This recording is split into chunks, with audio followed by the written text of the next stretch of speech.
Bagno. Bill Gates has been at this for a long, long time, and his pals have been too. This is physics.org. This is a good website. This is from October 30th, 2024. They just finished telling you they don't control the weather, but their plans to cool the Earth by blocking the sunlight are gaining momentum. But critical voices risk being excluded. These guys have been talking about this for as long as I've been researching this. And Bill Gates has always run the charge. He's always led the charge, I'm sorry. And it's not going to stop. The funny thing is they talk about they could use aerosol aerial injection. And they could use it to put carbon dust in the sky to block out the sun. Well, the funny thing is at my age, where I'm actually pushing 60, I've been on this earth quite a while. And that entire time, I've been looking at the sky. And you see this picture right here? That's what the sky used to look like. This is what the sky looks like all the time now. That's what it looks like when you spray barium strontium aluminum into the sky and then hit it with the next-rad radars or Doppler radars, which is running frequencies through it. And right now, this is doing something called cymatics.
Pyramids and plazas, even a PhD student has accidentally uncovered a lost city in Mexico centuries after it disappeared under jungle canopy. Reportedly, experts found ancient pyramids, sports fields, causeways, and even amphitheaters, all part of a vast, forgotten civilization. That's so interesting here. What do experts think this tech can be used for? Like, are there other, lost cities out there that they could maybe find? What's the sense? Yes, exactly that, Hallie. They think that there might be other finds exactly like what we're reporting on right now, especially in places like the Amazon. And of course, we know how densely wooded that is, that amazing Amazon rainforest. And so this kind of technology can really allow them to map out an area that has just in general been hard to access before, Hallie. And technology is making these kinds of searches, this kind of thing easier for researchers, obviously, as you laid out there.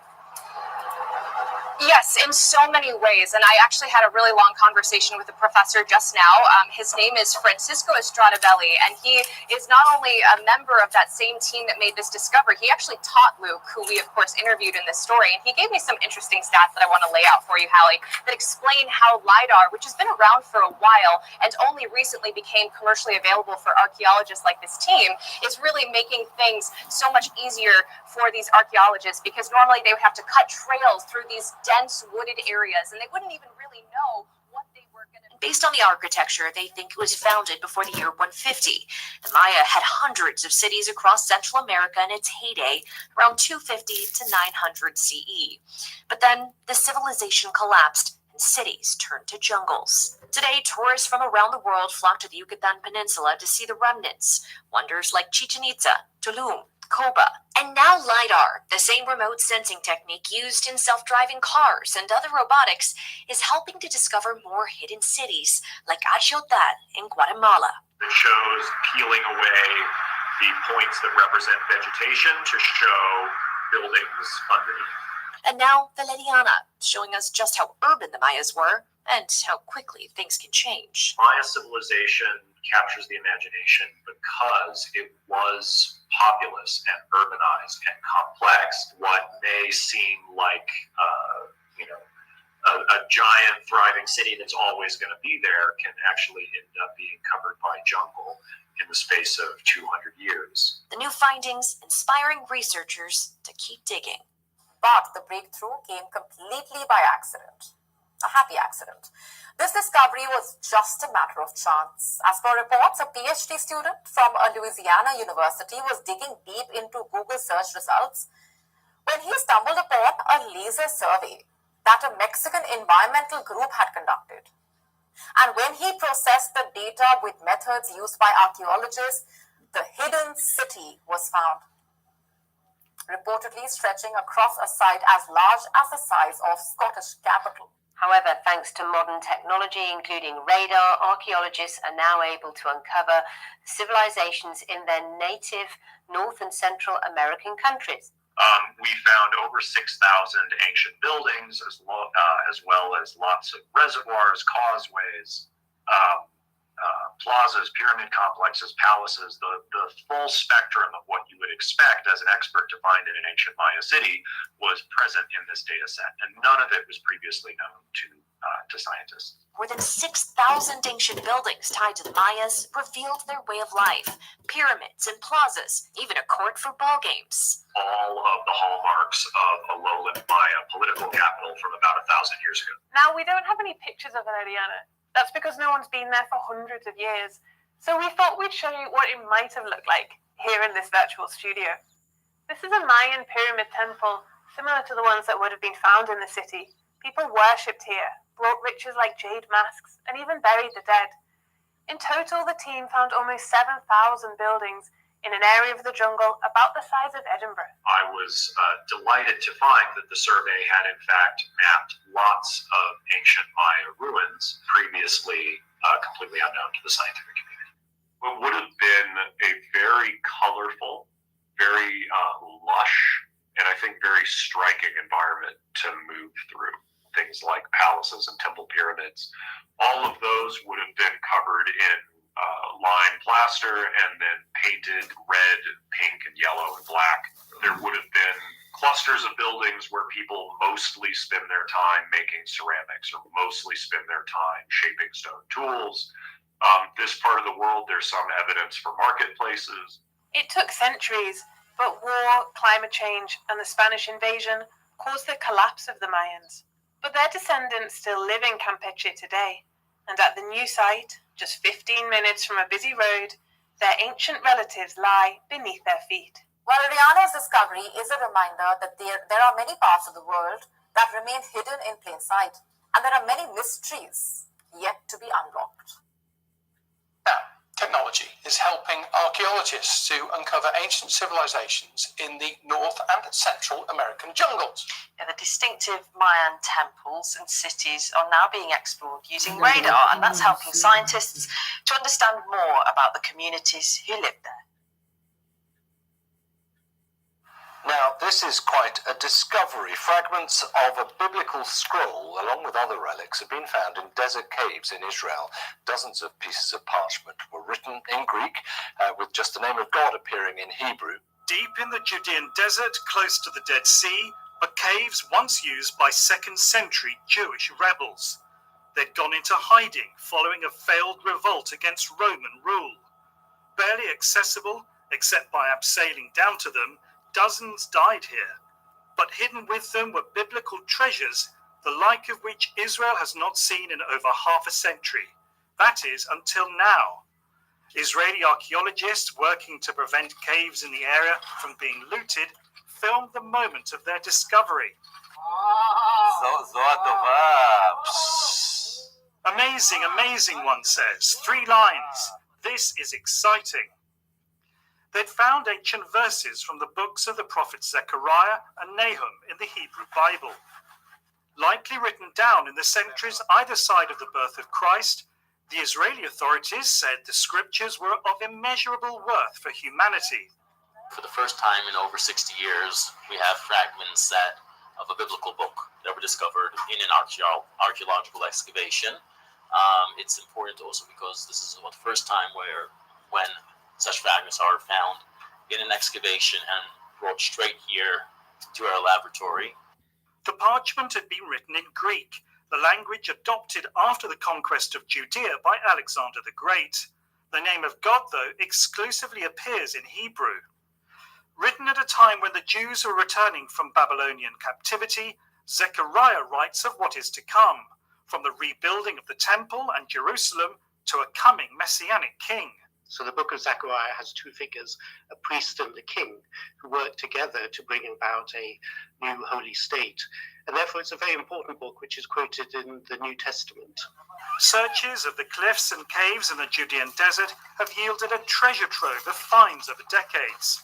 The archaeologists involved say they hope to keep going, with the hope of more discoveries to come.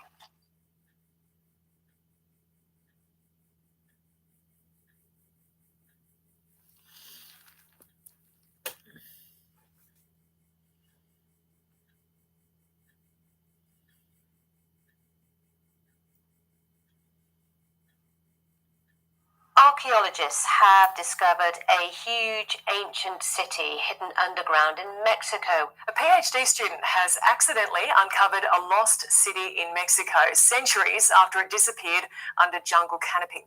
Reportedly, experts found ancient pyramids, sports fields, causeways, and even amphitheaters, all part of a vast, forgotten civilization. It's so interesting here. What do experts think this tech can be used for? Like, are there other, lost cities out there that they could maybe find? What's the sense? Yes, exactly that, Hallie. They think that there might be other finds exactly like what we're reporting on right now, especially in places like the Amazon. And of course, we know how densely wooded that is, that amazing Amazon rainforest. And so this kind of technology can really allow them to map out an area that has just in general been hard to access before, Hallie. And technology is making these kinds of searches, this kind of thing easier for researchers, obviously, as you laid out there. Yes, in so many ways. And I actually had a really long conversation with a professor just now. His name is Francisco Estradabelli, and he is not only a member of that same team that made this discovery, he actually taught Luke, who we, of course, interviewed in this story. And he gave me some interesting stats that I want to lay out for you, Hallie, that explain how LiDAR, which has been around for a while and only recently became commercially available for archaeologists like this team, is really making things so much easier for these archaeologists, because normally they would have to cut trails through these dense wooded areas, and they wouldn't even really know what they were going to. Based on the architecture, they think it was founded before the year 150. The Maya had hundreds of cities across Central America in its heyday, around 250 to 900 CE. But then the civilization collapsed and cities turned to jungles. Today, tourists from around the world flock to the Yucatan Peninsula to see the remnants, wonders like Chichen Itza, Tulum, Coba, and now LiDAR, the same remote sensing technique used in self-driving cars and other robotics, is helping to discover more hidden cities, like Achiotal in Guatemala. It shows peeling away the points that represent vegetation to show buildings underneath. And now Valeriana, showing us just how urban the Mayas were and how quickly things can change. Maya civilization captures the imagination because it was populous and urbanized and complex. What may seem like, a giant thriving city that's always going to be there can actually end up being covered by jungle in the space of 200 years. The new findings inspiring researchers to keep digging. But the breakthrough came completely by accident. A happy accident. This discovery was just a matter of chance. As per reports, a PhD student from a Louisiana university was digging deep into Google search results when he stumbled upon a laser survey that a Mexican environmental group had conducted. And when he processed the data with methods used by archaeologists, the hidden city was found, reportedly stretching across a site as large as the size of Scottish capital. However, thanks to modern technology, including radar, archaeologists are now able to uncover civilizations in their native North and Central American countries.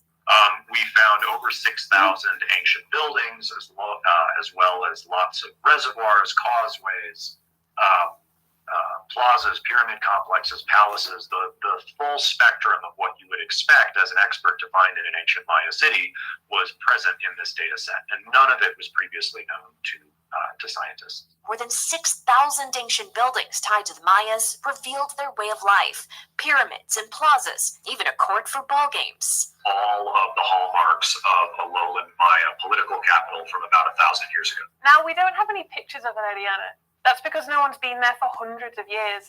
So we thought we'd show you what it might have looked like here in this virtual studio. This is a Mayan pyramid temple, similar to the ones that would have been found in the city. People worshipped here, brought riches like jade masks, and even buried the dead.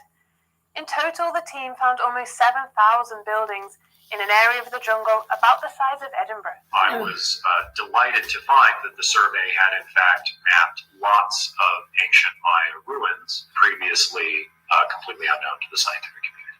What would have been a very colorful, very lush, and I think very striking environment to move through. Things like palaces and temple pyramids. All of those would have been covered in lime plaster and then painted red, pink, and yellow and black. There would have been clusters of buildings where people mostly spend their time making ceramics or mostly spend their time shaping stone tools. This part of the world, there's some evidence for marketplaces. It took centuries, but war, climate change, and the Spanish invasion caused the collapse of the Mayans.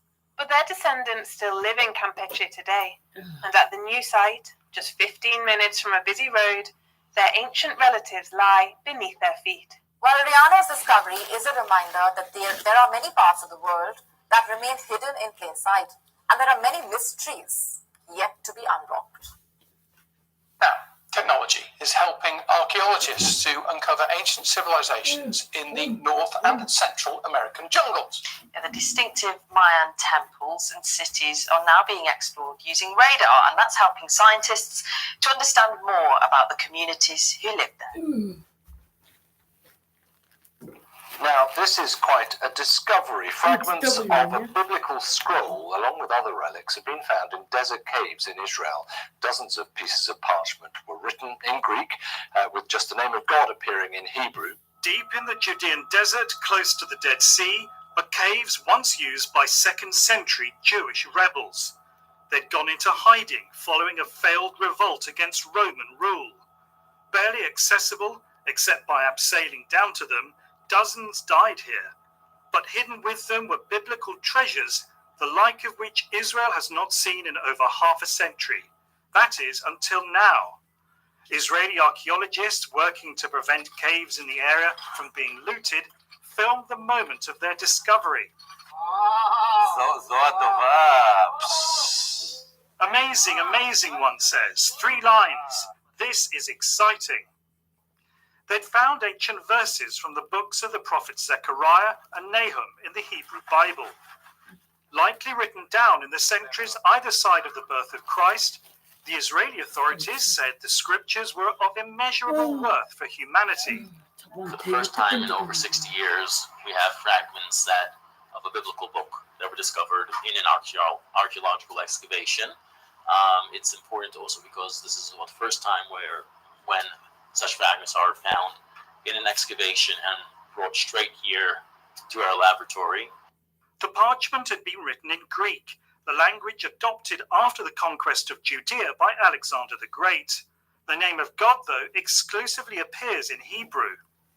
Written at a time when the Jews were returning from Babylonian captivity, Zechariah writes of what is to come, from the rebuilding of the temple and Jerusalem to a coming messianic king.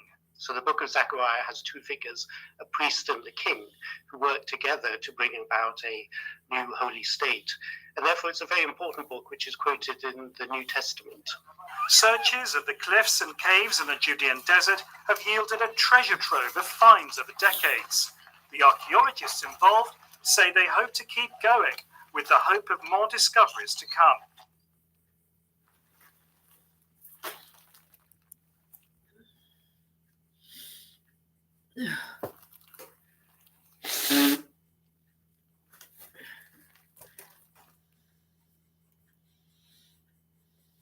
Welcome to the Watchman channel. This channel is all about world news and Bible prophecy, pointing to the soon return of our Lord and Savior, Jesus Christ. I am asking that if you can, to please help to financially support this ministry. If you feel led to pledge any amount of money, it would be extremely helpful and greatly appreciated. There is a PayPal link in the description box and in my pinned comment below. You can also donate using Cash App. My cash tag is $Watchman1963. Thank you all so much for your prayers and support. God bless. Humanity has been inundated and prepped to accept UFOs and alien visitation. But the Bible has been preparing us for just those things for the past 2,000 years. As the dispensation of the church age closes, the Antichrist, phony signs, miracles, and lying wonders are on the way. I hope you are truly aware, awake, and understand the times we live in. This is the end times prophecy the Bible warned us about. For 17 days, mysterious drones, or UAPs, flew over a U.S. military base, leaving the Pentagon confused and unsure as to who was behind it, and that still seems to be the case.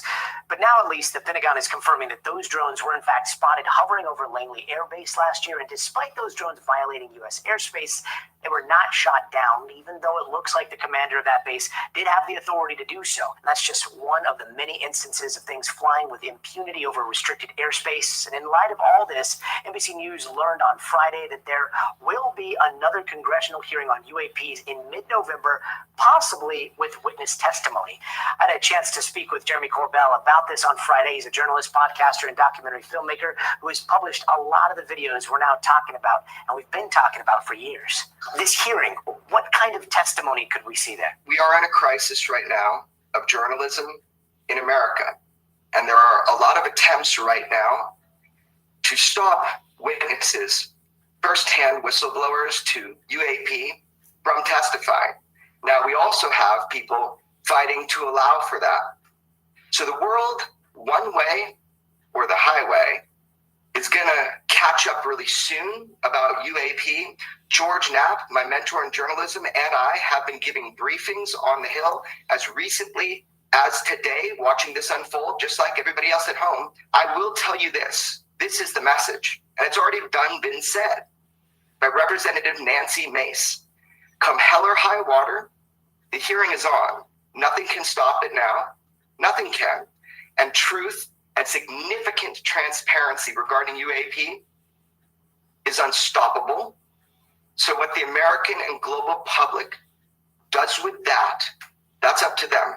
Jeremy, if I can, I want to play a bit of what the Pentagon said about those drones flying over Langley, the situation over Langley, if you don't mind. Take a look.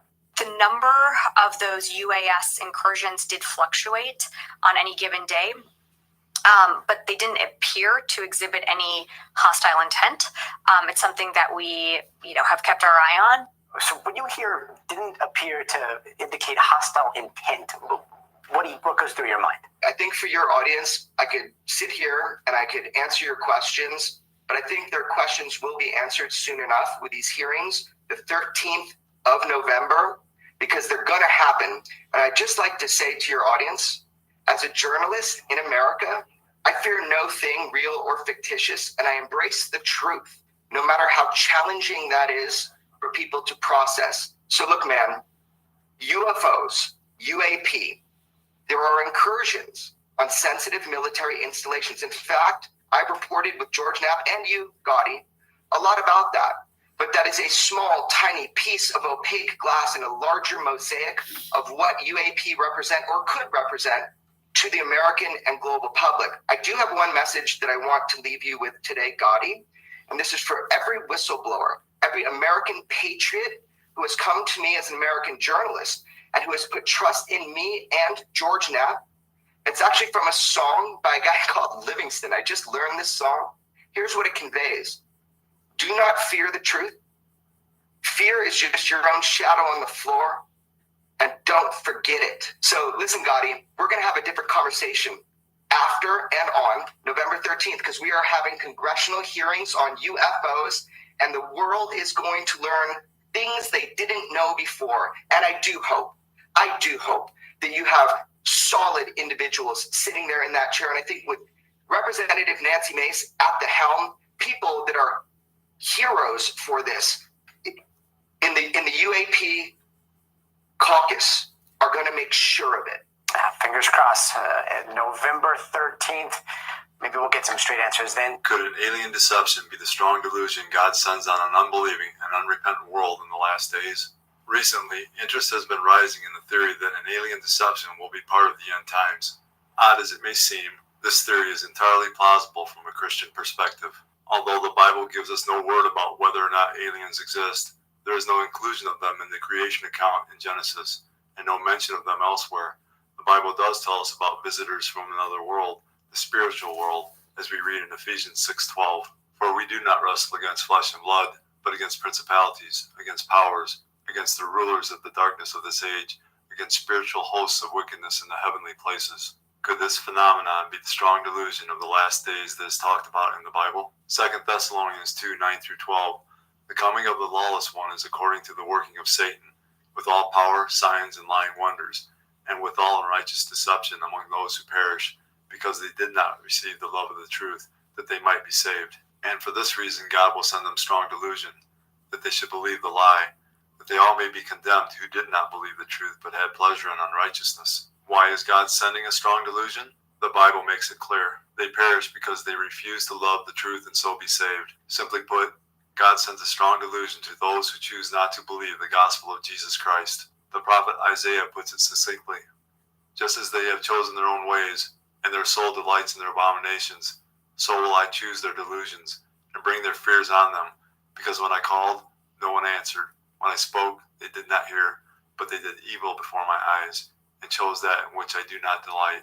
Christians must deal with this from a biblical worldview, not be caught up in the deception that UFOs are anything but agents of the prince of the power of the air, aka Satan. The rapture is a familiar concept to most Christians and non-Christians alike. While they may not believe it, and they may even laugh at it, many non-Christians know that all the Christians believe that they are supposed to somehow disappear before the end of the world. Satan would seem to have a problem. How would he be able to explain away the fact that every person who was a Christian has suddenly disappeared? It would seem like a huge wake-up call to the world that the Christians were right after all. It is becoming more and more clear what Satan's solution to this dilemma is. He will answer this preposterous idea, the rapture, with another preposterous idea, an alien deception. 1 Thessalonians 4:16-18 tells Christians they will disappear from the earth someday.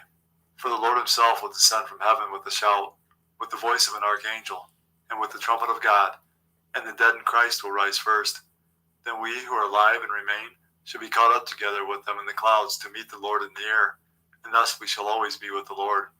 Therefore, comfort one another with these words. Jesus said, as a sign of his coming and the end of the age, there would be an increase in deception, false Christs who will deceive many. wars and rumors of wars, nation against nation and kingdom against kingdom, famines, pestilences, earthquakes, Christian persecution, apostasy, false prophets, and lawlessness, causing the love of many to grow cold. Jesus said all of these signs would come like birth pains. Jesus was likening last days events to a woman in labor. As the labor progresses, the pains increase in both frequency and intensity until the baby finally comes. As we get closer to Jesus' return, all the signs he gave us as a sign of his coming and the end of the age will become more frequent and more intense. All of these signs are manifesting around the world in our time.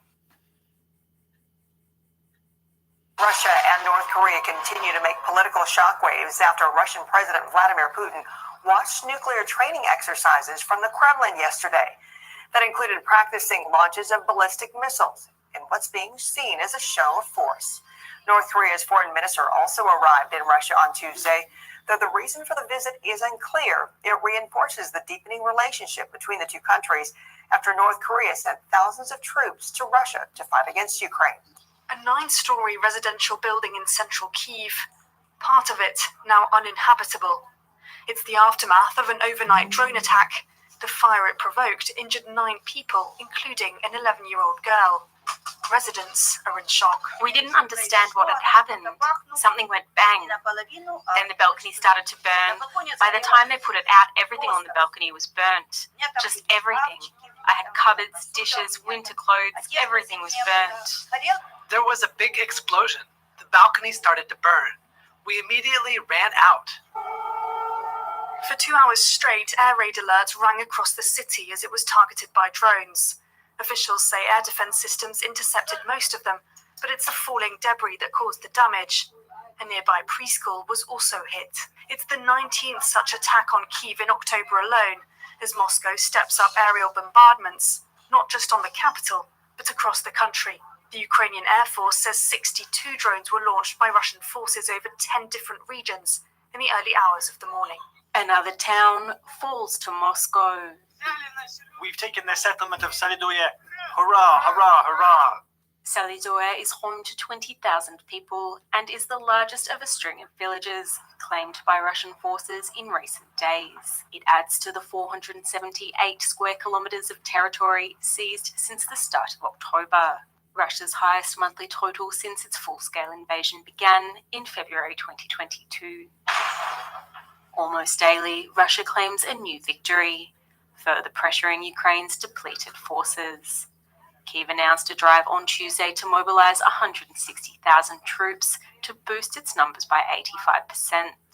But its concerns are further exacerbated by warnings that Russia is imminently deploying more than 10,000 troops from North Korea. The Ukrainian president says this justifies the use of long-range weapons from the West against Russia. Some of the countries, they say, oh, it's crossing red lines.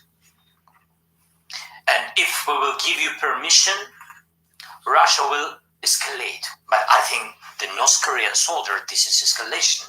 Not from our side, from the side of Russia. In Moscow, Russian and North Korean officials were set to hold strategic talks. North Korean Foreign Minister Cho Song-ri is arriving in Moscow on an official visit to hold strategic consultations with Russian Foreign Minister Sergei Lavrov, fueling fears that Russia and North Korea's relationship is growing stronger and poses a global security threat. In the last days, the prophet Zechariah tells us Israel will be the focal point of world conflict, and he gives a dire warning to the nations who would dare come against Jerusalem. Zechariah 12:2 and 3. Behold, I will make Jerusalem a cup of drunkenness to all the surrounding peoples, when they lay siege against Judah and Jerusalem. And it shall happen in that day that I will make Jerusalem a very heavy stone for all peoples. All who would heave it away will surely be cut in pieces, though all nations of the earth are gathered against it. This prophecy is unfolding right before our very eyes. Israel is standing up to international pressure over banning the United Nations Works and Relief Agency.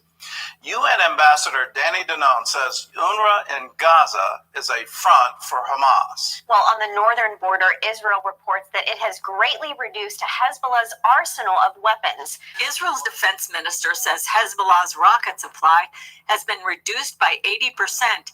Experts estimate that's down to 10,000 from 50,000. Still, the Iranian proxy continues to launch UAVs daily into Israel.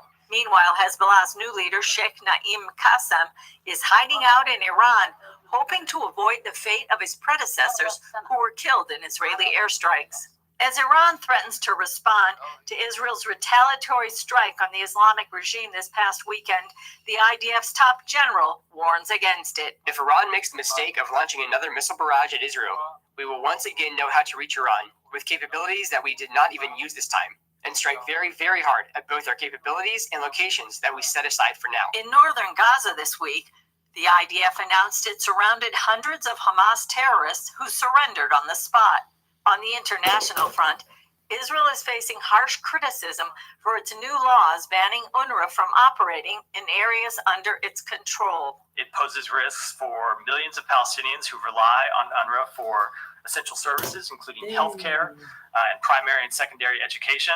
Norway says it will ask the United Nations to get the International Court of Justice to weigh in. The Palestinian representative to the UN says many of his people in Gaza are doomed without UNRWA feeding and caring for them. Hundreds of thousands of Palestinians are at risk of imminent death. As we see it, there is no alternative to UNRWA. But Knesset members say Israel has proven some UNRWA staff are members of Hamas and took part in the October 7th attack on Israel. In all the actions that we know that the Hamas organization did in the state of Israel, UNRWA were an active part of it. UNRWA Gaza has become a front for Hamas. As to claims that only UNRWA can provide sufficient aid to Palestinians, Other people can do it and will do it beautifully without being terrorists. The army says that its military goals in Lebanon have been achieved, clearing the way for the government to reach a diplomatic end to the fighting. Today it was announced the IDF eliminated Hezbollah Radwan commander Mustafa Ahmed Shahadi in an airstrike. The IDF reports that most Hezbollah infrastructure and weaponry near the border have been destroyed. The Hezbollah fighters have either fled were captured or killed in the maneuvers, and little resistance remains in South Lebanon. The army said that if there is not a diplomatic resolution, the IDF will present a model for enforcing calm in the meantime. This would require continuing military pressure with ground maneuvers and airstrikes and military control of South Lebanese villages. Defense Minister Gallant said that Hezbollah maintains only some 20% of the rocket and missile capabilities that it had before the war. In South Lebanon, 8 Austrian UNIFIL troops were wounded in a rocket attack near Camp Nakora.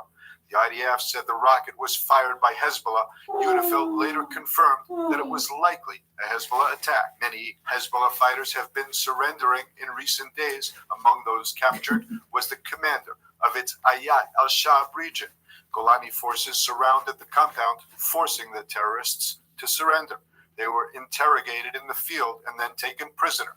The information provided helped forces in the field locate and destroy terror infrastructure and prepare for threats in the area. Hamas is now saying it's open to any deal that will lead to a permanent ceasefire in Gaza. Trey Inks is live in Tel Aviv, Israel. Now, Trey, this is going on in Doha, right?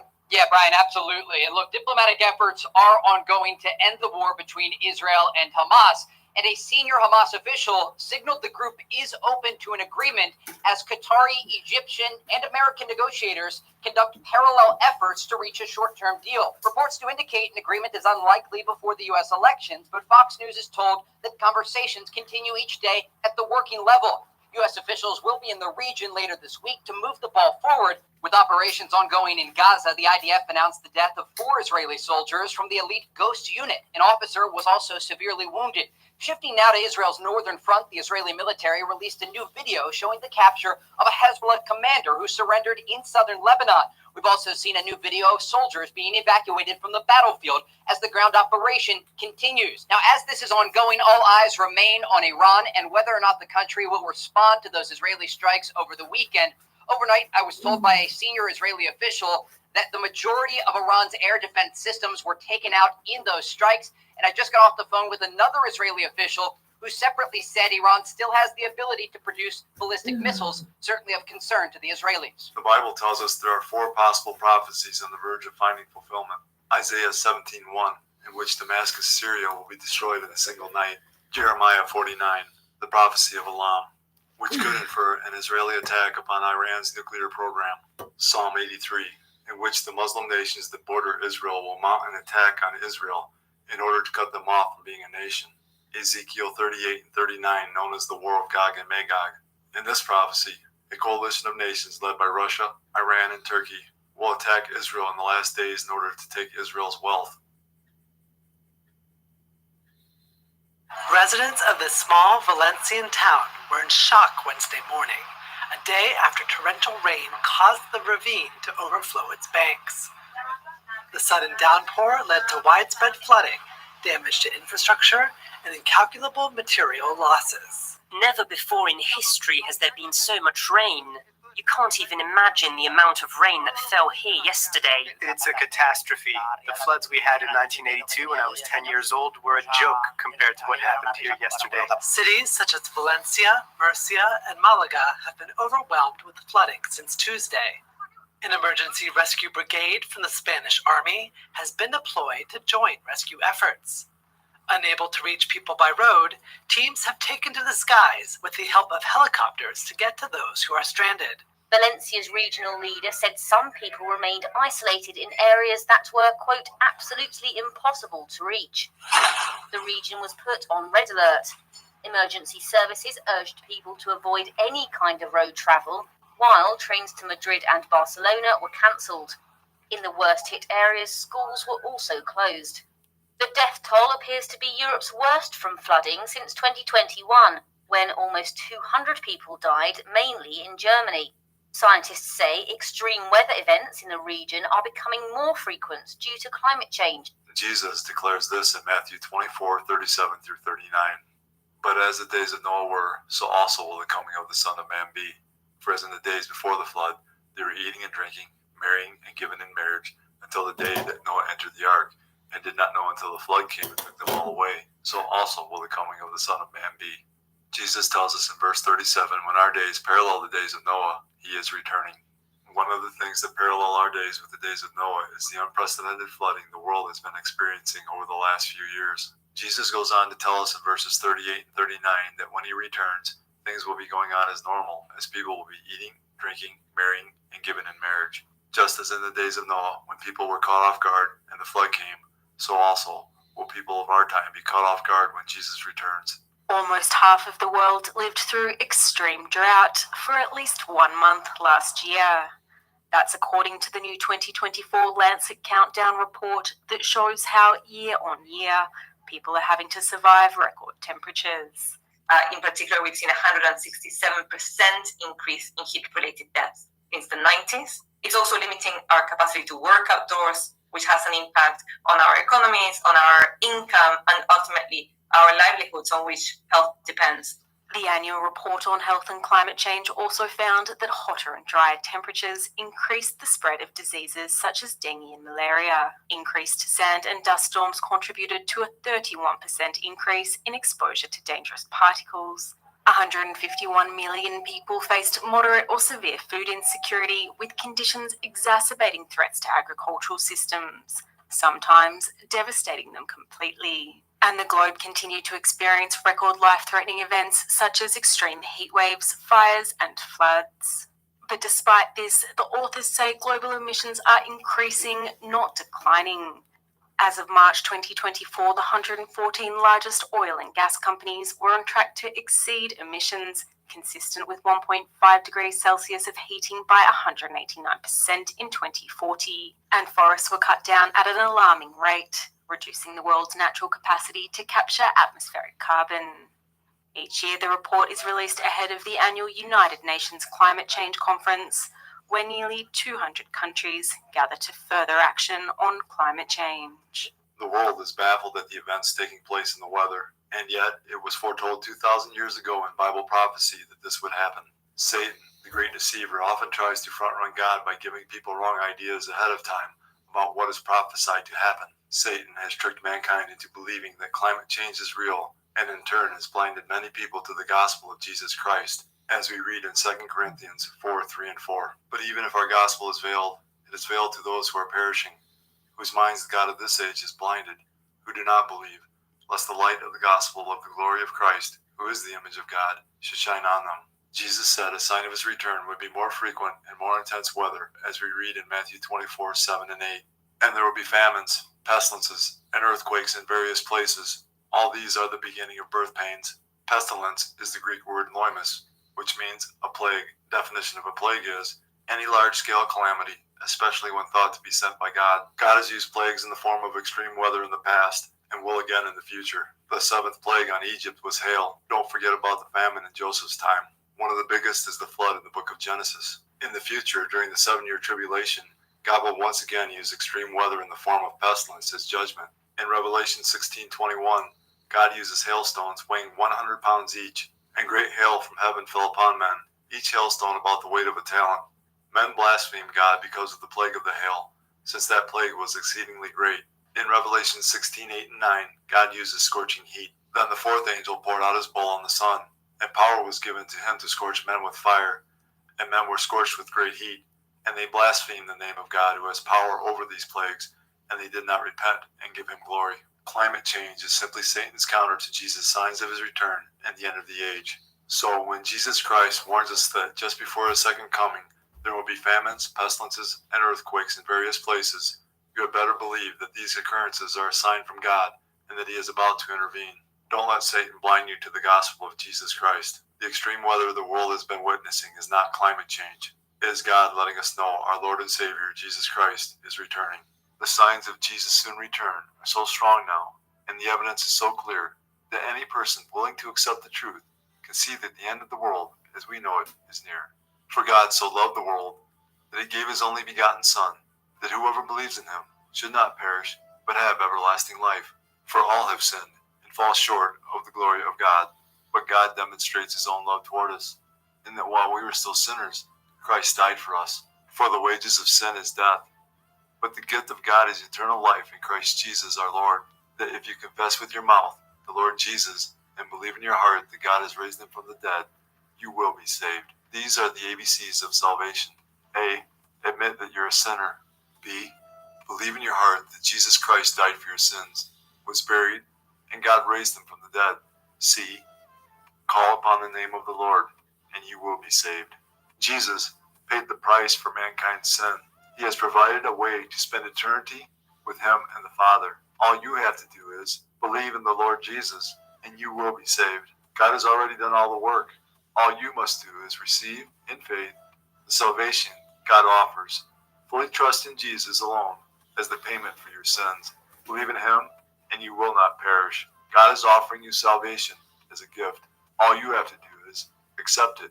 Jesus is the only way of salvation. That being said, we must repent of our sins. While repentance is not a work that earns salvation, repentance unto salvation does result in works.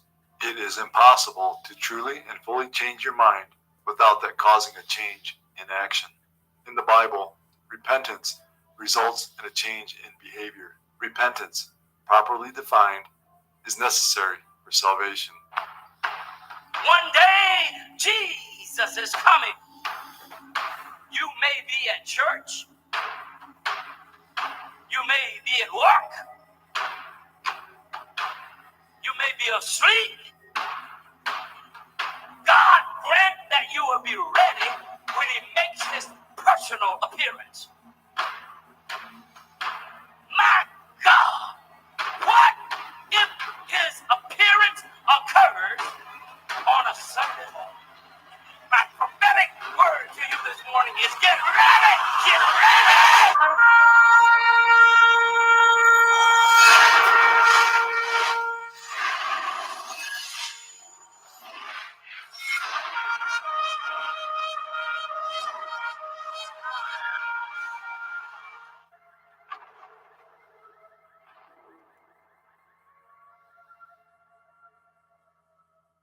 Time is short.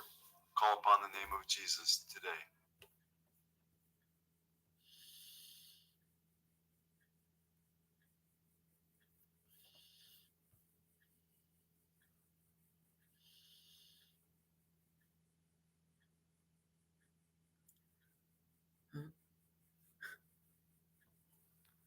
Ayah Ayatollah Khamenei expressed disappointment over the international community's inaction against the Israeli regime and called for a diplomatic, economic, and even military coalition to oppose it.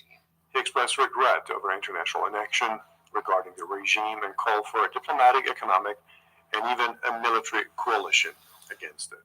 Now, the conflicts in the Middle East and the Ukrainian-Russian war, they are being fought in separate regions of the world for different reasons. However, there are a number of connections, and perhaps the biggest, Iran, its proxies, and Russia are seeking to destabilize the Western world and also perhaps take down the United States. Israel is now at war on 7 fronts.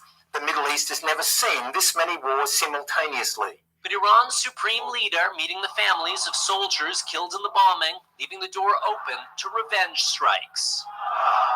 قدرت و توانایی و ابتکار و اراده ملت ایران رو هنوز درست نتوانستن بفهمن. این رو ما باید به اینها بفهمونیم.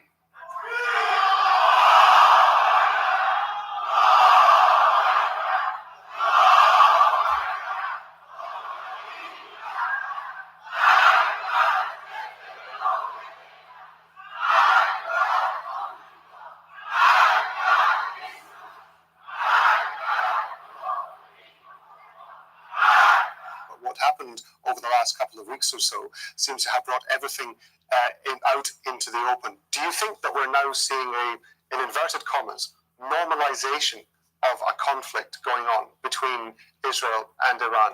Obviously, Iran is a major connection. How does that put into global perspective what is happening in the Middle East? Yeah, I think Ambassador Taylor is absolutely right. This is bigger than just Russia or Iran working together. There's an axis here of countries that are aligned. And even though these are regional conflicts, one being fought in Eastern Europe, one being fought in the Middle East, they are being fought for a global goal and with global repercussions. They might be being fought against Ukraine and Israel in particular. We are also at the most dangerous juncture in the Middle East in decades. You were briefed yesterday by my colleague on the serious escalations between Iran and Israel this month. Meanwhile, the hostilities between Hezbollah and Israel are inflicting civilian casualties, massive displacement and destruction on both sides of the Blue Line. Armed groups operating from Yemen, Iraq, and Syria also continue to launch missiles and projectiles towards Israel. Israel has reportedly carried out dozens of airstrikes in Syria in the past month.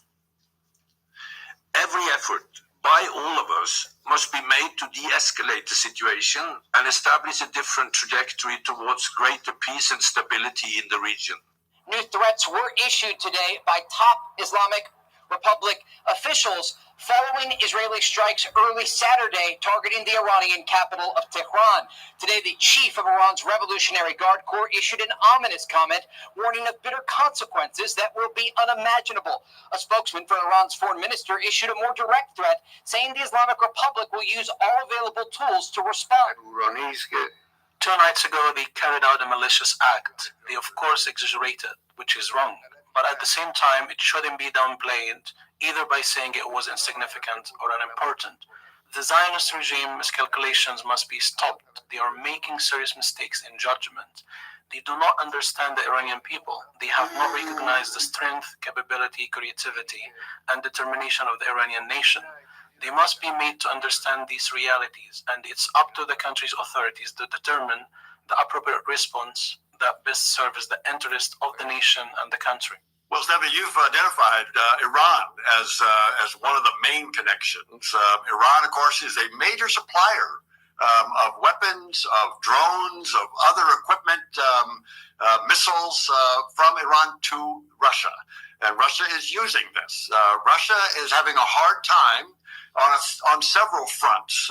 One is just these weapons and these drones that we're talking about, but they're also having a hard time with soldiers. You mentioned DPRK, the North Koreans. The North Koreans have now sent probably 10 to 12,000 soldiers into Russia.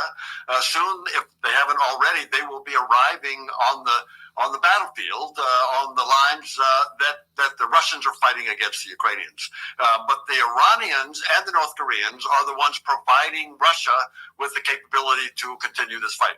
I should mention the Chinese, not weapons and not soldiers, but they are providing dual-use equipment and microchips and other dual-use equipment that allow the Russians to manufacture the kinds of equipment and weapons and ammunition that they need for this fight. So the Russians are drawing on the North Koreans, the Chinese, as well as the Iranians, and the Iranians are the link to the Middle East conflict. دور روسي داعي للسلام، لكن دور روسي ليس في لم يكن دور روسي ان شاء الله في مشاركه في اعمال قتاليه، يعني توجيه ضربات الى اخره، لانه لا يوجد طرف بالمنطقه اللي ينسق ويانا هذه الضربات. نحن لسنا مشاركين في هذه الحرب والحمد لله. نحن منذ بدايه الاحداث في غزه تساءلنا يعني لماذا يعني المجازر المفبركه في اوكرانيا اللي تم اتهام روسيا بارتكابها، وبعدين لم يتم تقديم اي صوره واضحه ولا نتائج تحقيق ولا شيء. يعني هي كانت تؤدي الى زياده ضغوطات على روسيا، فكان العالم كله متحرك. في حين نرى فعلا يعني جرائم الحرب، جرائم اباده تحدث امام الكاميرات، امام شهود اعيان بشكل واضح، ولا يوجد هناك اي رد فعل، ولا يوجد هناك اي هستيريا في الاعلام الغربي، ولا يوجد يعني لا توجد اي خطوات من قبل قيادات غربيه داعين مثلا لفرض المزيد من العقوبات او اي عقوبات على مرتكبي هذه الجرائم، فهم معروفين. نحن نريد علاقات متساويه ومتوازنه ولا غيرها، لكن للاسف مع مرور الوقت يعني كان الشريك الغربي يتحول الى العدو الغربي وصار مصر. هنا تحديدا ماذا تقصد بالشريك الغربي؟ تقصد الولايات المتحده تحديدا ام تقصد الدول الاوروبيه المتحالفه مع المشروع الامريكي؟ يعني كلهم عصابه واحده. كلهم عصابه واحده. نعم. نحن في يعني تحليلنا وتقديرنا للاوضاع العالميه كنا ننطلق من ان اوروبا هي قطب، يعني قطب اقتصادي، قطب سياسي. نعم. وحتى يعني اوروبا راغبه في ان تتحول الى نوع من قطب عسكري. فتبين ان هاي كله كان غلط، يعني تبين ان اوروبا هي خادمه لامريكا وليس قطب. فلذلك عندما نقول الغرب نحن نقصد الولايات المتحده وكل الدول اللي تقودها الولايات المتحده تجاه الجهاد. We're not just talking about Iran and Russia, but as you mentioned, also China, North Korea. And I want to ask you this because there has been some pushback, not just from within the United States, but also on the international scale when it comes to how the countries are responding to these conflicts, to these wars. They're not being fought in a vacuum. There are so many different connections between the two. How does that work internationally? And Blaise, I want to start with you. When it comes to addressing not just what's happening between Russia and Ukraine, but also what's happening in the Middle East, no doubt that they impact one another. And this is really on a global stage. Of the reports that have come out in the last few hours that Ali Khamenei, the leader of Iran, is said to be gravely ill, terminally ill. He may only have months to live. Does this raise any prospect of regime change, particularly if there's a leadership vacuum after a change of government in the United States, assuming a Republican victory? What do you make of that? And you know, I mean, surely the Iranian people must be sick of seeing their money being poured into tunnels in Lebanon and into weapons and so on, rather than into bettering their own lives. Well, knowing about Israel's ingenuity at dealing with people who attack their country, I think the conspiracy theorists could be forgiven for thinking maybe Khamenei's been slipped some kind of drive-by. I think we can hope that at some point, maybe in the not too distant future, possibly coinciding with Khamenei's demise, I don't know, we could hope to see a different regime in Iran at some point, maybe in the next few months. Now, Richard, I'm going to ask you to do something very unpleasant, and that's to delve into the murky mind and thinkings of Joe Biden and Kamala Harris and try and why you've mentioned we all want to see the Iranian people free. We all want to see the end of the terror regime of the Ayatollahs. That brings peace to the Middle East and peace to the world, potentially.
Even so,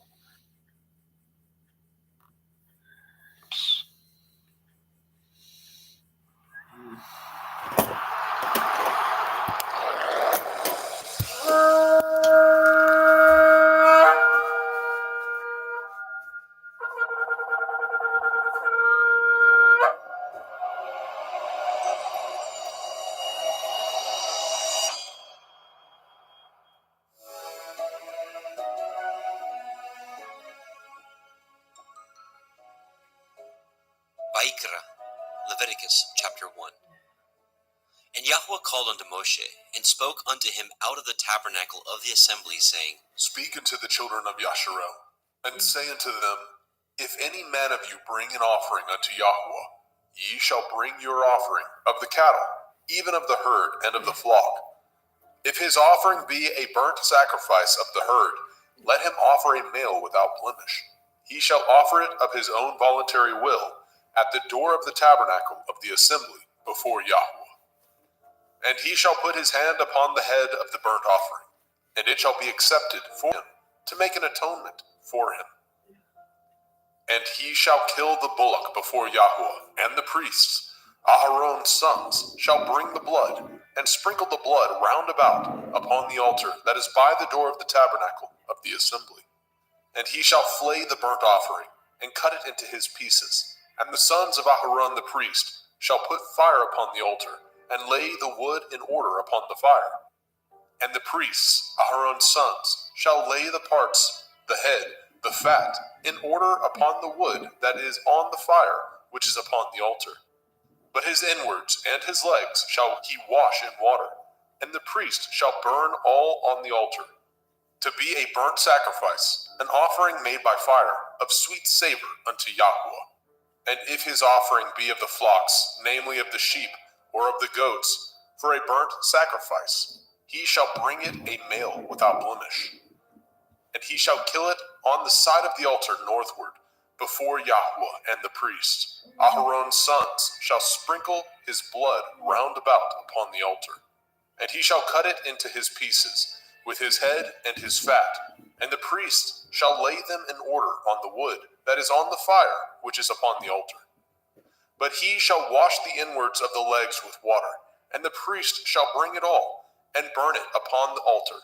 It is a burnt sacrifice, an offering made by fire, of sweet savor unto Yahweh. And if the burnt sacrifice for his offering to Yahweh be of fowls, then he shall bring his offering of turtle doves, or of young pigeons.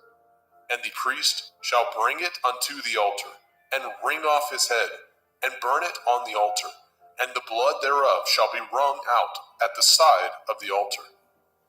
And he shall pluck away his crop with his feathers, and cast it beside the altar on the east part, by the place of the ashes.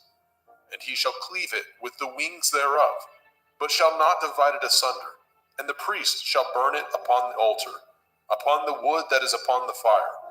It is a burnt sacrifice, an offering made by fire, of sweet savor unto Yahweh. Vayikra, Leviticus chapter 2. And when any will offer a meat offering unto Yahweh, his offering shall be of fine flour, and he shall pour oil upon it, and put frankincense thereon.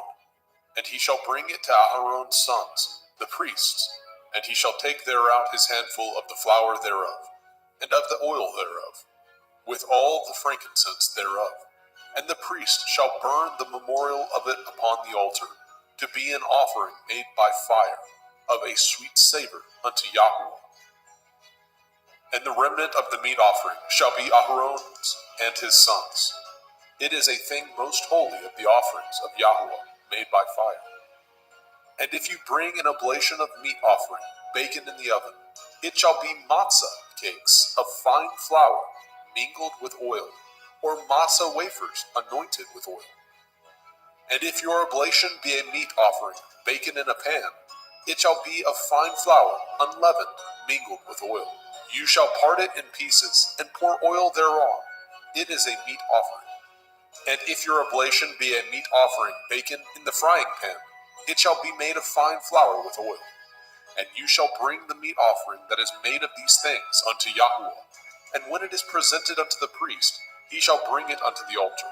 And the priest shall take from the meat offering a memorial thereof, and shall burn it upon the altar. It is an offering made by fire, of sweet savor unto Yahweh. And that which is left of the meat offering shall be Aaron's and his sons. It is a thing most holy of the offerings of Yahweh made by fire. No meat offering which ye shall bring unto Yahweh shall be made with leaven, for ye shall burn no leaven, nor any honey, in any offering of Yahweh made by fire. As for the oblation of the firstfruits, ye shall offer them unto Yahweh, but they shall not be burnt on the altar for a sweet savor. And every oblation of your meat offering shall ye season with salt, neither shall ye suffer the salt of the covenant of your Elohim to be lacking from your meat offering. And all your offerings you shall offer salt. And if you offer a meat offering of your firstfruits unto Yahweh, you shall offer the meat offering of your firstfruits, green ears of grain dried by the fire, even grain beaten out of full ears. And you shall put oil upon it, and lay frankincense thereon. It is a meat offering.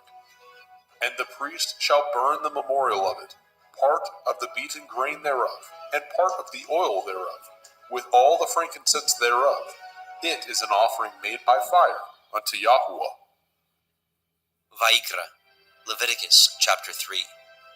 And if his oblation be a sacrifice of peace offering, if he offer it of the herd, whether it be a male or a female, he shall offer it without blemish before Yahweh. And he shall lay his hand upon the head of his offering, and kill it at the door of the tabernacle of the assembly. And Aaron's sons, the priests, shall sprinkle the blood upon the altar round about. And he shall offer of the sacrifice of the peace offering an offering made by fire unto Yahweh, the fat that covers the inwards, and all the fat that is upon the inwards, and the 2 kidneys, and the fat that is on them, which is by the flanks, and the caul above the liver, with the kidneys, it shall he take away. And Aaron's sons shall burn it on the altar upon the burnt sacrifice, which is upon the wood that is on the fire. It is an offering made by fire, of sweet savor unto Yahweh. And if his offering for a sacrifice of peace offering unto Yahweh be of the flock, male or female, he shall offer it without blemish. If he offer a lamb for his offering, then shall he offer before Yahweh. And he shall lay his hand upon the head of his offering, and kill it before the tabernacle of the assembly. And Aaron's sons shall sprinkle the blood thereof round about upon the altar. And he shall offer of the sacrifice of the peace offering an offering made by fire unto Yahweh, the fat thereof, and the whole rump. It shall he take off hard by the backbone, and the fat that covers the inwards, and all the fat that is upon the inwards, and the 2 kidneys, and the fat that is upon them, which is by the flanks, and the caul above the liver, and the kidneys, it shall he take away. And the priest shall burn it upon the altar. It is the food of the offering made by fire unto Yahweh. And if his offering be a goat, then he shall offer it before Yahweh. And he shall lay his hand upon the head of it, and kill it before the tabernacle of the assembly. And the sons of Aharon shall sprinkle the blood thereof upon the altar round about. And he shall offer thereof his offering, even an offering made by fire unto Yahweh, the fat that covers the inwards, and all the fat that is upon the inwards, and the 2 kidneys, and the fat that is upon them, which is by the flanks, and the caul above the liver, with the kidneys, it shall he take away. And the priest shall burn them upon the altar. It is the food of the offering, made by fire for a sweet savor. All the fat is Yahweh's. It shall be a perpetual statute for your generations throughout all your dwellings, that ye eat neither fat nor blood. Vayikra, Leviticus chapter 4. And Yahweh spoke unto Moshe, saying, Speak unto the children of Yasharel, saying, If a soul shall sin through ignorance against any of the commandments of Yahweh concerning things which ought not to be done, and shall do against any of them, if the priest that is anointed do sin according to the sin of the people, then let him bring for his sin, which he has sinned, a young bullock without blemish unto Yahweh for a sin offering. And he shall bring the bullock unto the door of the tabernacle of the assembly before Yahweh, and shall lay his hands upon the bullock's head, and kill the bullock before Yahweh. And the priest that is anointed shall take of the bullock's blood, and bring it to the tabernacle of the assembly. And the priest shall dip his finger in the blood, and sprinkle of the blood 7 times before Yahweh, before the veil of the sanctuary. And the priest shall put some of the blood upon the horns of the altar of sweet incense before Yahweh, which is in the tabernacle of the assembly, and shall pour all the blood of the bullock at the bottom of the altar of the burnt offering, which is at the door of the tabernacle of the assembly. And he shall take off from it all the fat of the bullock for the sin offering, the fat that covers the inwards, and all the fat that is upon the inwards, and the 2 kidneys, and the fat that is upon them, which is by the flanks, and the caul above the liver, with the kidneys, it shall he take away. As it was taken off from the bullock of the sacrifice of peace offerings, and the priest shall burn them upon the altar of the burnt offering. And the skin of the bullock, and all his flesh, with his head, and with his legs, and his inwards, and his dung, even the whole bullock shall he carry forth without the camp, unto a clean place, where the ashes are poured out, and burn him on the wood with fire, where the ashes are poured out shall he be burnt. And if the whole assembly of Yasharel sin through ignorance, and the thing be hid from the eyes of the assembly, and they have done somewhat against any of the commandments of Yahweh, concerning things which should not be done, and are guilty, when the sin which they have sinned against it is known, then the assembly shall offer a young bullock for the sin, and bring him before the tabernacle of the assembly. And the elders of the assembly shall lay their hands upon the head of the bullock before Yahweh, and the bullock shall be killed before Yahweh. And the priest that is anointed shall bring of the bullock's blood to the tabernacle of the assembly. And the priest shall dip his finger in some of the blood, and sprinkle it 7 times before Yahweh, even before the veil. And he shall put some of the blood upon the horns of the altar, which is set before Yahweh, that is in the tabernacle of the assembly, and shall pour out all the blood at the bottom of the altar of the burnt offering, which is at the door of the tabernacle of the assembly. And he shall take all his fat from him, and burn it upon the altar. And he shall do with the bullock as he did with the bullock for a sin offering, so shall he do with this. And the priest shall make an atonement for them, and it shall be forgiven them. And he shall carry forth the bullock without the camp, and burn him as he burned the first bullock. It is a sin offering for the assembly.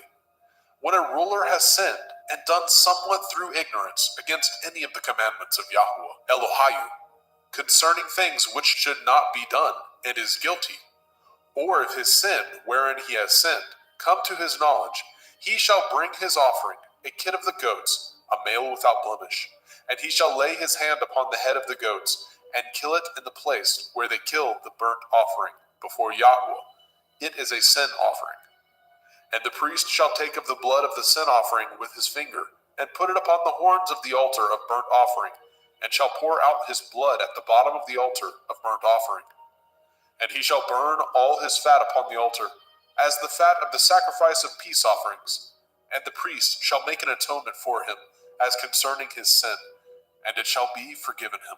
And if any one of the common people sin through ignorance, which he does somewhat against any of the commandments of Yahweh, concerning things which ought not to be done, and be guilty, or if his sin, which he has sinned, come to his knowledge, then he shall bring his offering, a kid of the goats, a female without blemish, for his sin which he has sinned.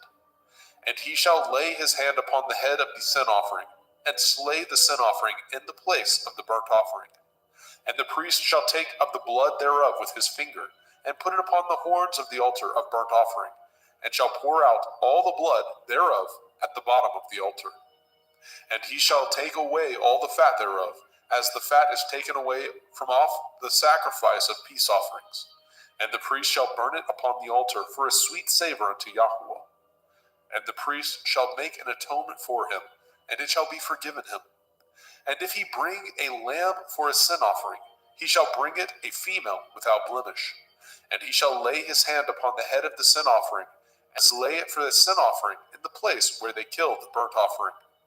And the priest shall take of the blood of the sin offering with his finger, and put it upon the horns of the altar of burnt offering, and shall pour out all the blood thereof at the bottom of the altar. And he shall take away all the fat thereof, as the fat of the lamb is taken away from the sacrifice of the peace offering.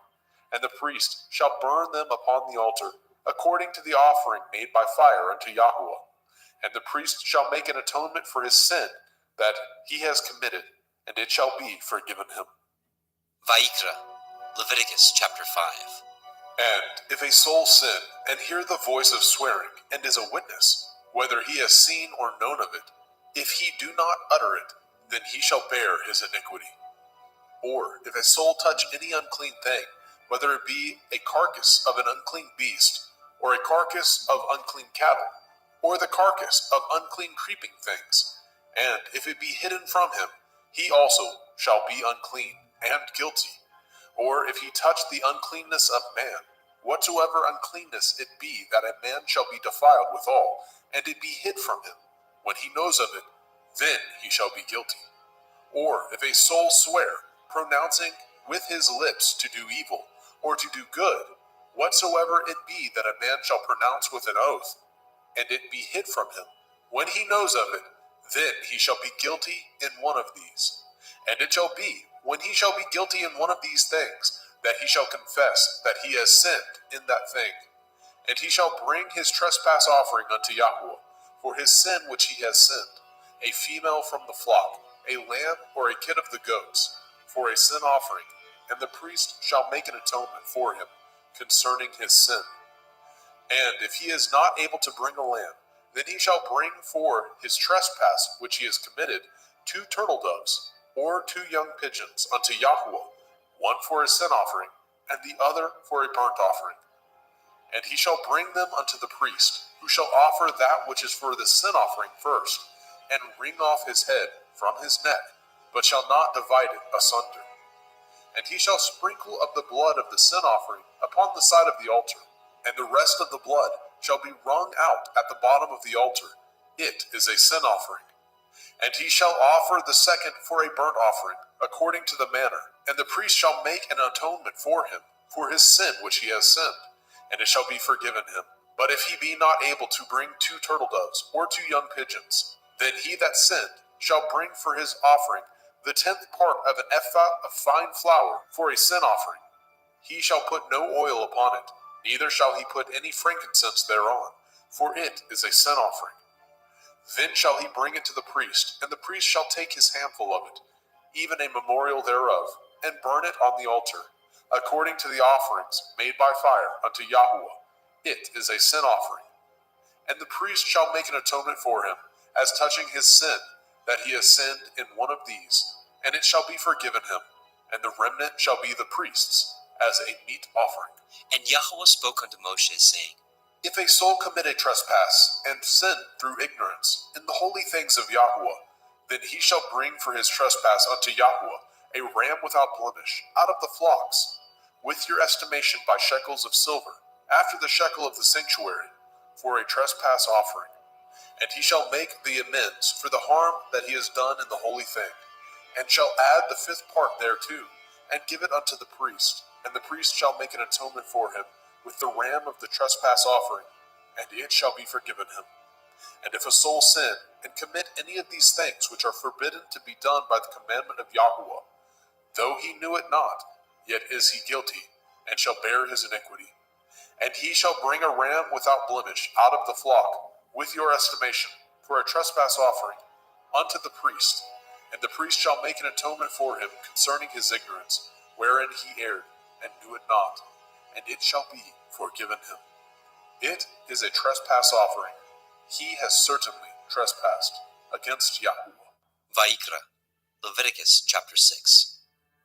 And Yahweh spoke unto Moshe, saying, If a soul sin, and commit a transgression against Yahweh, and lie unto his neighbor, in that which was delivered him to keep, or in fellowship, or in a thing taken away by violence, or has deceived his neighbor, or have found that which was lost, and lies concerning it, and swears falsely, in any of these that a man does, sinning therein, then it shall be, because he has sinned and is guilty, that he shall restore that which he took violently away, or the thing which he has deceitfully gotten, or that which was delivered him to keep, or the lost thing which he found, or all that which he has sworn falsely, he shall even restore it in the principal, and shall add the fifth part more thereto, and give it unto him to whom it appertains, in the day of his trespass offering.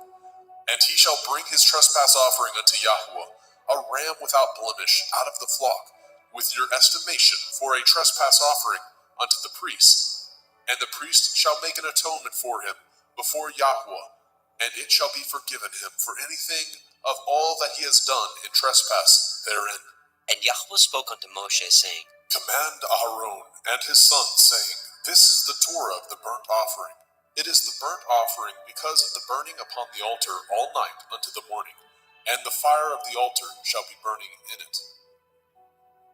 And the priest shall put on his linen garment, and his linen breeches shall he put upon his flesh, and take up the ashes which the fire has consumed with the burnt offering on the altar, and he shall put them beside the altar. And he shall put off his garments, and put on other garments, and carry forth the ashes without the camp unto a clean place. And the fire upon the altar shall be burning in it. It shall not be put out. And the priest shall burn wood on it every morning, and lay the burnt offering in order upon it, and he shall burn thereon the fat of the peace offerings. The fire shall ever be burning upon the altar. It shall never go out. And this is the Torah of the meat offering. The sons of Aharon shall offer it before Yahweh, before the altar. And he shall take of it his handful of the flour of the meat offering, and of the oil thereof, and all the frankincense which is upon the meat offering, and shall burn it upon the altar for a sweet savor, even the memorial of it unto Yahweh. And the remainder thereof shall Aharon and his sons eat, with matzah, unleavened bread, shall it be eaten in the holy place, in the court of the tabernacle of the assembly, they shall eat it. It shall not be baken with leaven. I have given it unto them for their portion of my offering made by fire. It is most holy, as is the sin offering, and as the trespass offering. All the males among the children of Aharon shall eat of it. It shall be a statute forever in your generations, concerning the offerings of Yahweh made by fire. Everyone that touches them shall be holy. And Yahweh spoke unto Moshe, saying, This is the offering of Aharon and his sons, which they shall offer unto Yahweh in the day when he is anointed. The 10th part of an ephah of fine flour for a meat offering perpetual, half of it in the morning, and half thereof at night. In a pan it shall be made with oil, And when it is baken, you shall bring it in, and the baken pieces of the meat offering shall you offer for a sweet savor unto Yahweh. And the priest of his sons, that is anointed in his stead, shall offer it. It is a statute forever unto Yahweh. It shall be wholly burnt. For every meat offering for the priest shall be wholly burnt. It shall not be eaten. And Yahweh spoke unto Moshe, saying, Speak unto Aharon and to his sons, saying, This is the Torah of the sin offering. In the place where the burnt offering is killed, shall the sin offering be killed before Yahweh. It is most holy. The priest that offers it for sin shall eat it. In the holy place shall it be eaten, in the court of the tabernacle of the assembly. Whatsoever shall touch the flesh thereof shall be holy.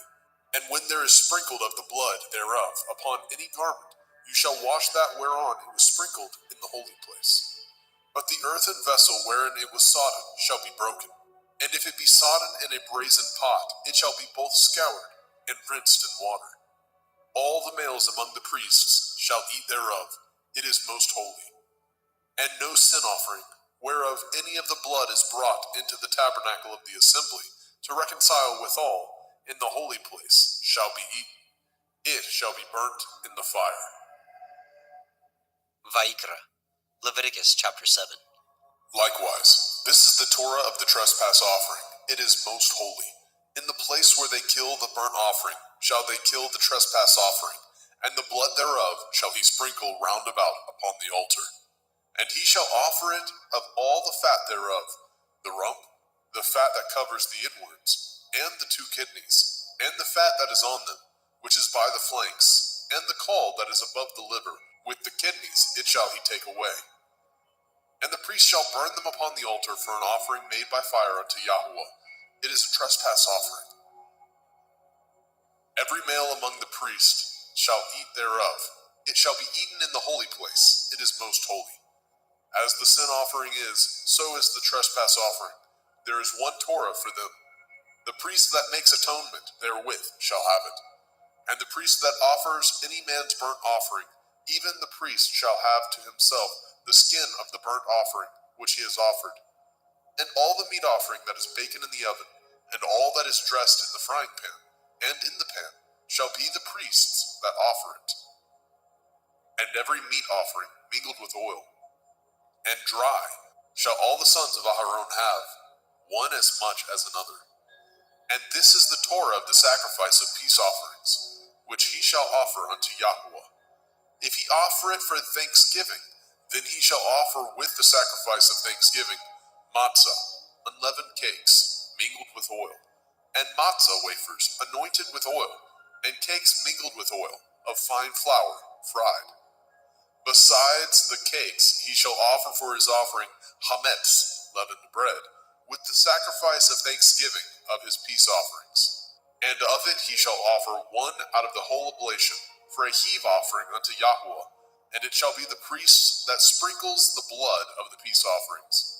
And the flesh of the sacrifice of his peace offerings for thanksgiving shall be eaten the same day that it is offered. He shall not leave any of it until the morning. But if the sacrifice of his offering be a vow, or a voluntary offering, it shall be eaten the same day that he offers his sacrifice. On the morrow also the remainder of it shall be eaten. But the remainder of the flesh of the sacrifice on the 3rd day shall be burnt with fire. And if any of the flesh of the sacrifice of his peace offerings be eaten at all on the 3rd day, it shall not be accepted, neither shall it be imputed unto him that offers it. It shall be an abomination, and the soul that eats of it shall bear his iniquity. And the flesh that touches any unclean thing shall not be eaten. It shall be burnt with fire. And as for the flesh, all that be clean shall eat thereof. But the soul that eats of the flesh of the sacrifice of peace offerings that pertain unto Yahweh, having his uncleanness upon him, even that soul shall be cut off from his people. Moreover, the soul that shall touch any unclean thing, as the uncleanness of man, or any unclean beast, or any abominable unclean thing, and eat of the flesh of the sacrifice of peace offerings, which pertain unto Yahweh, even that soul shall be cut off from his people. And Yahweh spoke unto Moshe, saying, Speak unto the children of Yasharel, saying, Ye shall eat no manner of fat, of ox or of sheep or of goat, and the fat of the beast that dies of itself, and the fat of that which is torn with beast, may be used in any other use, but ye shall in no wise eat of it. For whosoever eats the fat of the beast, of which men offer an offering made by fire unto Yahweh, even the soul that eats it shall be cut off from his people. Moreover, ye shall eat no manner of blood, whether it be of fowl or of beast, in any of your dwellings. Whatsoever soul it be that eats any manner of blood, even that soul shall be cut off from his people. And Yahweh spoke unto Moshe, saying, Speak unto the children of Yasharel, saying, He that offers the sacrifice of his peace offerings unto Yahweh shall bring his oblation unto Yahweh of the sacrifice of his peace offerings. His own hand shall bring the offerings of Yahweh made by fire. The fat with the breast it shall he bring, that the breast may be waved for a wave offering before Yahweh. And the priest shall burn the fat upon the altar, but the breast shall be Aharon's and his sons'. And the right shoulder shall ye give unto the priest for a heave offering of the sacrifices of your peace offerings. He among the sons of Aharon that offers the blood of the peace offerings and the fat shall have the right shoulder for his part. For the wave breast and the heave shoulder have I taken of the children of Yasharel from off the sacrifices of their peace offerings, and have given them unto Aharon the priest, and unto his sons by a statute forever, from among the children of Yasharel. This is the portion of the anointing of Aharon, and of the anointing of his sons, out of the offerings of Yahweh made by fire, in the day when he presented them to minister unto Yahweh in the priest's office, which Yahweh commanded to be given them of the children of Yasharel, in the day that he anointed them, by a statute forever throughout their generations. This is the Torah of the burnt offering, of the meat offering, and of the sin offering, and of the trespass offering, and of the consecrations, and of the sacrifice of the peace offerings, which Yahweh commanded Moshe in Mount Sinai, in the day that he commanded the children of Yasharel to offer their oblations unto Yahweh in the wilderness of Sinai. Vayikra, Leviticus chapter 8.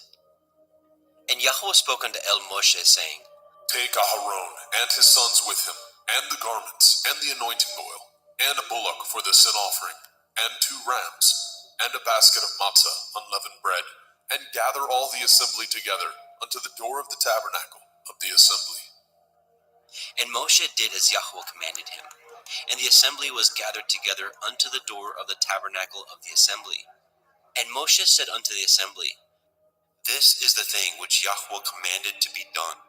And Moshe brought Aharon and his sons, and washed them with water. And he put upon him the coat, and girded him with the belt, and clothed him with the robe, and put the ephod upon him. And he girded him with the belt of the ephod, and bound it unto him therewith. And he put the breastplate upon him. Also he put in the breastplate the Urim and the Tumim. And he put the turban upon his head. Also upon the turban, even upon his forefront, did he put the golden plate, the holy crown, as Yahweh commanded Moshe. And Moshe took the anointing oil, and anointed the tabernacle, and all that was therein, and sanctified them. And he sprinkled thereof upon the altar 7 times, and anointed the altar and all his vessels, both the laver and his foot, to sanctify them. And he poured of the anointing oil upon Aharon's head, and anointed him, to sanctify him. And Moshe brought Aharon's sons, and put coats upon them, and girded them with belts, and put bonnets upon them, as Yahweh commanded Moshe. And he brought the bullock for the sin offering, and Aharon and his sons laid their hands upon the head of the bullock for the sin offering, and he slew it. And Moshe took the blood, and put it upon the horns of the altar round about with his finger, and purified the altar, and poured the blood at the bottom of the altar, and sanctified it, to make reconciliation upon it. And he took all the fat that was upon the inwards, and the caul above the liver, and the 2 kidneys, and their fat, and Moshe burned it upon them. But the bullock, and his hide, and his flesh, and his dung he burnt with fire without the camp, as Yahweh commanded Moshe. And he brought the ram for the burnt offering, and Aharon and his sons laid their hands upon the head of the ram, and he killed it. And Moshe sprinkled the blood upon the altar round about. And he cut the ram into pieces, and Moshe burnt the head, and the pieces, and the fat. And he washed the inwards and the legs in water, and Moshe burnt the whole ram upon the altar. It was a burnt sacrifice for a sweet savor, and an offering made by fire unto Yahweh, as Yahweh commanded Moshe. And he brought the other ram, the ram of consecration, and Aharon and his sons laid their hands upon the head of the ram, and he slew it. And Moshe took of the blood of it, and put it upon the tip of Aharon's right ear, and upon the thumb of his right hand, and upon the great toe of his right foot. And he brought Aharon's sons, and Moshe put of the blood upon the tip of their right ear, and upon the thumbs of their right hands, and upon the great toes of their right feet. And Moshe sprinkled the blood upon the altar round about. And he took the fat, and the rump, and the fat that was upon the inwards, and the caul above the liver, and the 2 kidneys, and their fat, and the right shoulder.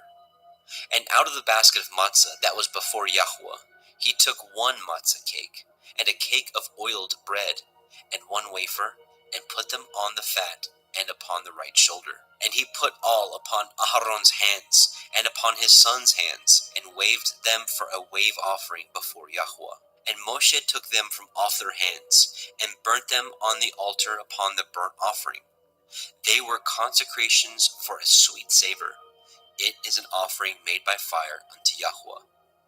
And Moshe took the breast, and waved it for a wave offering before Yahweh. For of the ram of consecration it was Moshe's part, as Yahweh commanded Moshe.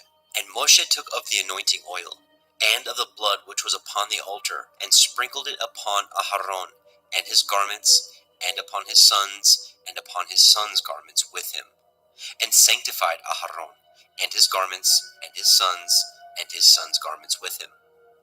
And Moshe said unto Aharon and to his sons, Boil the flesh at the door of the tabernacle of the assembly, and there eat it, with the bread that is in the basket of consecrations, as I commanded, saying, Aharon and his sons shall eat it. And that which remains of the flesh and of the bread shall ye burn with fire. And ye shall not go out of the door of the tabernacle of the assembly in 7 days, until the days of your consecration be at an end. For 7 days shall he consecrate you. As he has done this day, so Yahweh has commanded to do, to make an atonement for you. Therefore shall ye abide at the door of the tabernacle of the assembly day and night 7 days, and guard the watch of Yahweh, that ye die not, for so I am commanded. So Aharon and his sons did all the things which Yahweh commanded by the hand of Moshe. Vayikra, Leviticus chapter 9. And it came to pass on the 8th day that Moshe called Aharon and his sons and the elders of Yisrael. And he said unto Aharon, Take a young calf for a sin offering, and a ram for a burnt offering, without blemish, and offer them before Yahweh. And unto the children of Yisrael you shall speak, saying, Take ye a kid of the goats for a sin offering, and a calf and a lamb, both of the first year, without blemish, for a burnt offering.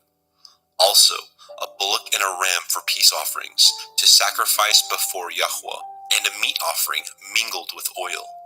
For today Yahweh will appear unto you. And they brought which Moshe commanded before the tabernacle of the assembly. And all the assembly drew near and stood before Yahweh. And Moshe said, This is the thing which Yahweh commanded that ye should do, and the glory of Yahweh shall appear unto you. And Moshe said unto Aharon, Go unto the altar, and offer your sin offering, and your burnt offering, and make an atonement for yourself and for the people, and offer the offering of the people, and make an atonement for them, as Yahweh commanded. Aharon therefore went unto the altar, and slew the calf of the sin offering, which was for himself. And the sons of Aharon brought the blood unto him, and he dipped his finger in the blood, and put it upon the horns of the altar, and poured out the blood at the bottom of the altar. But the fat, and the kidneys, and the caul above the liver of the sin offering he burnt upon the altar, as Yahweh commanded Moshe. And the flesh and the hide he burnt with fire without the camp. And he slew the burnt offering, and Aharon's sons presented unto him the blood, which he sprinkled round about upon the altar. And they presented the burnt offering unto him, with the pieces thereof, and the head, and he burnt them upon the altar. And he did wash the inwards and the legs, and burnt them upon the burnt offering on the altar.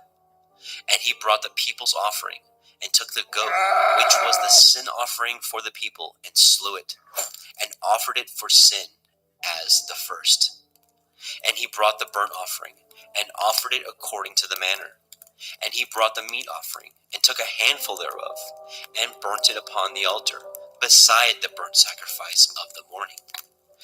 He slew also the bullock and the ram for a sacrifice of peace offerings, which was for the people. And Aharon's sons presented unto him the blood, which he sprinkled upon the altar round about. And the fat of the bullock and of the ram, the rump, and that which covers the inwards, and the kidneys, and the caul above the liver, and they put the fat upon the breasts, and he burnt the fat upon the altar. And the breasts and the right shoulder Aharon waved for a wave offering before Yahweh, as Moshe commanded. And Aharon lifted up his hand toward the people, and blessed them, and came down from offering of the sin offering, and the burnt offering, and peace offerings. And Moshe and Aharon went into the tabernacle of the assembly, and came out, and blessed the people. And the glory of Yahweh appeared unto all the people. And there came a fire out from before Yahweh, and consumed upon the altar the burnt offering and the fat, which when all the people saw, they shouted and fell on their face. Vayikra, Leviticus chapter 10. And Nadab and Abihu, the sons of Aharon, took either of them his censer, and put fire therein, and put incense thereon, and offered strange fire before Yahweh, which he commanded them not. And there went out fire from Yahweh, and devoured them, and they died before Yahweh. Then Moshe said unto Aharon, This is that Yahweh spoke, saying, I will be sanctified in them that come nigh me, and before all the people I will be glorified. And Aharon held his peace. And Moshe called Mishael and Elishaphan, the sons of Uzziel, the uncle of Aharon, and said unto them, Come near, carry your brethren from before the sanctuary out of the camp. So they went near, and carried them in their coats out of the camp, as Moshe had said. And Moshe said unto Aharon, and unto Eleazar, and unto Ithamar his sons, Uncover not your heads, neither rend your clothes, lest ye die, and lest the wrath come upon all the people. But let your brethren, the whole house of Yashrael, bewail the burning which Yahweh has kindled. And ye shall not go out from the door of the tabernacle of the assembly, lest ye die. For the anointing oil of Yahweh is upon you. And they did according to the word of Moshe.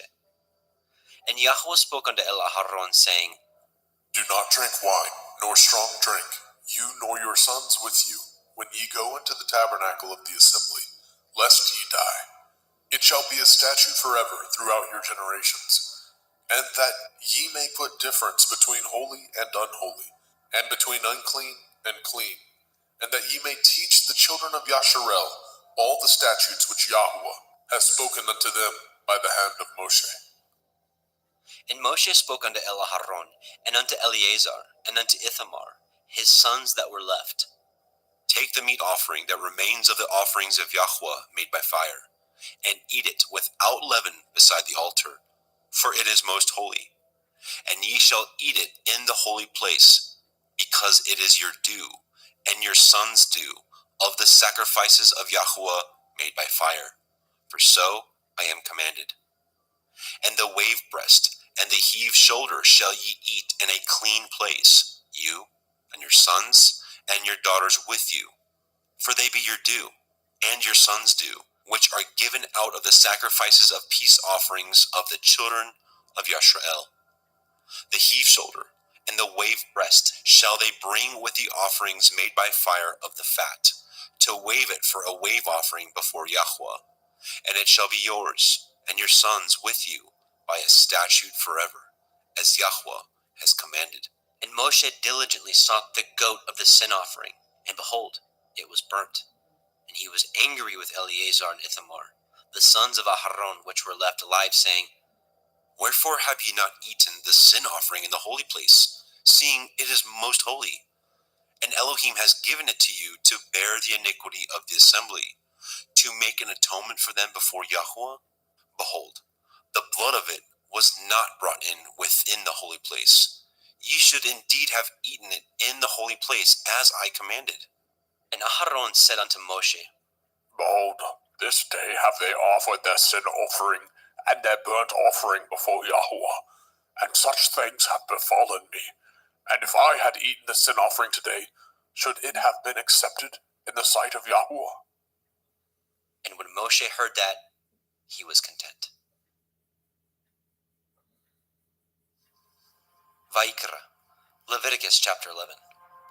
And Yahweh spoke unto El Moshe, and to El Aharon, saying unto them, Speak unto the children of Yasharel, saying, These are the beasts which ye shall eat among all the beasts that are on the earth.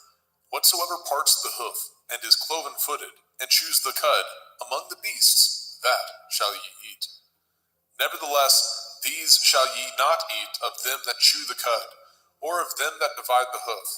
As the camel, because he chews the cud, but divides not the hoof, he is unclean unto you. And the coney, because he chews the cud, but divides not the hoof, he is unclean unto you. And the hare, because he chews the cud, but divides not the hoof, he is unclean unto you. And the swine, though he divide the hoof, and be cloven-footed, yet he chews not the cud, he is unclean to you.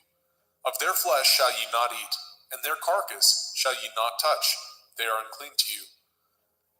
These shall ye eat of all that are in the waters. Whatsoever has fins and scales in the waters, in the seas, and in the rivers, them shall you eat. And all that have not fins and scales in the seas, and in the rivers, of all that move in the waters, and of any living thing which is in the waters, they shall be an abomination unto you. They shall be even an abomination unto you. Ye shall not eat of their flesh, but ye shall have their carcasses in abomination. Whatsoever has no fins nor scales in the water, that shall be an abomination unto you. And these are they which ye shall have an abomination among the fowls. They shall not be eaten.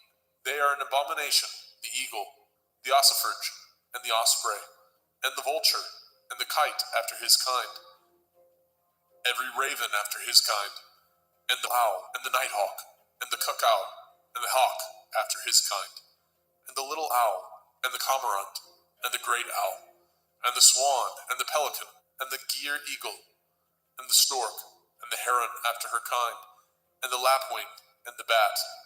All fowls that creep going upon all four shall be an abomination unto you. Yet these may ye eat of every flying creeping thing that goes upon all four, which have legs above their feet, to leap withal upon the earth. Even these of them ye may eat, the locust after his kind, and the bald locust after his kind, and the beetle after his kind, and the grasshopper after his kind. But all other flying creeping things, which have 4 feet, shall be an abomination unto you. And for these ye shall be unclean. Whosoever touches the carcass of them shall be unclean until the evening. And whosoever bears aught of the carcass of them shall wash his clothes, and be unclean until the evening. The carcass of every beast which divides the hoof, and is not cloven-footed, nor chews the cud, are unclean unto you. Every one that touches them shall be unclean. And whatsoever goes upon his paws, among all manner of beasts that go on all fours, those are unclean unto you. Whoso touches their carcass shall be unclean until the evening. And he that bears the carcass of them shall wash his clothes, and be unclean unto the evening. They are unclean unto you. These also shall be unclean unto you. Among the creeping things that creep upon the earth, the weasel, the mouse, and the tortoise, after his kind, and the ferret, and the chameleon, and the lizard, and the snail, and the mole, these are unclean to you among all that creep. Whosoever touches them, when they be dead, shall be unclean until the evening. And upon whatsoever any of them, when they are dead, does fall, it shall be unclean, whether it be any vessel of wood, or raiment, or skin, or sack, whatsoever vessel it be, wherein any work is done, it must be put into water, and it shall be unclean until the evening, so it shall be cleansed. And every earthen vessel, where into any of them that falls, whatsoever is in it shall be unclean, and ye shall break it. Of all meat which may be eaten, that on which such water comes shall be unclean, and all drink that may be drunk in every vessel shall be unclean. And everything whereupon any part of their carcass falls shall be unclean, whether it be oven or range for pots, they shall be broken down, for they are unclean, and shall be unclean unto you. Nevertheless, a fountain or pit, wherein there is plenty of water, shall be clean, but that which touches their carcass shall be unclean. And if any part of their carcass falls upon any sowing seed which is to be sown, it shall be clean. But if any water be put upon the seed, and any part of their carcass fall thereon, it shall be unclean unto you. And if any beast of which ye may eat die, he that touches the carcass thereof shall be unclean until the evening. And he that eats of the carcass of it shall wash his clothes, and be unclean until the evening. He also that bears the carcass of it shall wash his clothes, and be unclean until the evening. And every creeping thing that creeps upon the earth shall be an abomination. It shall not be eaten.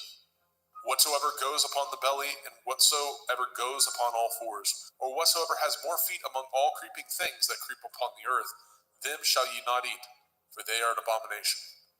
Ye shall not make yourselves abominable with any creeping thing that creeps, neither shall ye make yourselves unclean with them, that ye should be defiled thereby. For I am Yahuwah Elohaikum. Ye shall therefore sanctify yourselves, and ye shall be holy, for I am holy. Neither shall ye defile yourselves with any manner of creeping thing that creeps upon the earth. For I am Yahuwah, that brings you up out of the land of Mitzrayim, to be your Elohim. Ye shall therefore be holy, for I am holy. This is the Torah of the beasts, and of the fowl, and of every living creature that moves in the waters, and of every creature that creeps upon the earth, to make a difference between the unclean and the clean, and between the beast that may be eaten, and the beast that may not be eaten. Vaikra, Leviticus chapter 12. And Yahweh spoke unto Moshe, saying, Speak unto the children of Yasharel, saying, If a woman have conceived seed, and born a male child, then she shall be unclean 7 days. According to the days of the separation for her infirmity, shall she be unclean. And in the 8th day, the flesh of his foreskin shall be circumcised. And she shall then continue in the blood of her purifying 33 days. She shall touch no hallowed thing, nor come into the sanctuary, until the days of her purifying be fulfilled. But if she bear a female child, then she shall be unclean 2 weeks, as in her separation, and she shall continue in the blood of her purifying 66 days. And when the days of her purifying are fulfilled, for a son or for a daughter, she shall bring a lamb of the first year for a burnt offering, and a young pigeon or a turtle dove for a sin offering, unto the door of the tabernacle of the assembly, unto the priest, who shall offer it before Yahuwah, and make an atonement for her, and she shall be cleansed from the issue of her blood. This is the Torah for her that has borne a male or a female. And if she be not able to bring a lamb, then she shall bring 2 turtle doves or 2 young pigeons, the one for the burnt offering, and the other for a sin offering. And the priest shall make an atonement for her, and she shall be clean. Vaikra, Leviticus chapter 13. And Yahweh spoke unto El Moshe and El Aharon, saying, When a man shall have in the skin of his flesh a rising, a scab, or a bright spot, and it be in the skin of his flesh, like the plague of leprosy, then he shall be brought unto El Aharon the priest, or unto one of his sons the priests. And the priest shall look on the plague in the skin of the flesh, and when the hair in the plague is turned white, and the plague in sight be deeper than the skin of his flesh, it is a plague of leprosy, and the priest shall look on him and pronounce him unclean. If the bright spot be white in the skin of his flesh, and in sight be not deeper than the skin, and the hair thereof be not turned white, Then the priest shall shut up him that has the plague 7 days. And the priest shall look on him the 7th day, and behold, if the plague in his sight be at a stay, and the plague spread not in the skin, then the priest shall shut him up 7 days more. And the priest shall look on him again the 7th day, and behold, if the plague be somewhat dark, and the plague spread not in the skin, the priest shall pronounce him clean. It is but a scab, and he shall wash his clothes, and be clean. But if the scab spread much abroad in the skin, after that he has been seen of the priest for his cleansing, he shall be seen of the priest again. And if the priest see that, behold, the scab spreads in the skin, then the priest shall pronounce him unclean. It is a leprosy. When the plague of leprosy is in a man, then he shall be brought unto the priest. And the priest shall see him, and behold, if the rising be white in the skin, and it have turned the hair white, and there be quick raw flesh in the rising, it is an old leprosy in the skin of his flesh, and the priest shall pronounce him unclean, and shall not shut him up, for he is unclean. And if a leprosy break out abroad in the skin, and the leprosy cover all the skin of him that has the plague from his head even to his foot, wheresoever the priest looks, then the priest shall consider, and behold, if the leprosy have covered all his flesh, he shall pronounce him clean that has the plague. It is all turned white, he is clean. But when raw flesh appears in him, he shall be unclean. And the priest shall see the raw flesh and pronounce him to be unclean. For the raw flesh is unclean, it is a leprosy. Or if the raw flesh turn again, and be changed unto white, he shall come unto the priest. And the priest shall see him, and behold, if the plague be turned unto white, then the priest shall pronounce him clean, that has the plague, he is clean. The flesh also, in which even in the skin thereof was a boil, and is healed. And in the place of the boil, where there be a white rising, or a bright spot, white, and somewhat reddish, and it be showed to the priest. And if, when the priest sees it, behold, it be in sight lower than the skin, and the hair thereof be turned white, the priest shall pronounce him unclean. It is a plague of leprosy, broken out of the boil. But if the priest look on it, and behold, there be no white hairs therein, and if it be not lower than the skin, but be somewhat dark, then the priest shall shut him up 7 days. And if it spread much abroad in the skin, then the priest shall pronounce him unclean. It is a plague. But if the bright spot stay in his place and spread not, it is a burning boil, and the priest shall pronounce him clean. Or if there be any flesh in the skin whereof there is a hot burning, and the quick flesh that burns have a white bright spot, somewhat reddish or white, then the priest shall look upon it, and behold, if the hair in the bright spot be turned white, and it be in sight deeper than the skin, it is a leprosy broken out of the burning, wherefore the priest shall pronounce him unclean. It is the plague of leprosy. But if the priest look on it, and behold, there be no white hair in the bright spot, and it be no lower than the other skin, but be somewhat dark, then the priest shall shut him up 7 days. And the priest shall look upon him the 7th day, and if it be spread much abroad in the skin, then the priest shall pronounce him unclean. It is the plague of leprosy. And if the bright spot stay in his place, and spread not in the skin, but it be somewhat dark, it is a rising of the burning, and the priest shall pronounce him clean, for it is an inflammation of the burning. If a man or woman have a plague upon the head or the beard, then the priest shall see the plague, and behold, if it be in sight deeper than the skin, and there be in it a yellow thin hair, then the priest shall pronounce him unclean. It is a dry skull, even a leprosy upon the head or beard. And if the priest shall look on the plague of the skull, and behold, it be not in sight deeper than the skin, and that there is no black hair in it, then the priest shall shut up him that has the plague of the skull 7 days. And in the 7th day the priest shall look on the plague, and behold, if the skull spread not, and there be in it no yellow hair, and the skull be not in sight deeper than the skin, he shall be shaven, and the skull shall he not shave, and the priest shall shut him up that has the skull 7 days more. And in the 7th day the priest shall look on the skull, and behold, if the skull be not spread in the skin, nor be in sight deeper than the skin, then the priest shall pronounce him clean, and he shall wash his clothes and be clean. But if the skull spread much in the skin after his cleansing, then the priest shall look on him, and behold, if the skull be spread in the skin, the priest shall not seek for yellow hair, he is unclean. But if the skull be in his sight at his stay, and that there is a black hair grown up therein, the skull is healed, he is clean, and the priest shall pronounce him clean. If a man also or a woman have in the skin of their flesh bright spots, even white bright spots, then the priest shall look and behold, if the bright spot in the skin of their flesh be darkish white, it is a freckled spot that grows in the skin, he is clean. And the man whose hair is fallen off his head, he is bald, yet is he clean. And he that has his hair fallen off from the part of his head towards his face, he is forehead bald, yet he is clean. And if there be in the bald head or bald forehead a white reddish sore, it is a leprosy sprung up in his bald head or his bald forehead. Then the priest shall look upon it, and behold, if the rising of the sore be white reddish in the bald head or in his bald forehead, as the leprosy appears in the skin of the flesh, he is a leprous man, he is unclean.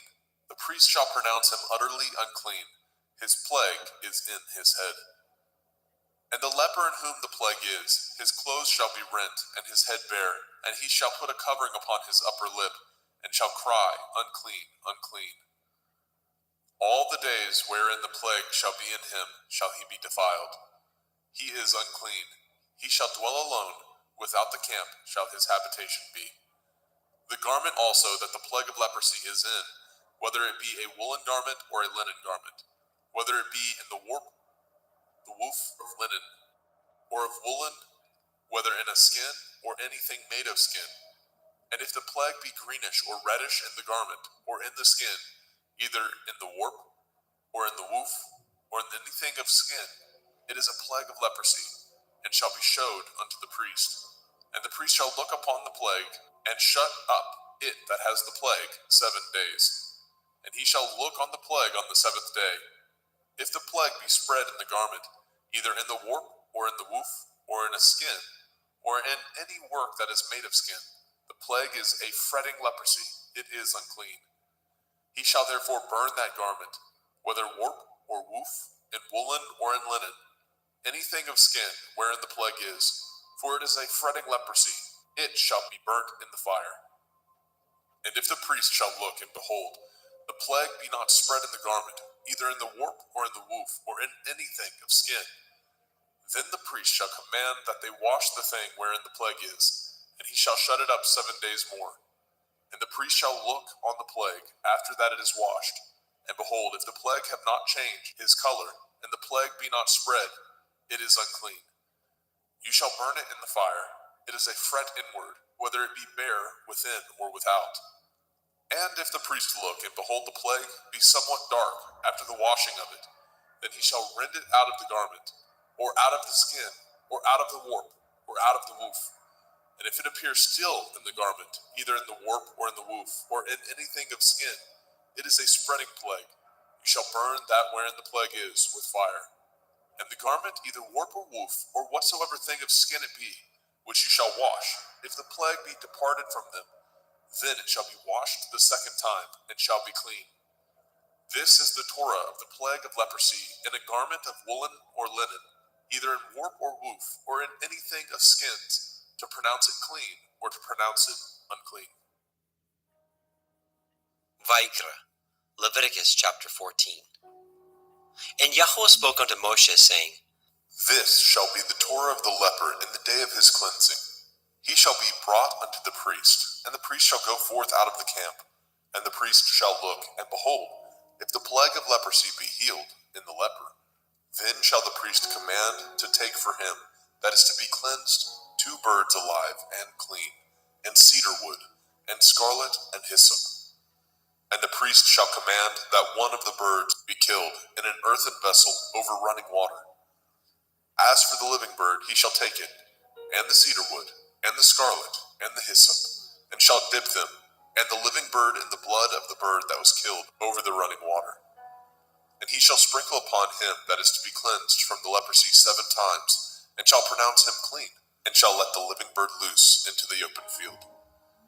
And And he that is to be cleansed shall wash his clothes and shave off all his hair, and wash himself in water, that he may be clean. And after that he shall come into the camp, and shall tarry abroad out of his tent 7 days. But it shall be on the 7th day that he shall shave all his hair off his head, and his beard, and his eyebrows, even all his hair he shall shave off, and shall wash his clothes.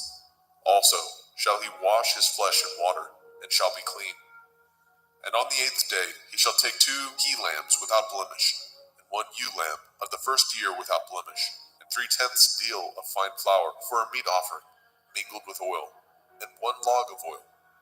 And the priest that makes him clean shall present the man that is to be made clean, and those things before Yahweh at the door of the tabernacle of the assembly. And the priest shall take 1 he-lamb, and offer him for a trespass offering, and the log of oil, and wave them for a wave offering before Yahweh. And he shall slay the lamb in the place where he shall kill the sin offering and the burnt offering in the holy place. For as the sin offering is the priest's, so is the trespass offering. It is most holy.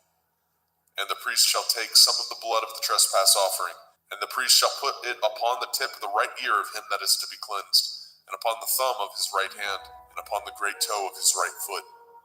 And the priest shall take some of the log of oil, and pour it into the palm of his own left hand.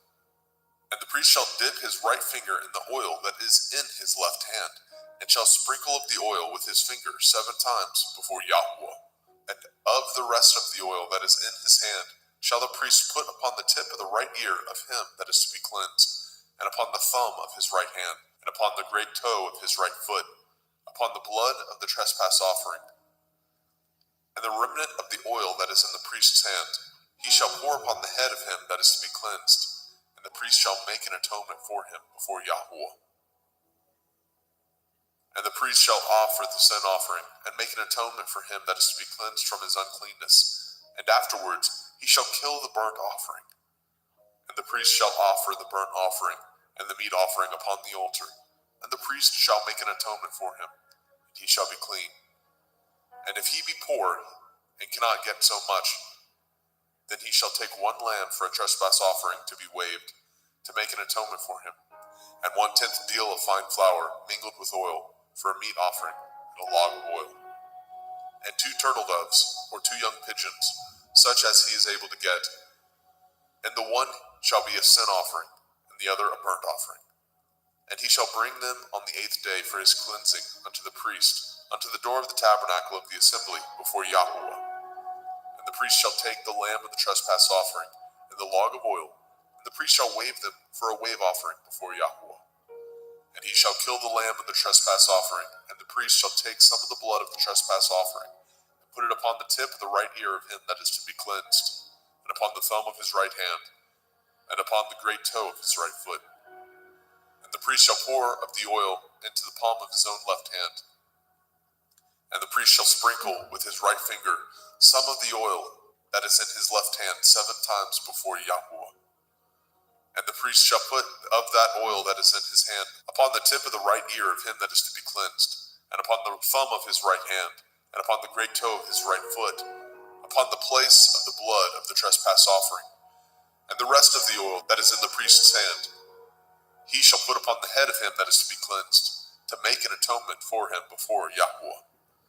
And he shall offer the one of the turtle doves, or of the young pigeons, such as he can get, even such as he is able to get, the one for a sin offering, and the other for a burnt offering, with the meat offering.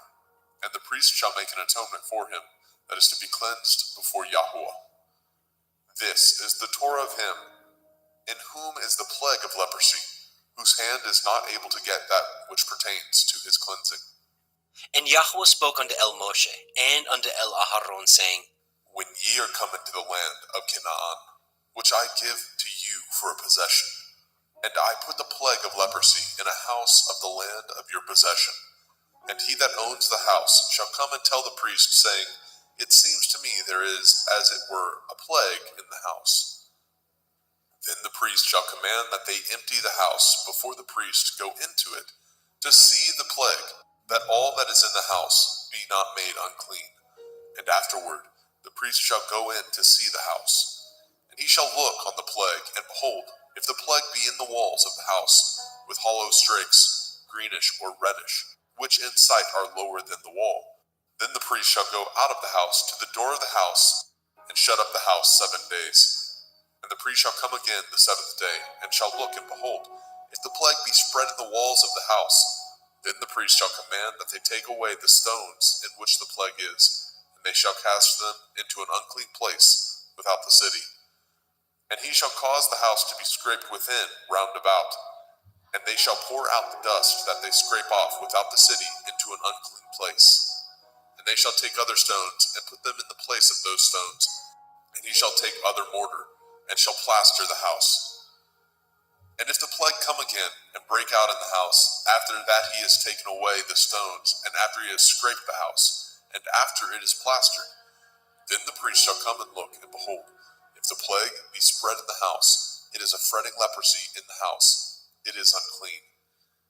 And he shall break down the house, the stones of it, and the timber thereof, and all the mortar of the house, and he shall carry them forth out of the city into an unclean place. Moreover, he that goes into the house all the while that it is shut up shall be unclean until the evening. And he that lies in the house shall wash his clothes, and he that eats in the house shall wash his clothes. And if the priest shall come in and look upon it, and behold, the plague has not spread in the house, after the house was plastered, then the priest shall pronounce the house clean, because the plague is healed. And he shall take to cleanse the house 2 birds, and cedar wood, and scarlet, and hyssop. And he shall kill the one of the birds in an earthen vessel over running water. And he shall take the cedar wood, and the hyssop, and the scarlet, and the living bird, and dip them in the blood of the slain bird, and in the running water, and sprinkle the house 7 times. And he shall cleanse the house with the blood of the bird, and with the running water, and with the living bird, and with the cedar wood, and with the hyssop, and with the scarlet. But he shall let go of the living bird out of the city into the open field, and make an atonement for the house, and it shall be clean. This is the Torah for all manner of plague, of leprosy and scald, and for the leprosy of a garment, and of a house, and for a rising, and for a scab, and for a bright spot, to teach when it is unclean, and when it is clean. This is the Torah of leprosy. Vayikra, Leviticus chapter 15. And Yahweh spoke unto El Moshe, and to El Aharon, saying, Speak unto the children of Yasharel, and say unto them, when any man has a running issue out of his flesh, because of his issue he is unclean. And this shall be his uncleanness in his issue, whether his flesh run with his issue, or his flesh be stopped from his issue. It is his uncleanness. Every bed whereon he lies that has the issue is unclean, and everything whereon he sits shall be unclean. And whosoever touches his bed shall wash his clothes, and bathe himself in water, and be unclean until the evening. And he that sits on anything whereon he sat that has the issue shall wash his clothes, and bathe himself in water, and be unclean until the evening. And he that touches the flesh of him that has the issue shall wash his clothes, and bathe himself in water, and be unclean until the evening. And if he that has the issue spit upon him that is clean, then he shall wash his clothes, and bathe himself in water, and be unclean until the evening. And what saddle soever he rides upon that has the issue shall be unclean. And whosoever touches anything that was under him shall be unclean until the evening. And he that bears any of those things shall wash his clothes, and bathe himself in water, and be unclean until the evening. And whomsoever he touches that has the issue, and has not rinsed his hands in water, he shall wash his clothes, and bathe himself in water, and be unclean until the evening. And the vessel of earth that he touches which has the issue shall be broken, and every vessel of wood shall be rinsed in water. And when he that has an issue is cleansed of his issue, then he shall number to himself 7 days for his cleansing, and wash his clothes, and bathe his flesh in running water, and shall be clean. And on the 8th day he shall take to him 2 turtle doves or 2 young pigeons, and come before Yahweh unto the door of the tabernacle of the assembly, and give them unto the priest. And the priest shall offer them, the one for a sin offering, and the other for a burnt offering. And the priest shall make an atonement for him before Yahweh for his issue. And if any man's seed of copulation go out from him, then he shall wash all his flesh in water, and be unclean until the evening. And every garment and every skin whereon is the seed of copulation shall be washed with water, and be unclean until the evening. The woman also with whom the man shall lie with seed of copulation, they shall both bathe themselves in water, and be unclean until the evening. And if a woman have an issue, and her issue in her flesh be blood, she shall be put apart 7 days, and whosoever touches her shall be unclean until the evening. And everything that she lies upon in her separation shall be unclean. Everything also that she sits upon shall be unclean. And whosoever touches her bed shall wash his clothes, and bathe himself in water, and be unclean until the evening. And whosoever touches anything that she sat upon shall wash his clothes, and bathe himself in water, and be unclean until the evening. And if it be on her bed, or on anything whereon she sits, when he touches it, he shall be unclean until the evening. And if any man lie with her at all, and her flower be upon him, he shall be unclean 7 days, and all the bed whereon he lies shall be unclean. And if a woman have an issue of her blood many days out of the time of her separation, or if it run beyond the time of her separation, all the days of the issue of her uncleanness shall be as the days of her separation. She shall be unclean. Every bed whereon she lies, all the days of her issue shall be unto her as the bed of her separation, and whatsoever she sits upon shall be unclean, as the uncleanness of her separation. And whosoever touches those things shall be unclean, and shall wash his clothes, and bathe himself in water, and be unclean until the evening. But if she be cleansed of her issue, then she shall number to herself 7 days, and after that she shall be clean. And on the 8th day she shall take unto her 2 turtle doves, or 2 young pigeons, and bring them unto the priest to the door of the tabernacle of the assembly. And the priest shall offer the one for a sin offering, and the other for a burnt offering. And the priest shall make an atonement for her before Yahweh for the issue of her uncleanness. Thus shall ye separate the children of Yasharel from their uncleanness, that they die not in their uncleanness, when they defile my tabernacle that is among them. This is the Torah of him that has an issue, and of him whose seed goes from him, and is defiled therewith, and of her that is sick of her flowers, and of him that has an issue, of the man and of the woman, and of him that lies with her that is unclean. Vayikra, Leviticus chapter 16. And Yahweh spoke unto Moshe after the death of the 2 sons of Aharon, when they offered before Yahweh and died. And Yahweh said unto El Moshe, Speak unto El Aharon your brother, that he come not at all times into the holy place within the veil before the mercy seat, which is upon the ark, that he die not. For I will appear in the cloud upon the mercy seat.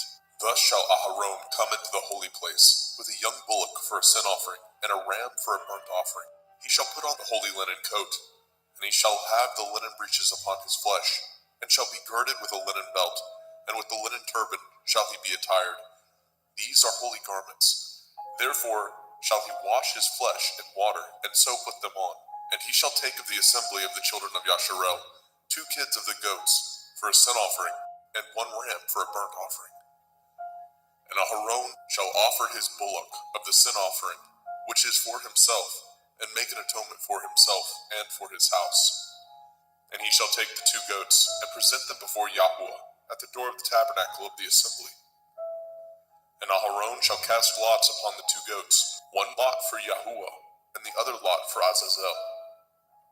And Aharon shall bring the goat upon which Yahuwah's lot fell, and offer him for a sin offering.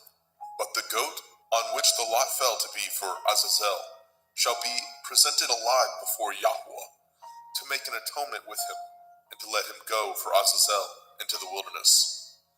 And Aharon shall bring the bullock of the sin offering, which is for himself, and shall make an atonement for himself and for his house, and shall kill the bullock of the sin offering, which is for himself.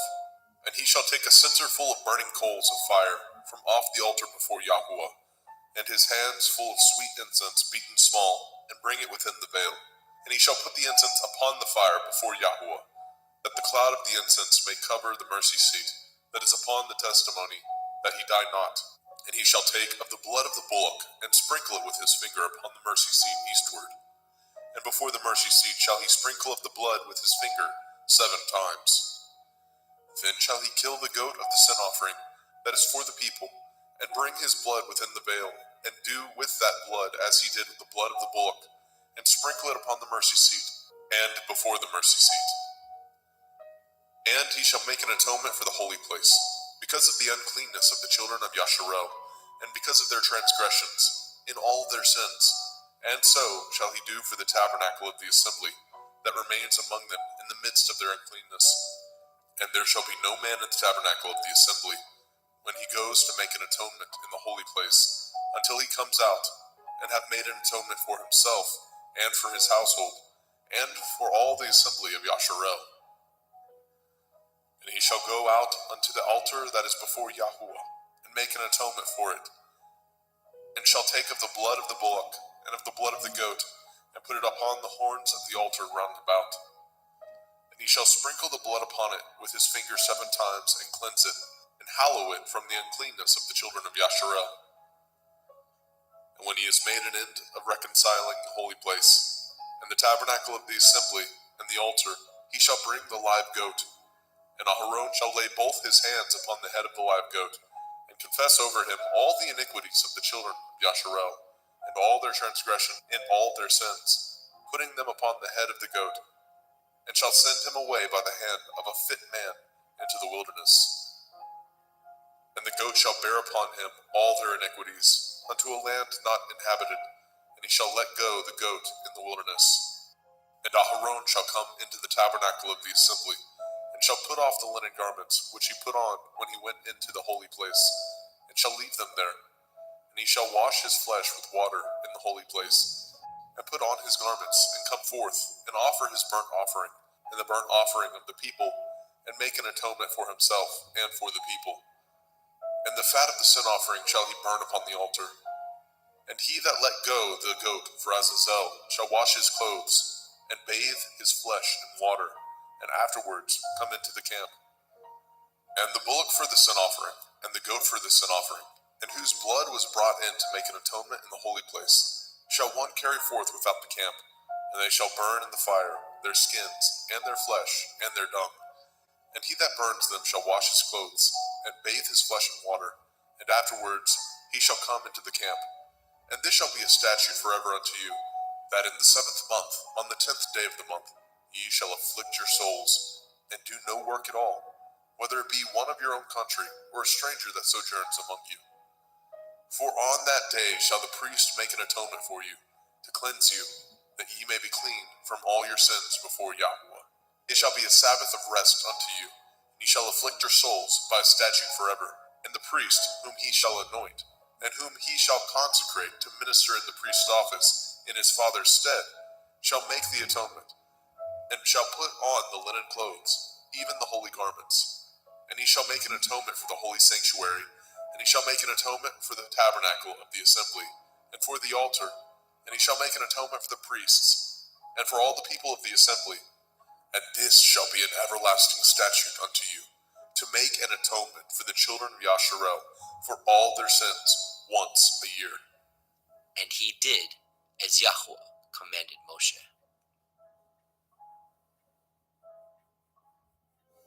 Vayikra, Leviticus chapter 17. And Yahweh spoke unto Moshe, saying, Speak unto Aharon, and unto his sons, and unto all the children of Yasharel, and say unto them, This is the thing which Yahweh has commanded, saying, What man soever there be of the house of Yasharel, that kills an ox, or lamb, or goat, in the camp, or that kills it out of the camp, and brings it not unto the door of the tabernacle of the assembly, to offer an offering unto Yahuwah before the tabernacle of Yahuwah, blood shall be imputed unto that man. He has shed blood, and that man shall be cut off from among his people.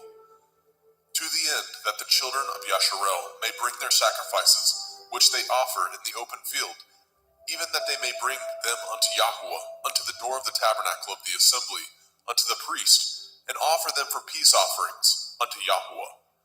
And priests shall sprinkle the blood upon the altar of Yahuwah at the door of the tabernacle of the assembly, and burn the fat for a sweet savor unto Yahuwah. And they shall no more offer their sacrifices unto devils, after whom they have gone a whoring. This shall be a statute forever unto them throughout their generations. And you shall say unto them, Whatsoever man there be of the house of Yasharel, or of the strangers, which sojourn among you, that offers a burnt offering or sacrifice, and brings it not unto the door of the tabernacle of the assembly, to offer it unto Yahweh, even that man shall be cut off from among his people. And whatsoever man there be of the house of Yasharel, or of the strangers that sojourn among you, that eats any manner of blood, I will even set my face against that soul that eats the blood, and will cut him off from among his people. For the soul of the flesh is in the blood. He and I have given it to you upon the altar to make an atonement for your souls. For it is the blood of him that makes an atonement in the soul. Therefore I said unto the children of Yasharel, No soul of you shall eat blood, neither shall any stranger that sojourns among you eat blood. And whatsoever man there be of the children of Yasharel, or of the strangers that sojourn among you, which hunts and catches a beast or fowl that may be eaten, he shall even pour out the blood thereof, and cover it with dust. For it is the life of all flesh. The blood of it is for the life thereof. Therefore I said unto the children of Yasharel, Ye shall eat the blood of no manner of flesh. For the life of all flesh is the blood thereof. Whosoever eats it shall be cut off. And every soul that eats that which died of itself, or that which was torn with beasts, whether it be one of your own country or a stranger, he shall both wash his clothes and bathe himself in water, and be unclean until the evening. Then shall he be clean. But if he wash them not, nor bathe his flesh, then he shall bear his iniquity.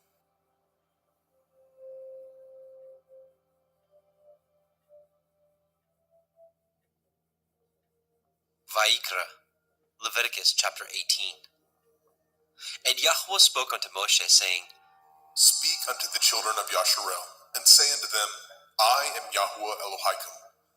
After the doings of the land of Mitzrayim, where ye dwell, shall ye not do. And after the doings of the land of Canaan, whither I bring you, shall ye not do. Neither shall ye walk in their ordinances. Ye shall do my judgments, and guard my ordinances, to walk therein. I am Yahuwah Elohaikum. Ye shall therefore guard my statutes and my judgments, which if a man do, he shall live in them. I am Yahuwah. None of you shall approach to any that is near of kin to him, to uncover their nakedness. I am Yahuwah. The nakedness of your father, or the nakedness of your mother, shall you not uncover. She is your mother. You shall not uncover her nakedness. The nakedness of your father's woman shall you not uncover. It is your father's nakedness. The nakedness of your sister, the daughter of your father, the daughter of your mother, whether she be born at home or born abroad, even their nakedness you shall not uncover. The nakedness of your son's daughter, or of your daughter's daughter, even their nakedness you shall not uncover, for theirs is your own nakedness. The nakedness of your father's woman's daughter, begotten of your father, she is your sister, you shall not uncover her nakedness. You shall not uncover the nakedness of your father's sister, she is your father's near kinswoman. You shall not uncover the nakedness of your mother's sister, for she is your mother's near kinswoman. You shall not uncover the nakedness of your father's brother. You shall not approach to his woman, she is your aunt. You shall not uncover the nakedness of your daughter-in-law, she is your son's woman. You shall not uncover her nakedness. You shall not uncover the nakedness of your brother's woman, it is your brother's nakedness. You shall not uncover the nakedness of a woman and her daughter, neither shall you take her son's daughter, or her daughter's daughter, to uncover her nakedness, for they are your near kinswoman. It is wickedness. Neither shall you take a woman to her sister, to vex her, to uncover her nakedness, beside the other in her lifetime. Also you shall not approach unto a woman to uncover her nakedness, as long as she is put apart for her uncleanness. Moreover, you shall not lie carnally with your neighbor's woman, to defile yourself with her. And you shall not let any of your seed pass through the fire to Molech, neither shall you profane the name of your Elohim. I am Yahuwah. You shall not lie with mankind, as with womankind. It is an abomination. Neither shall you lie with any beast to defile yourself therewith. Neither shall any woman stand before a beast to lie down thereto. It is confusion. Defile not ye yourselves in any of these things, for in all these the nations are defiled, which I cast out before you. And the land is defiled, therefore I do visit the iniquity thereof upon it, and the land itself vomits out her inhabitants. Ye shall therefore guard my statutes and my judgments, and shall not commit any of these abominations, neither any of your own nation, nor any stranger that sojourns among you. For all these abominations have the men of the land done, which were before you, and the land is defiled. That the land spew not you out also, when ye defile it, as it spewed out the nations that were before you. For whosoever shall commit any of these abominations, even the souls that commit them shall be cut off from among their people. Therefore shall ye guard my ordinance, that ye commit not any of these abominable customs, which were committed before you, and that ye defile not yourselves therein. I am Yahuwah Elohaikum.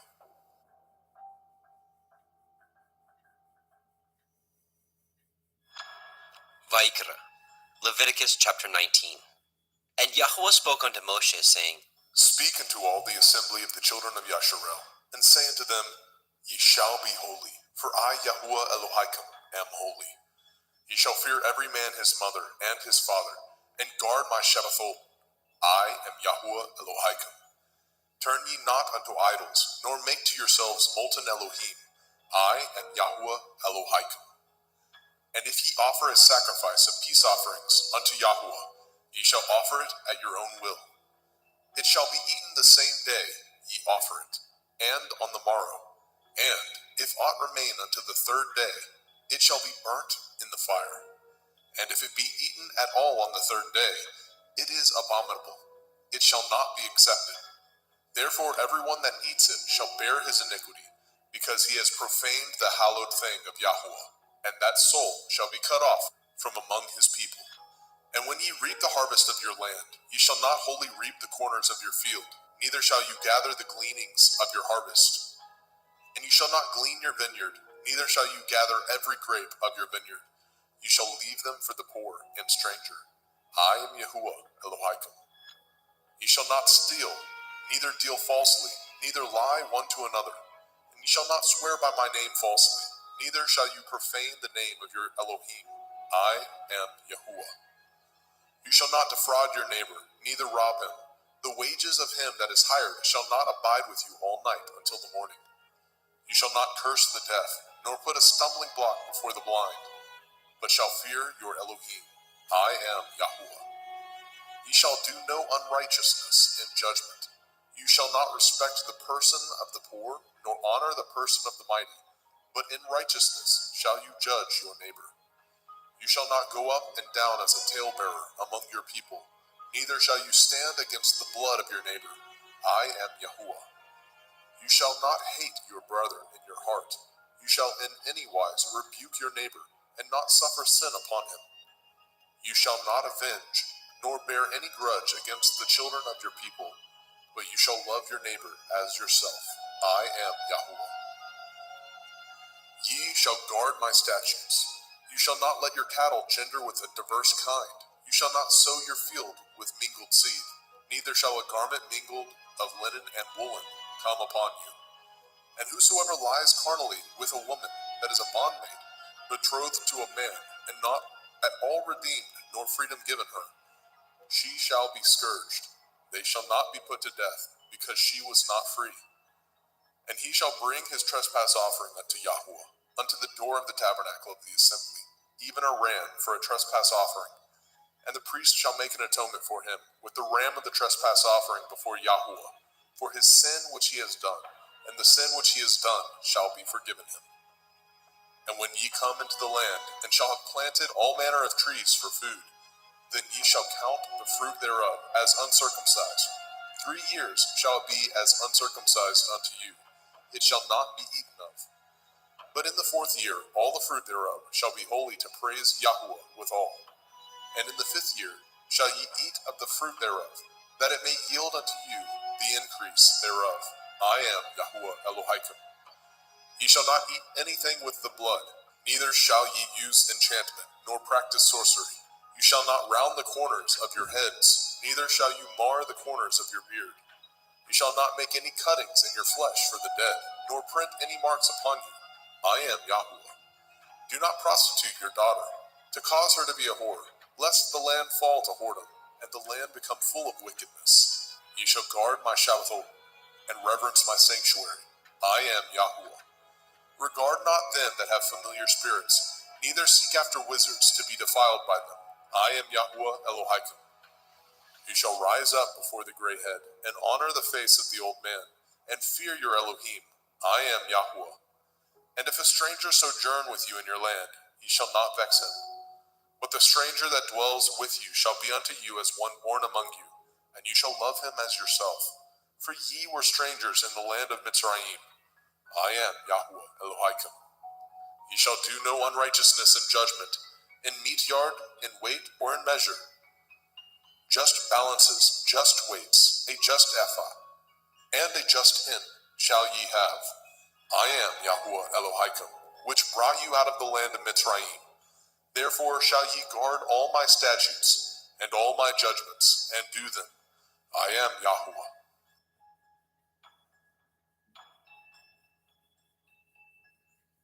Vaikra, Leviticus chapter 20. And Yahuwah spoke unto Moshe, saying, Again you shall say to the children of Yasharel, whosoever he be of the children of Yasharel, or of the strangers that sojourn in Yasharel, that gives any of his seed unto Molech, he shall surely be put to death. The people of the land shall stone him with stones. And I will set my face against that man, and I will cut him off from among his people, because he has given of his seed unto Molech, to defile my sanctuary, and to profane my holy name.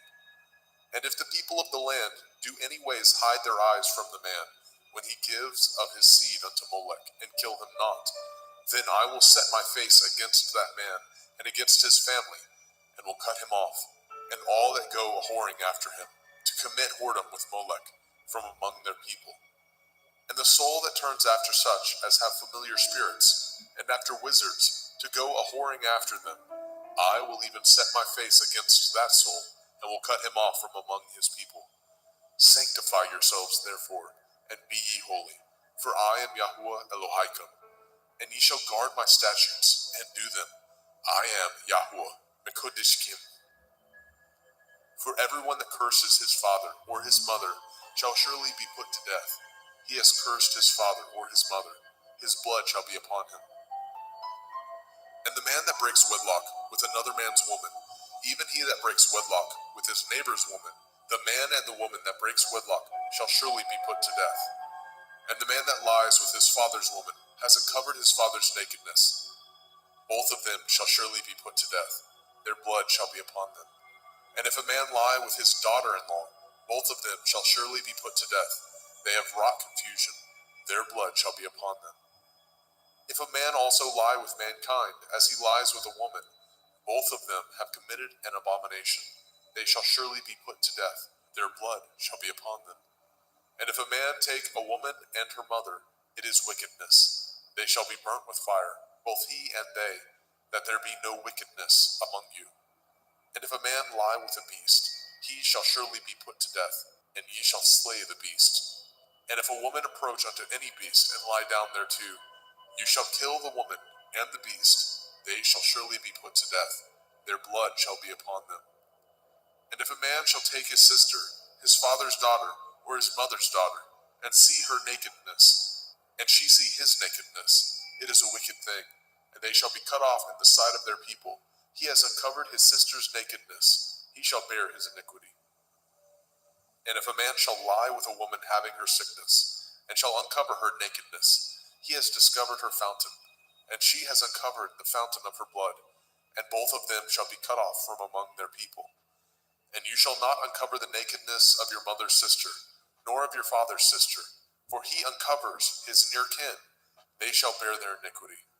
And if a man shall lie with his uncle's woman, he has uncovered his uncle's nakedness. They shall bear their sin. They shall die childless. And if a man shall take his brother's woman, it is an unclean thing. He has uncovered his brother's nakedness. They shall be childless. Ye shall therefore guard all my statutes, and all my judgments, and do them, that the land whither I bring you to dwell therein, spew you not out. And ye shall not walk in the manner of the nation, which I cast out before you. For they committed all these things, and therefore I abhorred them.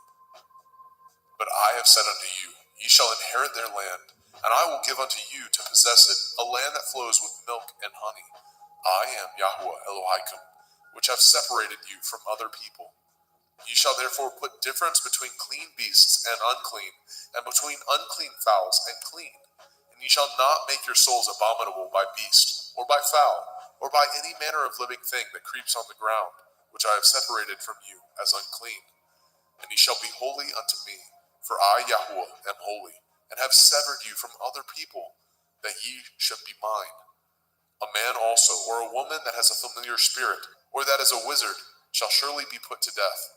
They shall stone them with stones. Their blood shall be upon them. Vayikra, Leviticus chapter 21. And Yahweh said unto Moshe, Speak unto the priests, the sons of Aharon, and say unto them, There shall none be defiled for the dead among his people, but for his kin that is near unto him, that is, for his mother, and for his father, and for his son, and for his daughter, and for his brother, and for his sister a virgin, that is nigh unto him, which has had no man, for her may he be defiled. But he shall not defile himself, being a chief among his people, to profane himself. They shall not make baldness upon their head, neither shall they shave off the corners of their beard, nor make any cuttings in their flesh. They shall be holy unto their Elohim, and not profane the name of their Elohim. For the offerings of Yahuwah made by fire, and the bread of their Elohim they do offer. Therefore they shall be holy. They shall not take a woman that is a whore, or profane, neither shall they take a woman put away from her man, for he is holy unto his Elohim. You shall sanctify him therefore, for he offers the bread of your Elohim. He shall be holy unto you, for I, Yahuwah, which sanctify you, am holy. And the daughter of any priest, if she profane herself by playing the whore, she profanes her father, she shall be burnt with fire. And he that is high priest among his brethren, upon whose head the anointing oil was poured, and that is consecrated to put on the garments, shall not uncover his head, nor rend his clothes. Neither shall he go in to any dead body, nor defile himself for his father, or for his mother. Neither shall he go out of the sanctuary, nor profane the sanctuary of his Elohim.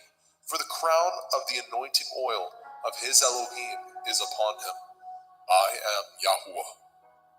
And he shall take a woman in her virginity, a widow or a divorced woman, or profane, or a harlot. These shall he not take, but he shall take a virgin of his own people to be his woman. Neither shall he profane his seed among his people, for I, Yahuwah, do sanctify him. And Yahweh spoke unto Moshe, saying, Speak unto Aharon, saying, Whosoever he be of your seed in their generations, that has any blemish, let him not approach to offer the bread of his Elohim. For whosoever man he be that has a blemish, he shall not approach, a blind man or a lame, or he that has a flat nose, or anything superfluous, or a man that is broken-footed, or broken-handed, or crook-backed, or a dwarf, or that has a blemish in his eye, or be scurvy, or scabbed, or has his stones broken.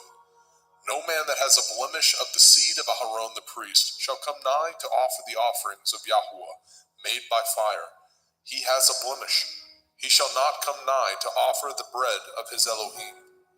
He shall not eat the bread of his Elohim, both of the most holy and of the holy. Only he shall not go in unto the veil, nor come nigh unto the altar, because he has a blemish, that he profane not my sanctuaries, for I, Yahuwah, do sanctify them.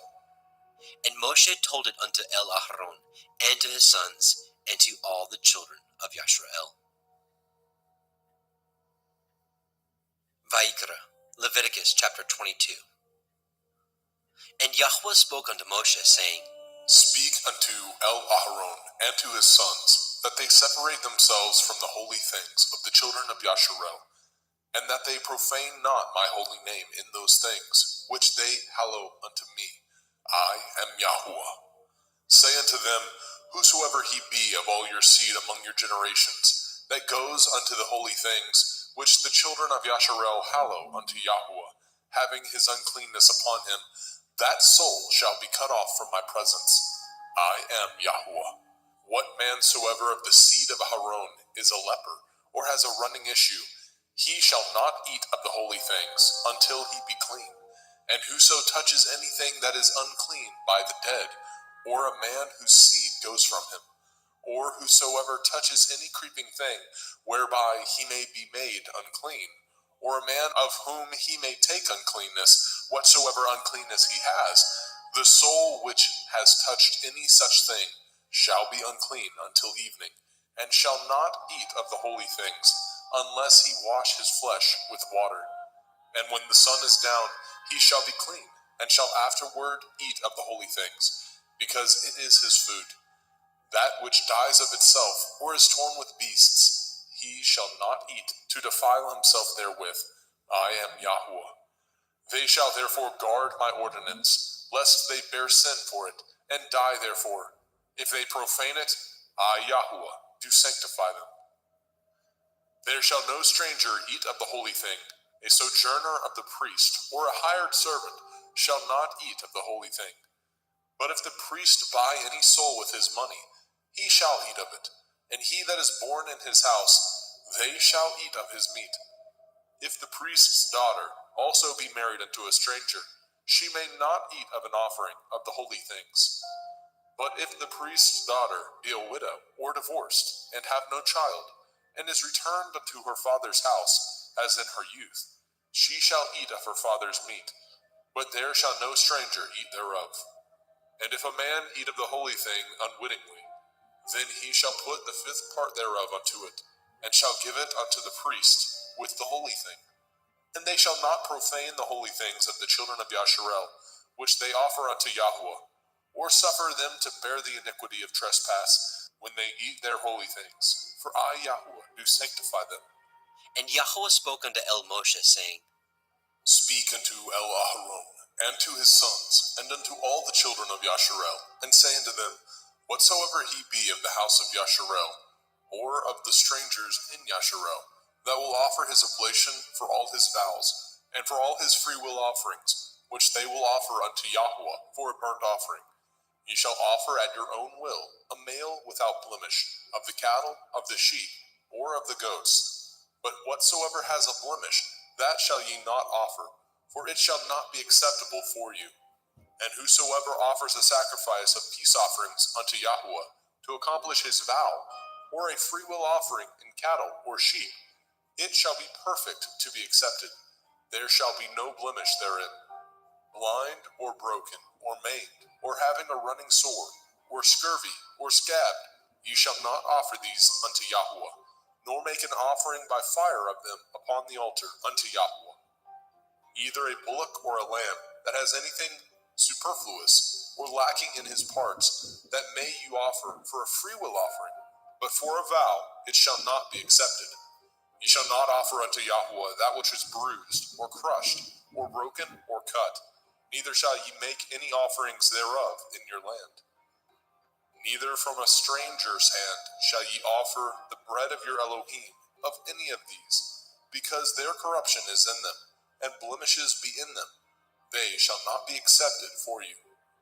And Yahuwah spoke unto Moshe, saying, When a bullock or a sheep, or a goat is brought forth, then it shall be 7 days under the dam, and from the 8th day, and thenceforth, it shall be accepted for an offering made by fire unto Yahuwah. And whether it be cow or ewe, ye shall not kill it, and her young, both in 1 day. And when ye offer a sacrifice of thanksgiving unto Yahuwah, offer it at your own will. On the same day it shall be eaten up. Ye shall leave none of it until the morrow. I am Yahuwah. Therefore shall ye guard my commandments, and do them. I am Yahuwah. Neither shall ye profane my holy name, but I will be hallowed among the children of Yasharel. I am Yahuwah, which hallow you, that brought you out of the land of Mizraim, to be your Elohim. I am Yahuwah.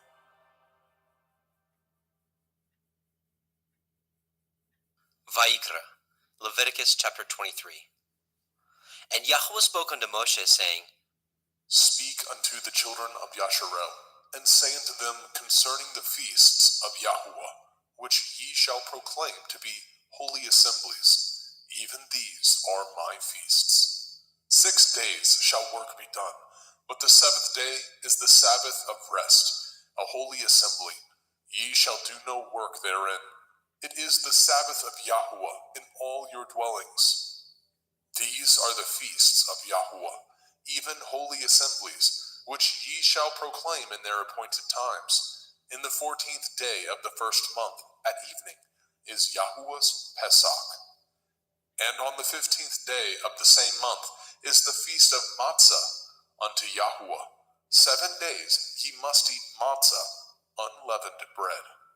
In the 1st day ye shall have a holy assembly.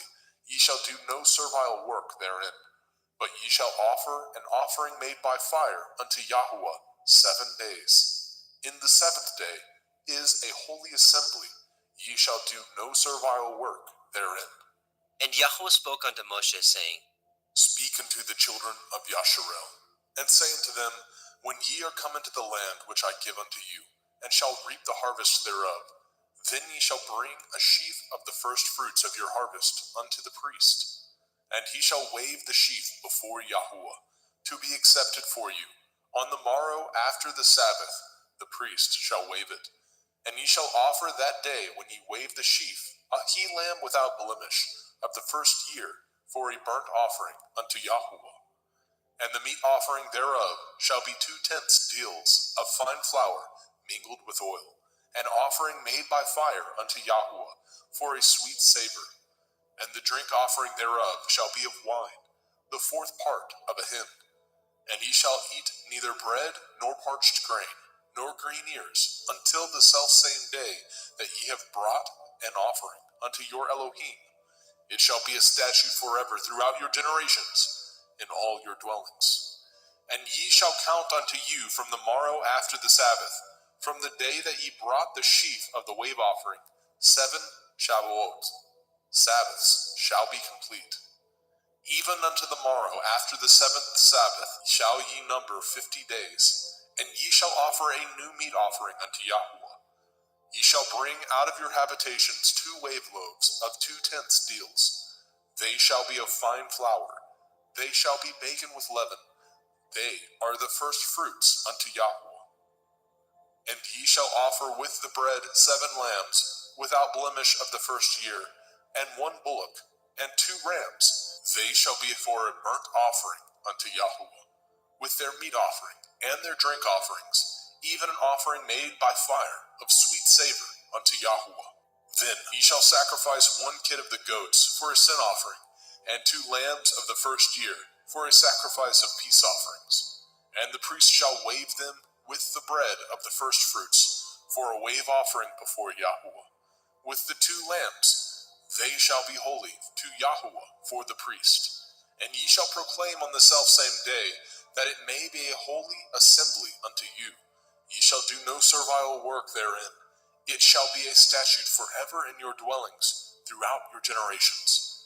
And when ye reap the harvest of your land, you shall not make clean riddance of the corners of your field when you reap. Neither shall you gather any gleanings of your harvest. You shall leave them unto the poor, and to the stranger. I am Yahuwah Elohim.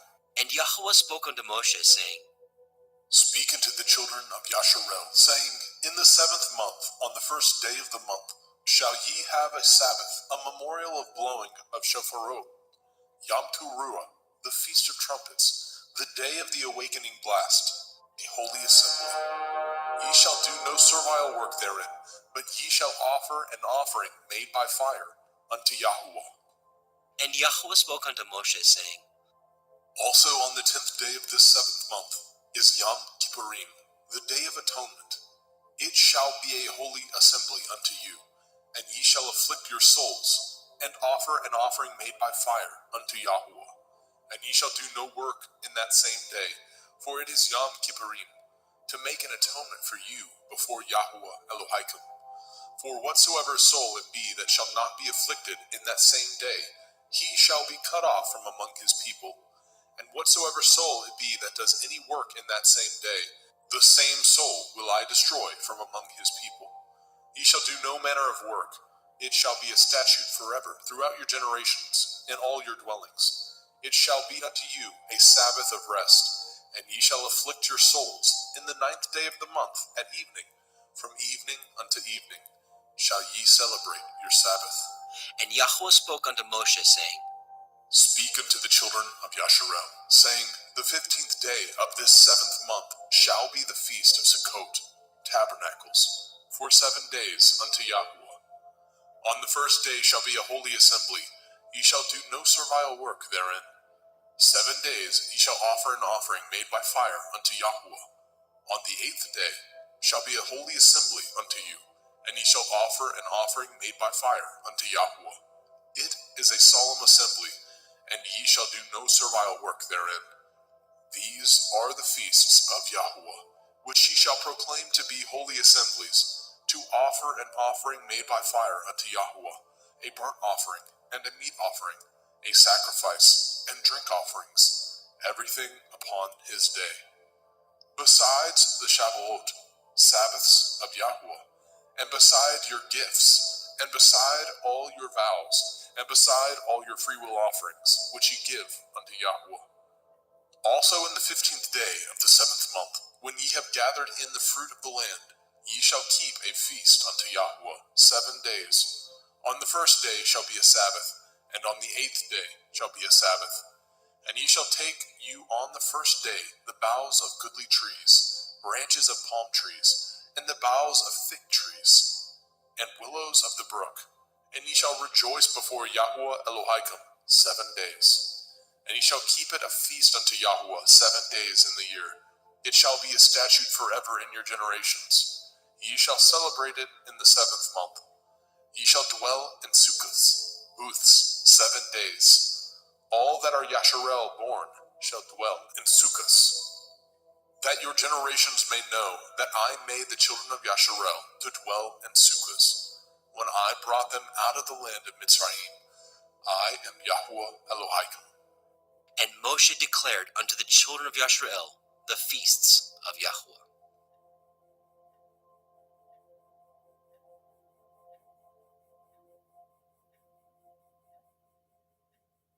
Vayikra, Leviticus chapter 24. And Yahweh spoke unto Moshe, saying, Command the children of Yasharel that they bring unto you pure olive oil, beaten for the light, to cause the lamps to burn continually, without the veil of the testimony. In the tabernacle of the assembly shall Aharon order it from the evening unto the morning before Yahweh continually. It shall be a statute forever in your generations. He shall order the lamps upon the pure menorah, 7-branched candlestick, before Yahweh continually. And you shall take fine flour, and bake 12 cakes thereof. 2/10 deals shall be in 1 cake. And you shall set them in 2 rows, 6 on a row, upon the pure table before Yahweh.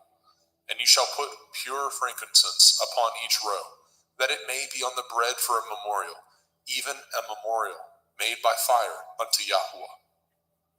Every Sabbath he shall set it in order before Yahweh continually, being taken from the children of Yasharel by an everlasting covenant.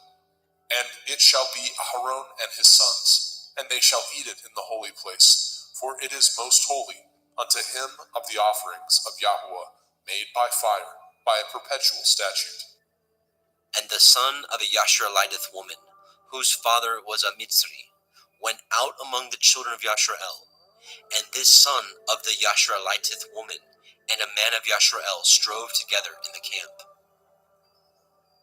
And the Yashareliteth woman's son blasphemed the name of Yahweh, and cursed. And they brought him unto Moshe, and his mother's name was Shelomith, the daughter of Divri, of the tribe of Dan. And they put him in ward, that the mind of Yahweh might be showed them. And Yahweh spoke unto Moshe, saying, Bring forth him that has cursed without the camp, and let all that heard him lay their hands upon his head, and let all the assembly stone him. And you shall speak unto the children of Yasharel, saying, Whosoever curses his Elohim shall bear his sin, and he that blasphemes the name of Yahweh, he shall surely be put to death. And all the assembly shall certainly stone him, as well the stranger, as he that is born in the land, when he blasphemes the name of Yahweh, shall be put to death. And he that kills any man shall surely be put to death. And he that kills a beast shall make it good, beast for beast. And if a man cause a blemish in his neighbor, as he has done, so shall it be done to him. Breach for breach, eye for eye, tooth for tooth. As he has caused a blemish in a man, so shall it be done to him again. And he that kills a beast, he shall restore it. And he that kills a man, he shall be put to death. Ye shall have one manner of law, as well for the stranger, as for one of your own country. For I am Yahweh Elohaikum. And Moshe spoke to the children of Yashrael, that they should bring forth him that had cursed out of the camp, and stone him with stones. And the children of Yashrael did as Yahweh commanded Moshe.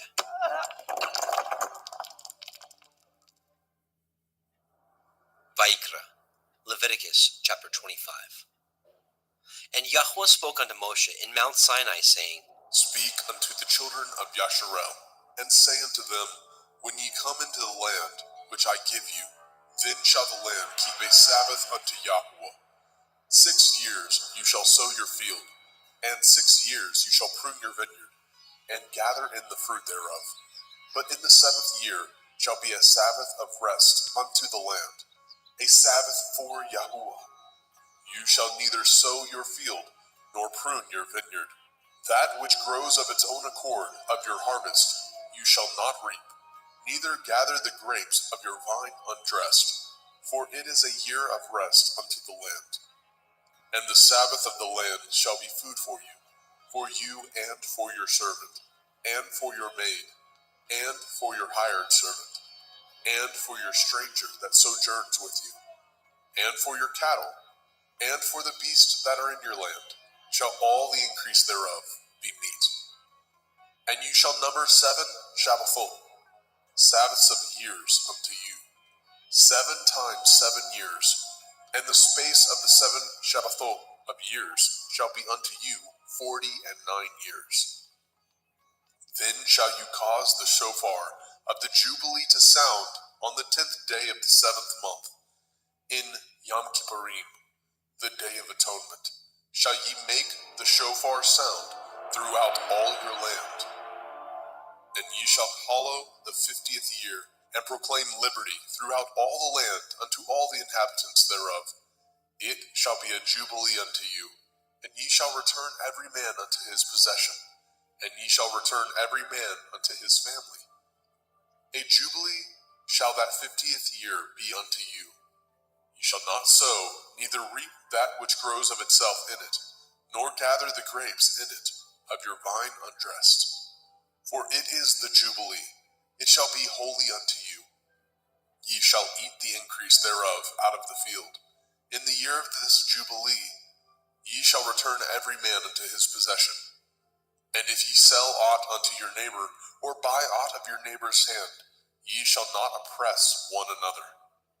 According to the number of years after the Jubilee, you shall buy of your neighbor, and according unto the number of years of the fruits, he shall sell unto you. According to the multitude of years, you shall increase the price thereof, and according to the fewness of years, you shall diminish the price of it. For according to the number of the years of the fruits, he sells unto you. Ye shall not therefore oppress one another, but you shall fear your Elohim, for I am Yahweh Elohaikum. Wherefore ye shall do my statutes, and guard my judgments, and do them, and ye shall dwell in the land in safety. And the land shall yield her fruit, and ye shall eat your fill, and dwell therein in safety. And if ye say, What shall we eat the 7th year? Behold, we shall not sow, nor gather in our increase. Then I will command my blessing upon you in the 6th year, and it shall bring forth fruit for 3 years. And ye shall sow the 8th year, and eat yet of old fruit until the 9th year. Until her fruits come in, ye shall eat of the old store. The land shall not be sold forever, for the land is mine, and ye are strangers and sojourners with me. And in all the land of your possession ye shall grant a redemption for the land. If your brother be waxen poor, and has sold away some of his possession, and if any of his kin come to redeem it, then shall he redeem that which his brother sold. And if the man have not to redeem it, and himself be able to redeem it, then let him count the years of the sale thereof, and restore the overplus unto the man whom he sold it, that he may return unto his possession.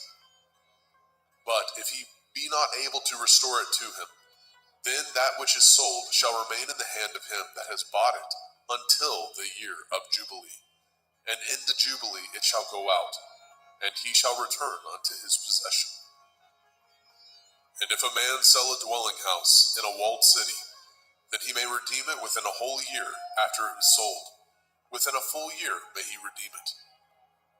And if it be not redeemed within the space of a full year, then the house that is in the walled city shall be established forever to him, that brought it throughout his generations.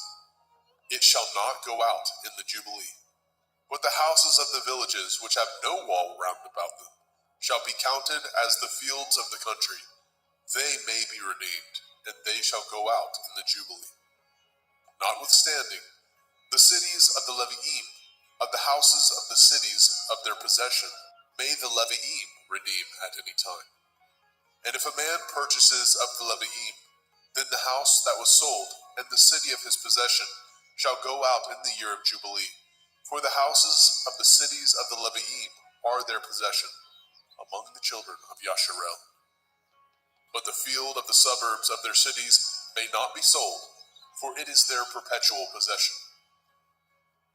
And if your brother be waxen poor and fallen in decay with you, then you shall relieve him, yea, though he be a stranger or a sojourner, that he may live with you. Take no usury of him, or increase, but fear your Elohim, that your brother may live with you. You shall not give him your money upon usury, nor lend him your victuals for increase. I am Yahuwah Elohaikum, which brought you forth out of the land of Mitzrayim, to give you the land of Canaan, and to be your Elohim. And if your brother that dwells by you be waxen poor, and be sold unto you, you shall not compel him to serve as a bondservant, but as a hired servant, and as a sojourner. He shall be with you, and shall serve you unto the year of Jubilee. And then shall he depart from you, both he and his children with him, and shall return unto his own family, and unto the possession of his fathers shall he return. For they are my servants, which I brought forth out of the land of Mitzrayim. They shall not be sold as bondmen. You shall not rule over him with rigor, but shall fear your Elohim. Both your bondmen and your bondmaids, which you shall have, shall be of the heathen that are round about you. Of them shall ye buy bondmen and bondmaids. Moreover, of the children of the strangers that do sojourn among you, of them shall ye buy, and of their families that are with you, which they begat in your land, and they shall be your possession. And ye shall take them as an inheritance for your children after you, to inherit them for a possession. They shall be your bondmen forever. But over your brethren, the children of Yasharel, you shall not rule one over another with rigor. And if a sojourner or a stranger wax rich by you, and your brother that dwells by him wax poor, and sell himself unto the stranger or sojourner by you, or to the stock of the stranger's family, after that he is sold, he may be redeemed again. One of his brethren may redeem him.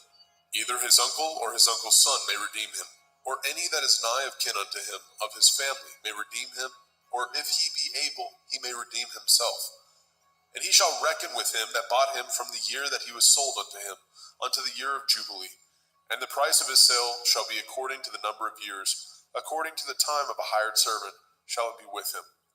If there be yet many years behind, according unto them he shall give again the price of his redemption, out of the money that he was bought for. And if there remain but few years unto the year of Jubilee, then he shall count with him, and according unto his years shall he give him again the price of his redemption. And as a yearly hired servant shall be with him, and the other shall not rule with rigor over him in your sight. And if he be not redeemed in these years, then he shall go out in the year of Jubilee, both he and his children with him. For unto me the children of Yasharel are servants. They are my servants, whom I brought forth out of the land of Mitzrayim. I am Yahuwah Elohaikum. Vaikra, Leviticus chapter 26. Ye shall make you no idols, nor graven image, neither rear you up a standing image, neither shall ye set up any image of stone in your land, to bow down unto it, for I am Yahuwah Elohaikum. Ye shall guard my Sabbaths, and reverence my sanctuary. I am Yahuwah. If ye walk in my statutes, and guard my commandments, and do them, then I will give you rain in due season, and the land shall yield her increase, and the trees of the field shall yield their fruit. And your threshing shall reach unto the vintage, and the vintage shall reach unto the sowing time. And ye shall eat your bread to the full, and dwell in your land safely. And I will give peace in the land, lying down with nothing to fear, and the Sabbath of life. Though evil be part of the land, there is no sword to bring in the land. And ye shall chase your enemies, and they shall fall before you by the sword. And 5 of you shall chase 100, and 100 of you shall put 10,000 to flight. And your enemies shall fall before you by the sword. For I will have respect unto you, and make you fruitful, and multiply you, and establish my covenant with you. And ye shall eat old store, and bring forth the old because of the new. And I will set my tabernacle among you, and my soul shall not abhor you. And I will walk among you, and will be your Elohim, and ye shall be my people. I am Yahuwah Elohaikum, which brought you forth out of the land of Mitzrayim, that ye should not be their bondmen. And I have broken the bands of your yoke, and made you go upright. But if ye will not hearken unto me, and will not do all these commandments, and if ye shall despise my statutes, or if your soul abhor my judgments, so that ye will not do all my commandments, but that ye break my covenant, I also will do this unto you. I will even appoint over you terror, consumption, and the burning on, that shall consume the eyes, and cause sorrow of heart, and ye shall sow your seed in vain, for your enemies shall eat it. And I will set my face against you, and ye shall be slain before your enemies. They that hate you shall reign over you, and ye shall flee when none pursues you. And if ye will not yet for all this hearken unto me, then I will punish you 7 times more for your sins. And I will break the pride of your power, and I will make your heaven as iron, and your earth as brass. And your strength shall be spent in vain, for your land shall not yield her increase, neither shall the trees of the land yield their fruits. And if ye walk contrary unto me, and will not hearken unto me, I will bring 7 times more plagues upon you according to your sins. I will also send wild beasts among you, which shall rob you of your children, and destroy your cattle, and make you few in number, and your highways shall be desolate. And if ye will not be reformed by me by these things, but will walk contrary unto me, then will I walk contrary unto you, and will punish you yet 7 times for your sins.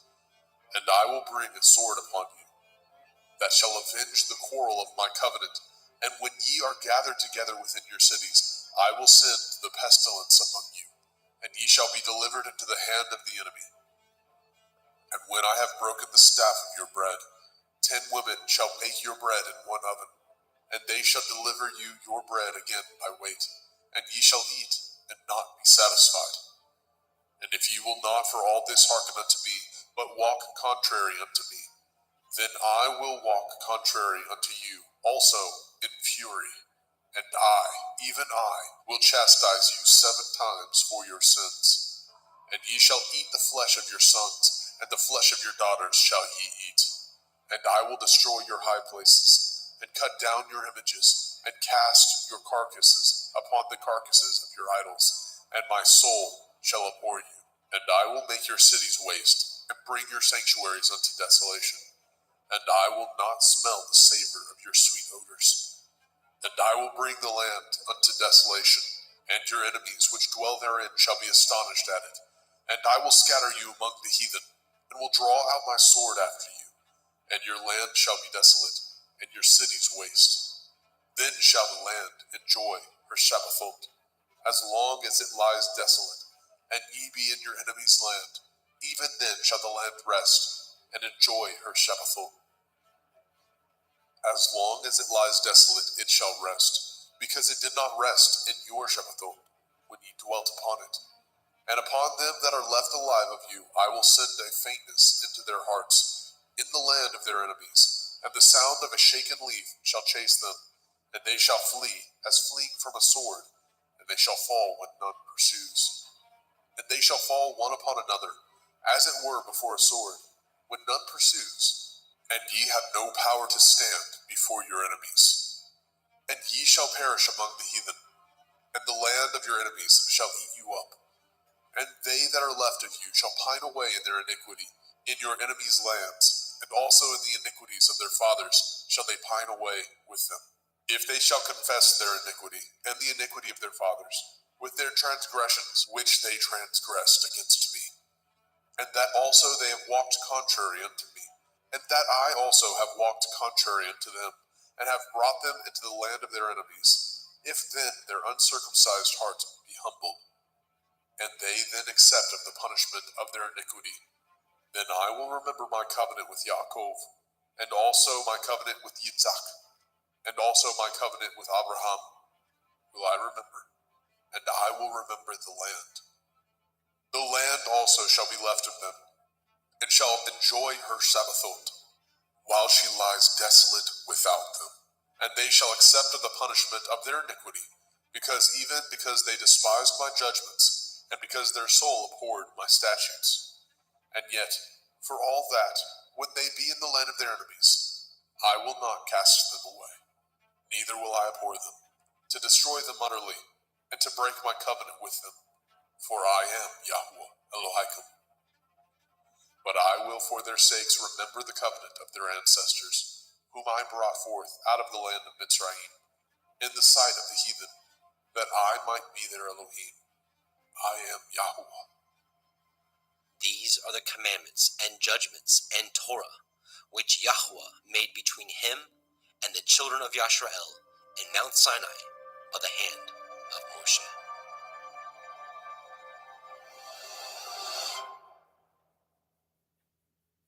Vayikra, Leviticus chapter 27. And Yahweh spoke unto Moshe, saying, Speak unto the children of Yasharel, and say unto them, when a man shall make a singular vow, the persons shall be for Yahuwah by your estimation. And your estimation shall be of the male from 20 years old, even unto 60 years old. Even your estimation shall be 50 shekels of silver, after the shekel of the sanctuary. And if it be a female, then your estimation shall be 30 shekels. And if it be from 5 years old, even unto 20 years old, then your estimation shall be of the male 20 shekels, and for the female 10 shekels. And if it be from a month old, even unto 5 years old, then your estimation shall be of the male 5 shekels of silver, and for the female your estimation shall be 3 shekels of silver. And if it be from 60 years old and above, if it be a male, then your estimation shall be 15 shekels, and for the female 10 shekels. But if he be poorer than your estimation, then he shall present himself before the priest, and the priest shall value him according to his ability. That vowed shall the priest value him. And if it be a beast, whereof men bring an offering unto Yahuwah, all that any man gives of such unto Yahuwah shall be holy. He shall not alter it, nor change it, a good for a bad, or a bad for a good. And if he shall at all change beast for beast, then it and the exchange thereof shall be holy. And if it be any unclean beast, of which they do not offer a sacrifice unto Yahuwah, then he shall present the beast before the priest. And the priest shall value it, whether it be good or bad, as you value it. Who are the priest, so shall it be. But if he will at all redeem it, then he shall add a 5th part thereof unto your estimation. And when a man shall sanctify his house to be holy unto Yahuwah, then the priest shall estimate it, whether it be good or bad. As the priest shall estimate it, so shall it stand. And if he that sanctified it will redeem his house, then he shall add the fifth part of the money of your estimation unto it, and it shall be his. And if a man shall sanctify unto Yahuwah some part of a field of his possession, then your estimation shall be according to the seed thereof. A omer of barley seed shall be valued at 50 shekels of silver. If he sanctify his field from the year of Jubilee, according to your estimation, it shall stand. But if he sanctify his field after the Jubilee, then the priest shall reckon unto him the money according to the years that remain, even unto the year of Jubilee, and it shall be abated from your estimation. And if he that sanctified the field will in any wise redeem it, then he shall add the fifth part of the money of your estimation unto it, and it shall be assured to him. And if he will not redeem the field, or if he have sold the field to another man, it shall not be redeemed any more. But the field, when it goes out in the Jubilee, shall be holy unto Yahuwah. As a field devoted, the possession thereof shall be the priest's. And if a man sanctify unto Yahuwah a field which he has bought, which is not of the fields of his possession, then the priest shall reckon unto him the worth of your estimation, even unto the year of the Jubilee. And he shall give your estimation in that day as a holy thing unto Yahuwah. In the year of the Jubilee, the field shall return unto him of whom it was bought, even to him to whom the possession of the land did belong. And all your estimation shall be according to the shekel of the sanctuary. 20 gerahs shall be the shekel. Only the firstling of the beasts, which should be Yahuwah's firstling, no man shall sanctify it, whether it be ox or sheep. It is Yahuwah's. And if it be of an unclean beast, and he shall redeem it according to your estimation, and shall add a fifth part of it thereto, or if it be not redeemed, then it shall be sold according to your estimation. Notwithstanding, no devoted thing that a man shall devote unto Yahuwah of all that he has, both of man and beast, and of the field of his possession, shall be sold or redeemed. Every devoted thing is most holy unto Yahuwah. None devoted, which shall be devoted of men, shall be redeemed, but shall surely be put to death. And all the tithe of the land, whether of the seed of the land, or of fruit of the tree, is Yahuwah's. It is holy unto Yahuwah. And if a man shall at all redeem aught of his tithes, he shall add thereto the fifth part thereof. And concerning the tithe of the herd, or of the flock, even of whatsoever passes under the rod, the 10th shall be holy unto Yahuwah. He shall not search whether it be good or bad, neither shall he change it. And if he change it at all, then both it and the change thereof shall be holy. It shall not be redeemed. These are the commandments which Yahuwah commanded Moshe for the children of Yisrael in Mount Sinai.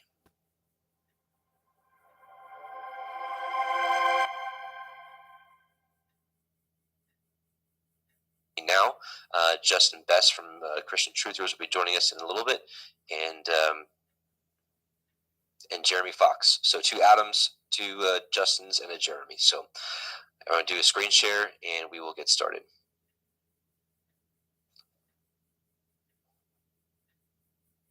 Oops.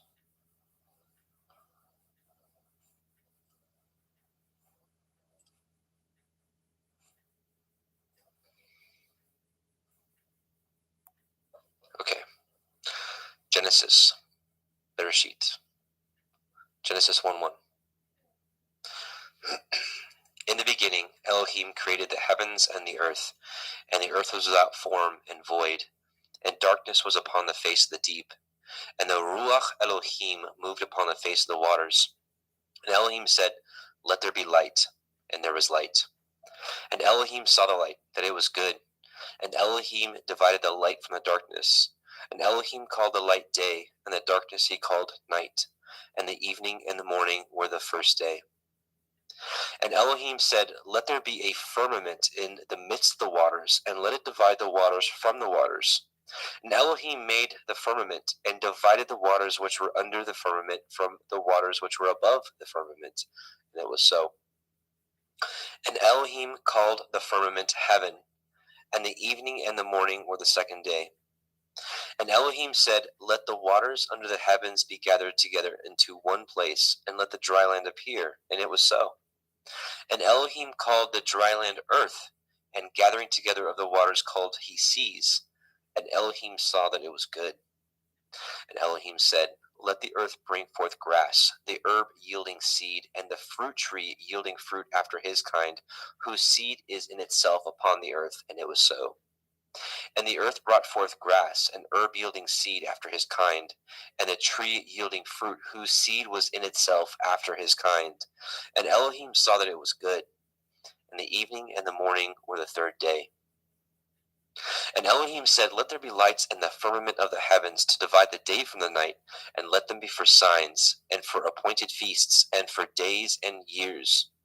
And let them be for lights in the firmament of the heavens to give light upon the earth. And it was so. And Elohim made two great lights, the greater light to rule the day, and the lesser light to rule the night. He made the stars also. And Elohim set them in the firmament of the heavens to give light upon the earth, and to rule over the day and over the night, and to divide the light from the darkness. And Elohim saw that it was good. And the evening and the morning were the fourth day.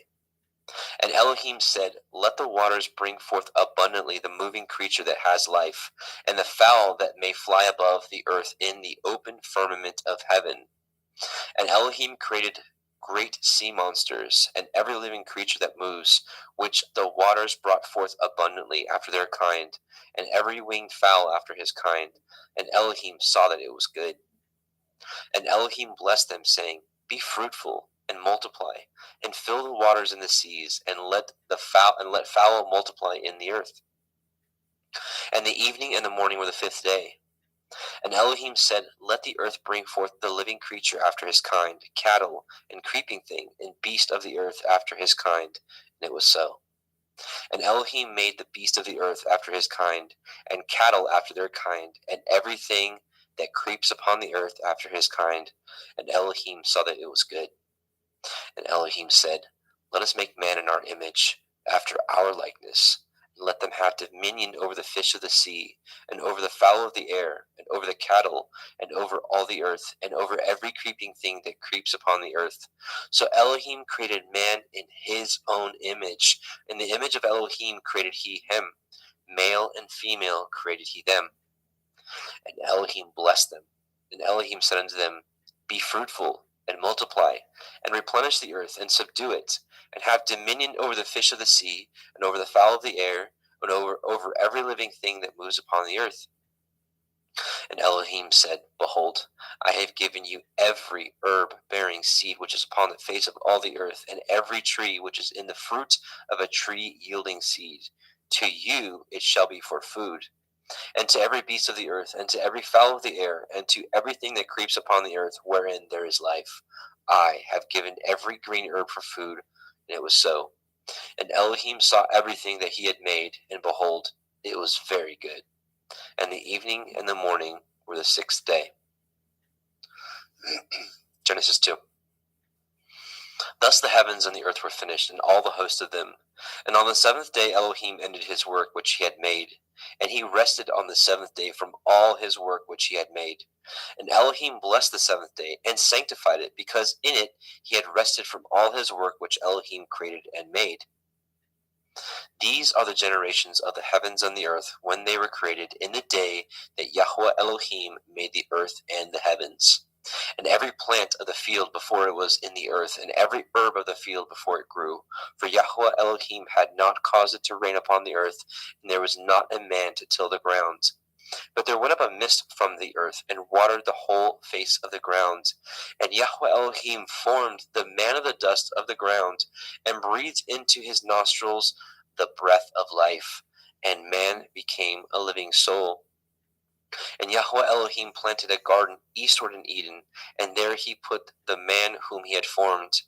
And out of the ground made Yahweh Elohim to grow every tree that is pleasant to the sight and good for food, the tree of life also in the midst of the garden, and the tree of knowledge of good and evil. And a river went out of Eden to water the garden, and from thence it was parted and became into 4 heads. The name of the first is Pishon, that is, which compasses the whole land of Havilah, where there is gold. And the gold of that land is good, and there is Delim and the onyx stone. And the name of the second river is Gihon, the same it is that compasseth the whole land of Cush. And the name of the third river is Hiddekel, that is, which goes toward the east of Ashur. And the fourth river is Perath. And Yahweh Elohim took the man and put him into the garden of Eden to dress it and to guard it. And Yahweh Elohim commanded man, saying, Of every tree of the garden you may freely eat, but of the tree of the knowledge of good and evil you shall not eat of it. From the day that you eat thereof you shall surely die. Yahweh Elohim said, It is not good that the man should be alone. I will make him a helpmeet for him. And out of the ground Yahweh Elohim formed every beast of the field and every fowl of the air, and brought them unto the man to see what he would call them. And whatsoever the man called every living creature, that was the name thereof. And the man gave names to all cattle, and to the fowl of the air, and to every beast of the field. But for the man there is not found a helpmeet for him. And Yahweh Elohim caused a deep sleep to fall upon the man, and he slept. And he took one of his ribs, and closed up the flesh instead thereof. And the rib which Yahweh Elohim had taken from man made he a woman, and brought her unto the man. And the man said, This is now bone of my bones, and flesh of my flesh. She shall be called woman, because she was taken out of man. Therefore shall a man leave his father and his mother, and shall cleave unto his woman, and they shall be one flesh. And they were both naked, and the man and his woman were not ashamed. Genesis 3. Now the serpent was more subtle than any beast of the field which Yahweh Elohim had made. And he said unto the woman, Yea, as Elohim said, Ye shall not eat of every tree of the garden. And the woman said unto the serpent, We may eat of the fruit of the trees of the garden, but of the fruit of the tree which is in the midst of the garden, Elohim has said, Ye shall not eat of it, neither shall ye touch it, lest ye die. And the serpent said unto the woman, Ye shall not surely die. For Elohim knows that in the day that you eat thereof, then your eyes shall be opened, and you shall be as Elohim, knowing good and evil. And when the woman saw that the tree was good for food, and that it was pleasant to the eyes, and a tree to be desired to make one wise, she took of the fruit thereof, and did eat, and gave also unto her man with her, and he did eat. And the eyes of them were both were opened, and they knew that they were naked, and they sewed fig leaves together, and made themselves aprons. And they heard the voice of Yahweh Elohim walking in the garden of the cool of the day. And the man and his woman hid themselves from the presence of Yahweh Elohim amongst the trees of the garden. And Yahweh Elohim called unto Adam and said unto him, Where are you? And he said, I heard your voice in the garden, and I was afraid because I was naked, and I hid myself. And he said, Who told you that you were naked? Have you eaten of the tree whereof I commanded you that you should not eat? And the man said, The woman who you gave to be with me, she gave me of the tree, and I did eat. And Yahweh Elohim said unto the woman, What is this that you have done? And the woman said, The serpent beguiled me, and I did eat. And Yahweh Elohim said unto the serpent, Because you have done this, you are cursed above all cattle, and above every beast of the field, and upon your belly shall you go, and dust shall you eat all the days of your life. And I will put enmity between you and the woman, and between your seed and her seed. It shall bruise your head, and you shall bruise his heel. Unto the woman he said, I will greatly multiply your sorrow and your conception. In sorrow shall you bring forth children, and your desire shall be to your man, and he shall rule over you. But unto Adam he said, Because you have hearkened unto the voice of your woman, and have eaten of the tree which I commanded you, saying, Ye shall not eat of it, cursed is the ground for your sake. In sorrow shall you eat of it all the days of your life. Thorns also and thistles shall it bring forth to you, and ye shall eat the herb of the field. And the sweat of your face shall you eat bread, till you return unto the ground. For out of it you were taken, for dust you are, and unto dust shall you return. And Adam called his woman's name Hua, because she was the mother of all living. And unto Adam also and to his woman did Yahweh Elohim make coats of skins, and clothed them. And Yahweh Elohim said, Behold, the man is become as one of us, to know good and evil. And now, lest he put forth his hand, and take also of the tree of life, and eat, and live forever. Therefore Yahweh Elohim sent him forth from the Garden of Eden to till the ground from whence he was taken. So he drove out the man, and he placed at the east of the Garden of Eden cherubim, and a flaming sword with which turned every way to guard the way of the tree of life. Genesis 4. And Adam knew Hua his woman, and she conceived and bore Cain, and said, I have gotten a man from Yahweh. And she again bore his brother Havel, and Havel was a keeper of sheep, but Cain was a tiller of the ground. And in process of time it came to pass that Cain brought of the fruit of the ground an offering unto Yahweh. And Havel also brought of the firstlings of his flock and the fat thereof. Yahweh had respect unto Havel and to his offering. But unto Cain and his offering he had not respect. And Cain was very wroth, and his countenance fell. And Yahweh said unto Cain, Why are you wroth? And why is your countenance fallen? If you do well, shall you not be accepted? And if you do not well, sin lies at the door.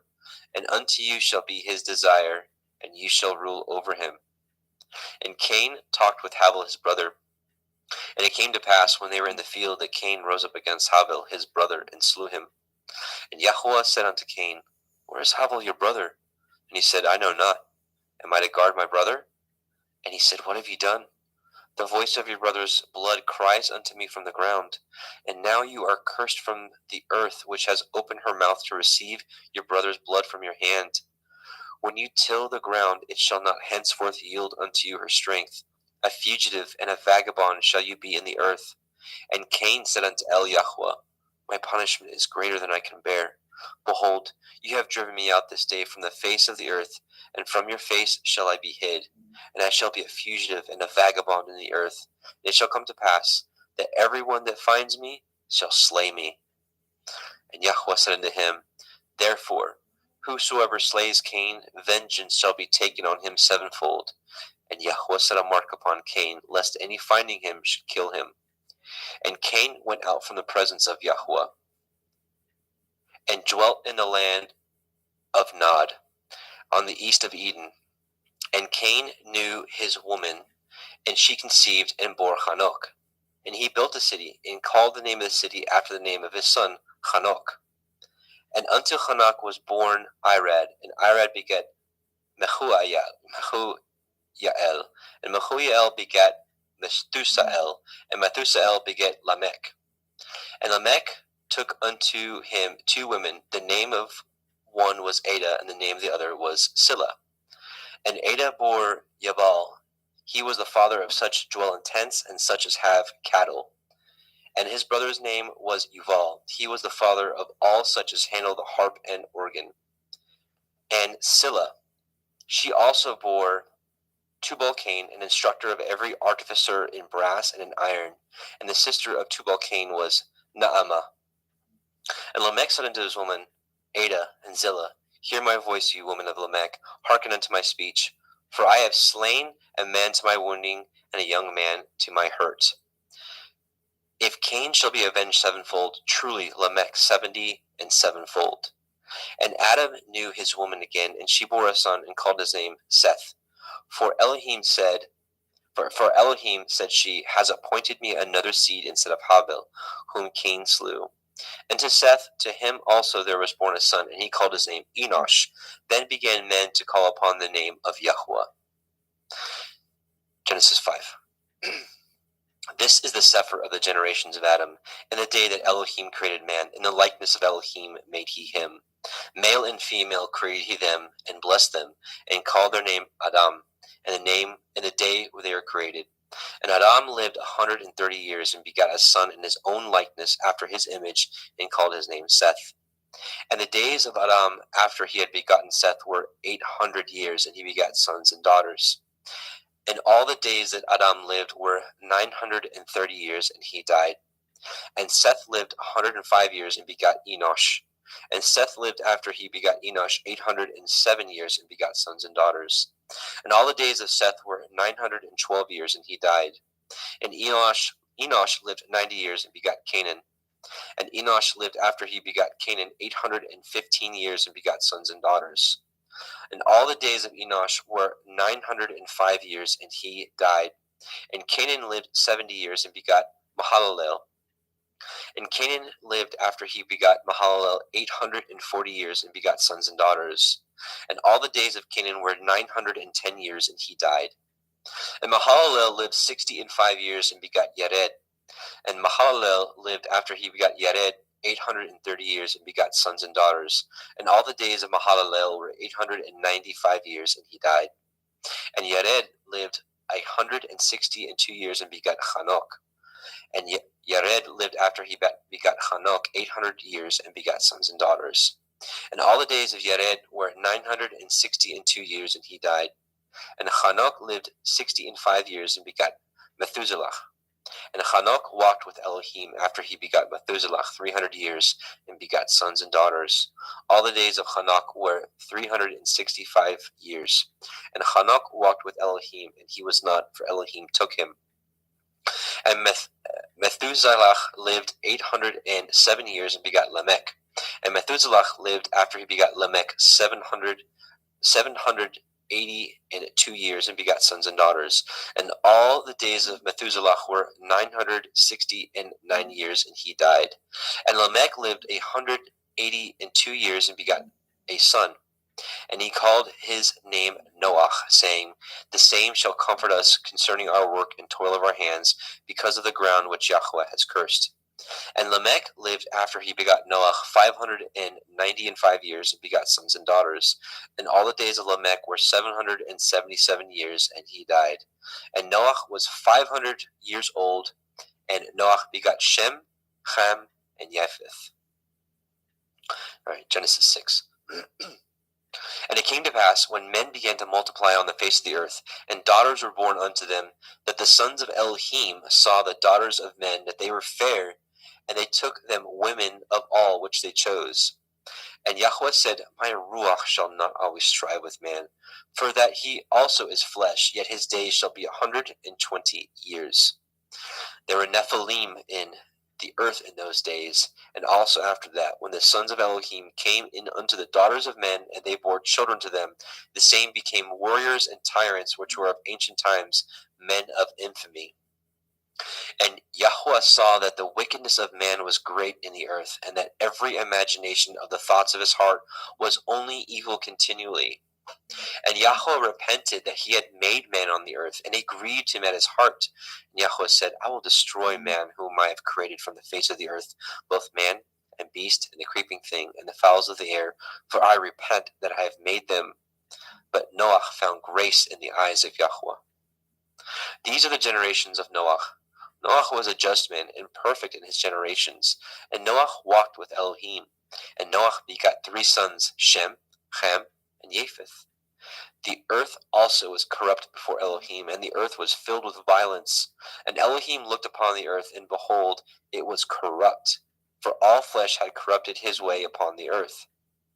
And Elohim said unto Noah, The end of all flesh is come before me, for the earth is filled with violence through them, and behold, I will destroy them with the earth. Make you an ark of gopher wood. Rooms shall you make in the ark, and shall pitch it within and without pitch. Within and without with pitch. And this is the fashion which you shall make of it. The length of the ark shall be 300 cubits, the breadth of it 50 cubits, and the height of it 30 cubits. A window shall you make to the ark, and in a cubit shall you finish it above. And the door of the ark you shall set in the side thereof, with lower, second, and third stories shall you make it. And behold, even I do bring a flood of waters upon the earth to destroy all flesh, wherein is the breath of life, from under heaven, and everything that is in the earth shall die. But with you will I establish my covenant, and you shall come into the ark, you, and your sons, and your woman, and your sons' women with you. And of every living thing of all flesh, 2 of every sort shall you bring into the ark, to keep them alive with you. They shall be male and female. Of fowls after their kind, and of cattle after their kind, of every creeping thing of the earth after his kind, 2 of every sort shall come unto you, to keep them alive. And take unto you of all the food that is eaten, and ye shall gather it to you, and it shall be for food for you and for them. Thus did Noah according to all that Elohim commanded him, so did he. Genesis 7. And Yahweh said unto Noah, Come you and all your house into the ark, for you have I seen righteous before me in this generation.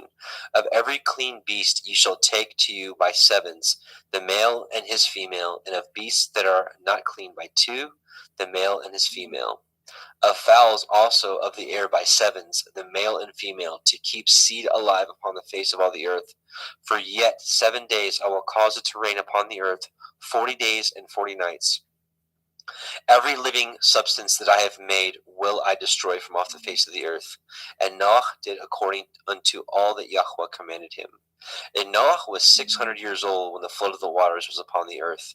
And Noah went in, and his sons, and his woman, and his sons' women with him, into the ark, because of the waters of the flood. Of clean beasts, and of beasts that are not clean, and of fowls, and of everything that creeps upon the earth. There went in 2 and 2 unto Noah into the ark, the male and the female, as Elohim had commanded Noah. And it came to pass after 7 days that the waters of the flood were upon the earth. In the 600th year of Noah's life, in the 2nd month, in the 17th day of the month, the same day were all the fountains of the great deep broken up, and the windows of heaven were opened. And the rain was upon the earth 40 days and 40 nights. And the selfsame day entered Noah, and Shem, and Ham, and Japheth, the sons of Noah, Noah's woman, and the 3 women of his sons with them into the ark. They, and every beast after his kind, and all cattle after their kind, and every creeping thing that creeps upon the earth after his kind, and every fowl after his kind, every bird of every sort. And they went in unto Noah into the ark, 2 and 2 of all flesh, wherein is the breath of life. And they that went in male and female of all flesh, as Elohim had commanded him, and Yahweh shut him in. And the flood was 40 days upon the earth, and the waters increased, and bore up the ark, and it was lift up above the earth. And the waters prevailed, and were increased greatly upon the earth, and the ark went upon the face of the waters. And the waters prevailed exceedingly upon the earth, and all the high hills that were under the whole heaven were covered. 15 cubits upward did the waters prevail, and the mountains were covered. And all flesh died that moved upon the earth, both of fowl, and of cattle, and of beasts, and of every creeping thing that creeps upon the earth, and every man. All in whose nostrils was the breath of life, of all that was in the dry land, died. And every living substance was destroyed which was upon the face of the ground, both man and cattle, and the creeping things, and the fowls of the heavens, and they were destroyed from the earth, and Noah only remained alive, and they that were with him in the ark. And the waters prevailed upon the earth 150 days. Genesis 8. And Elohim remembered Noah, and every living thing, and all the cattle that was with him in the ark. And Elohim made a wind to pass over the earth, and the waters assuaged. The fountains also of the deep and the windows of heaven were stopped, and the rain from the heaven was restrained. And the waters returned from off the earth continually, and after the end of the 150 days the waters were abated. And the ark rested in the 7th month, on the 17th day of the month, upon the mountains of Ararat. And the waters decreased continually until the 10th month. In the 10th month, on the 1st day of the month, were the tops of the mountains seen. And it came to pass at the end of 40 days that Noah opened the window of the ark which he had made. And he sent forth a raven, which went to and fro until the waters were dried up from off the earth. Also he sent forth a dove from him, to see if the waters were abated from off the face of the ground. But the dove found no rest for the sole of her foot, and she returned unto him into the ark, for the waters were on the face of the earth, face of the whole earth. Then he put forth his hand and took her, and pulled her in unto him into the ark. And he stayed yet other 7 days, and again he sent forth the dove out of the ark. And the dove came in to him in the evening, and lo, in her mouth was an olive leaf plucked off. So Noah knew that the waters were abated from off the earth. And he stayed yet other 7 days, and sent forth the dove, which returned not again unto him any more. And it came to pass in the 601st year, in the 1st month, the 1st day of the month, the waters were dried up from off the earth. And Noah removed the covering of the ark, and looked, and behold, the face of the ground was dry. And in the 2nd month, on the 27th day of the month, the earth dried. And Elohim spoke unto Noah, saying, Go forth of the ark, the ark, you and your woman and your sons women with you. Bring forth with you every living thing that is with you, of all flesh, both of fowl and of the cattle, and of every creeping thing that creeps upon the earth, that they may breed abundantly in the earth, and be fruitful and multiply upon the earth. And Noah went forth, and his sons and his woman and his sons' women with him. Every beast, every creeping thing, and every fowl, and whatsoever creeps upon the earth after their kinds, went forth out of the ark. And Noah built an altar unto Yahweh, and took of every clean beast and of every clean fowl, and offered burnt offerings on the altar. And Yahweh smelled a sweet savor. And Yahweh said in his heart, I will not again curse the ground any more for man's sake. For the imagination of man's heart is evil from his youth.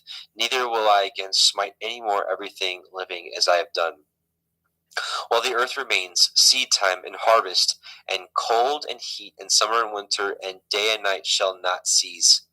And Elohim blessed Noah and his sons, and said unto them, Be fruitful, and multiply, and replenish the earth.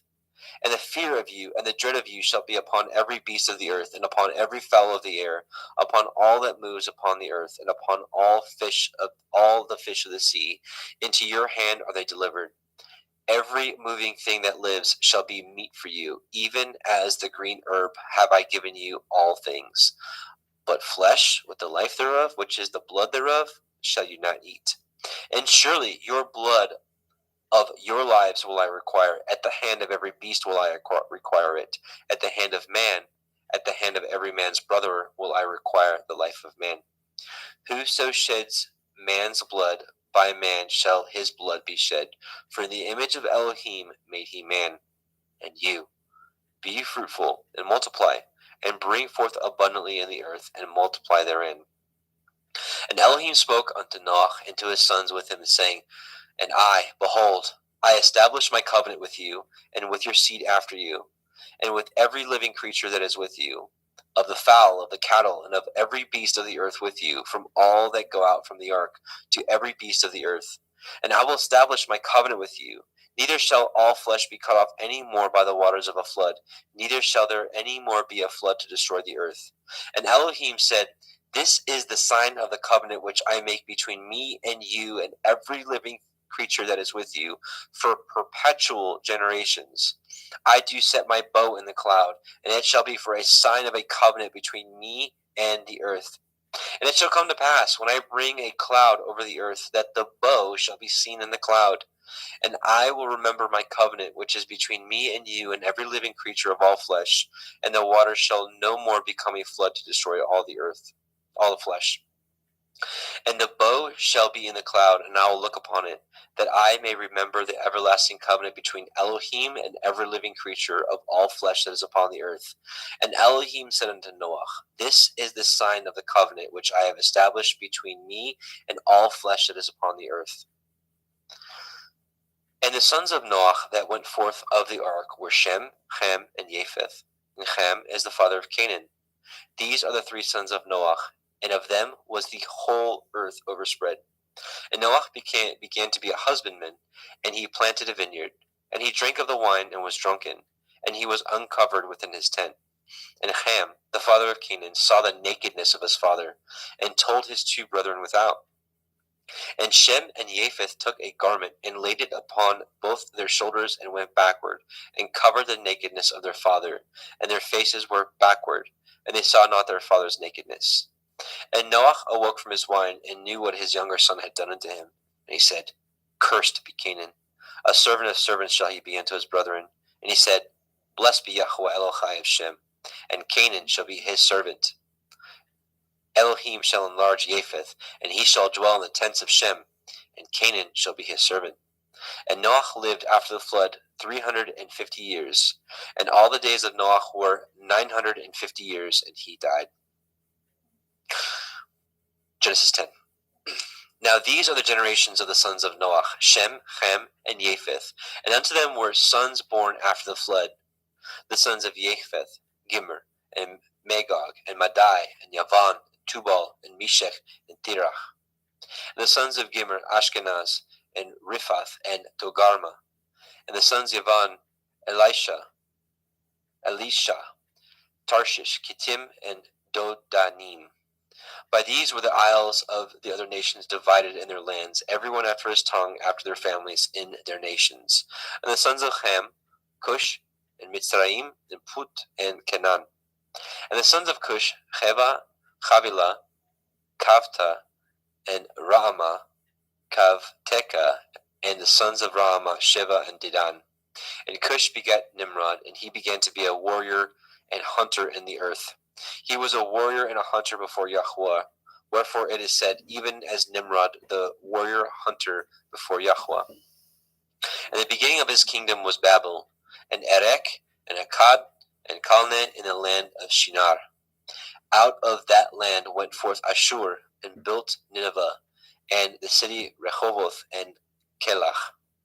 And Resen, between Nineveh and Kelach, the same is a great city. And Mitzrayim begat Ludim, and Anamim, and Lehavim, and Naphtuchim, and Pathrusim, and Kalusim, out of whom came Pelishtim, and Kaphtorim.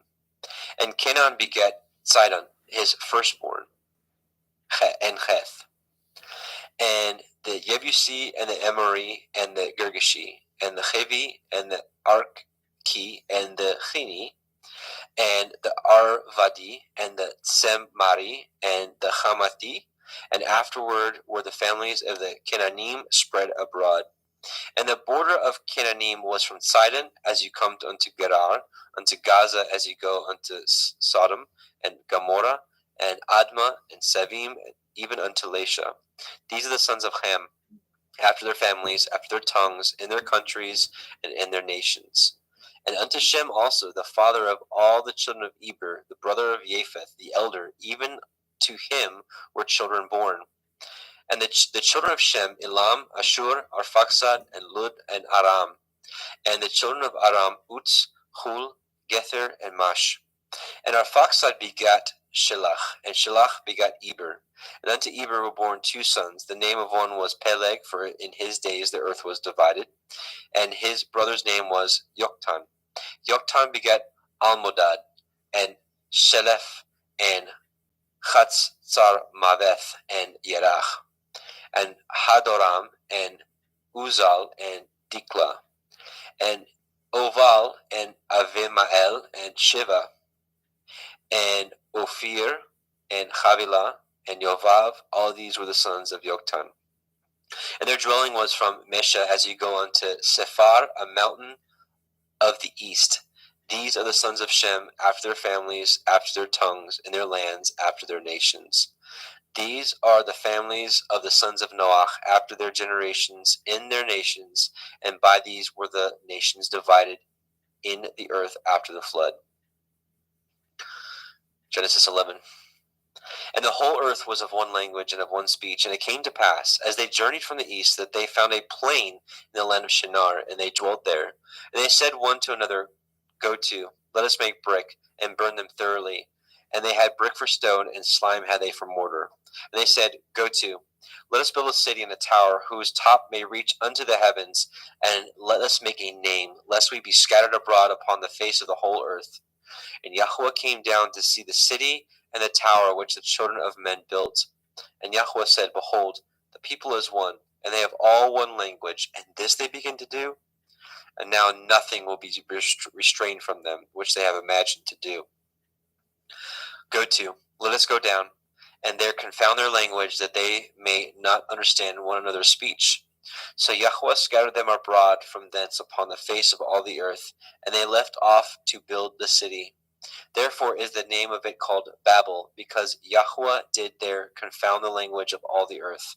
And from thence did Yahweh scatter them abroad upon the face of the earth.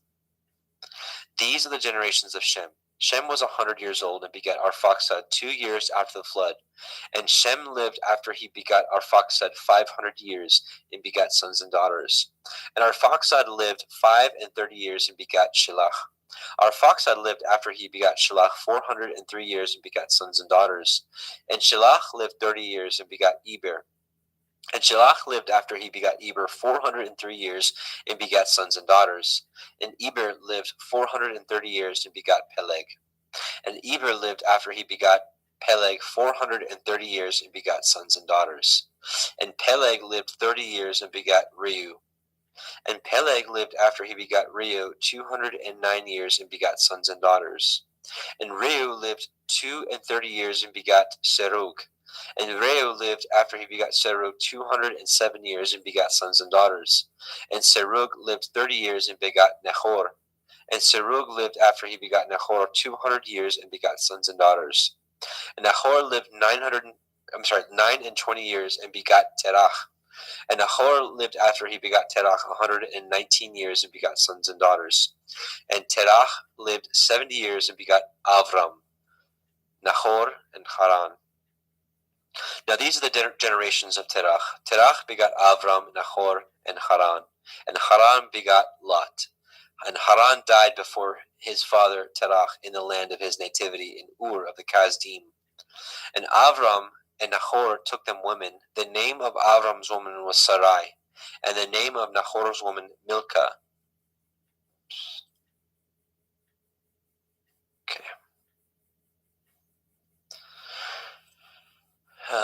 Okay. And the name of Nahor's woman Milcah, the daughter of Haran, the father of Milcah, and the father of Yechan. But Sarai was barren; she had no child. And Terach took Avram's son, and Lot, the son of Haran, his son's son, and Sarai, his daughter-in-law, his son Avram's woman, and they went forth with them from Ur of the Kasdim, to go into the land of Canaan, and they came unto Haran and dwelt there. And the days of Terach were 205 years, and Terach died in Haran.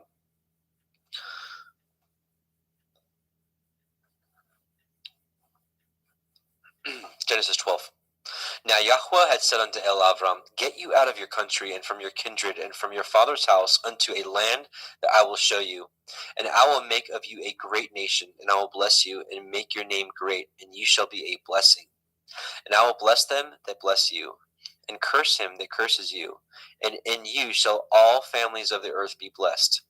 So Avram departed as Yahweh had spoken unto him, and Lot went with him. And Avram was 75 years old when he departed out of Haran.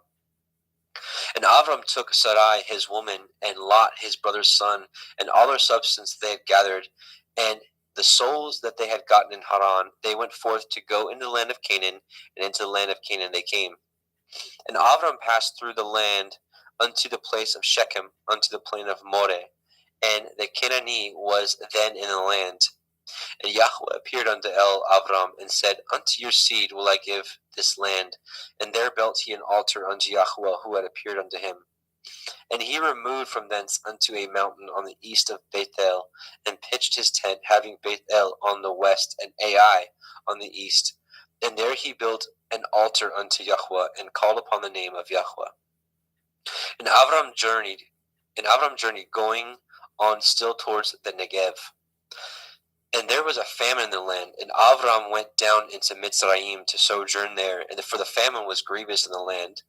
And it came to pass, when he was come near to enter into Mitzrayim, that he said unto Sarai his woman, Behold now, I know that you are a fair woman to look upon. Therefore it shall come to pass, when the Mitzrayim shall see you, that they shall say, This is his woman, and they will kill me, but they will save you alive. Say, I pray you, you are my sister, that it may be well with me for your sake, and my soul shall live because of you. And it came to pass, that when Avram was come into Mitzrayim, that Mitzrayim beheld the woman, that she was very fair. The princes also of Pharaoh saw her, and commended her before Pharaoh, and the woman was taken to Pharaoh's house. And he entreated Avram well for her sake, and he had sheep and oxen, and he asses, and men servants, and maidservants, and she asses, and camels. And Yahweh plagued Pharaoh, and his house was with great plagues because of Sarai, Avram's woman. And Pharaoh called Avram and said, What is this that you have done unto me? Why did you not tell me that she was your woman? Why said you, She is my sister, so I might have taken to her to be my woman? Now therefore, behold, your woman, take her and go your way. And Pharaoh commanded his men concerning him, and they sent him away, and his woman, and all that he had. And Avram went up out of Mitzrayim, he and his woman, and all that he had, and Lot with him into the Negev. And Avram was very rich in cattle, in silver, and in gold. And he went on his journey from the Negev even to Bethel, unto the place where his tent had been at the beginning, between Bethel and Ai, unto the place of the altar which he had made there at the first. And there Avram called on the name of Yahweh. And Lot also, which went with Avram, had flocks and herds and tents. And the land was not able to bear them, that they might dwell together, for the substance was great, so that they could not dwell together. And there was a strife between the herdsmen of Avram's cattle and the herdsmen of Lot's cattle. And the Canaanite and the Perizzite dwelled then in the land. And Avram said unto Lot, Let there be no strife, I pray you, between me and you, and between my herdsmen and your herdsmen, for we be brethren. Is not the whole land before you? Separate yourself, I pray you, from me. And if you will take the left hand, then I will go to the right. Or if you depart to the right hand, then I will go to the left. And Lot lifted up his eyes and beheld all the circle of the Yarden, that it was well watered everywhere, before Yahweh destroyed Sodom and Gomorrah, even as the garden of Yahweh, like the land of Mitzrayim, as you come unto Zoar. Then Lot chose him all the circle of the Yarden, and Lot journeyed east, and they separated themselves the one from the other. Avram dwelt in the land of Canaan, and Lot dwelt in the cities of the circle of the Yarden, and pitched his tent towards Sodom. But the men of Sodom were wicked and sinners before Yahweh exceedingly.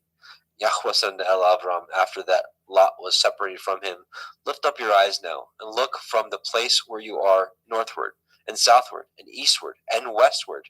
For all the land which you see, to you will I give it, and to your seed forever. And I will make your seed as the dust of the earth, so that if a man can number the dust of the earth, then shall your seed also be numbered. Arise, walk through the land in the length of it, and in the breadth of it, for I will give it unto you. Then Avram removed his tent, and came and dwelt in the plain of Mamre, which is in Hebron, and built there an altar unto Yahweh. Genesis 14. And it came to pass in the days of Amraphel, king of Shinar, Arioch, king of Elakar, and Chedorlaomer, king of Elam, and Tidal, king of nations, that these made war with Bera, king of Sodom, and with Birsha, king of Gomorrah, Shinav, king of Admah, and Shem-Eber, king of Tsevaim, and the king of Bela, which is Soar. All these were joined together in the valley of Siddim, which is the Salt Sea. 12 years they served Chedorlaomer. In the 13th year they rebelled. And in the 14th year came Chedorlaomer and the kings that were with him, and smote the Rephaim in Ashtaroth, Karnaim, and the Zuzim in Chem, and the Emim in Shave Kirathim, and the Horim in Mount Seir unto El Paran, which is by the wilderness. And they returned and came to Ain Mishpat, which is Kadesh, and smote all the country of Amalekim, and also the Amorim that dwelt in Chatzon Tamar. And there went out the king of Sodom, and the king of Gomorrah, and the king of Admah, and the king of Tsevim, and the king of Bela, the same as Zoar, and they joined battle with them in the valley of Siddim, with Chedorlaomer, the king of Elam, and with Tidal, king of nations, and Amraphel, king of Shinar, and Arioch, king of Elakar, 4 kings with 5. And the valley of Siddim was full of slime pits, and the kings of Sodom and Gomorrah fled, and fell there, and they that remained fled to the mountains. And they took all the goods of Sodom and Gomorrah, and all their victuals, and went their way. And they took Lot, Avram's brother's son, who dwelt in Sodom, and his goods, and departed. And there came one that had escaped, and told Avram the Ivri, for he dwelt in the plain of Mamre, the Emori, brother of Eshcol, and brother of Aner, and these were confederate with Avram.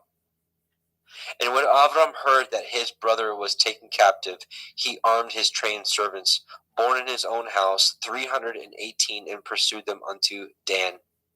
And he divided himself against them, and he and his servants by night, and smote them, and pursued them unto Hova, which is on the left hand of Damascus.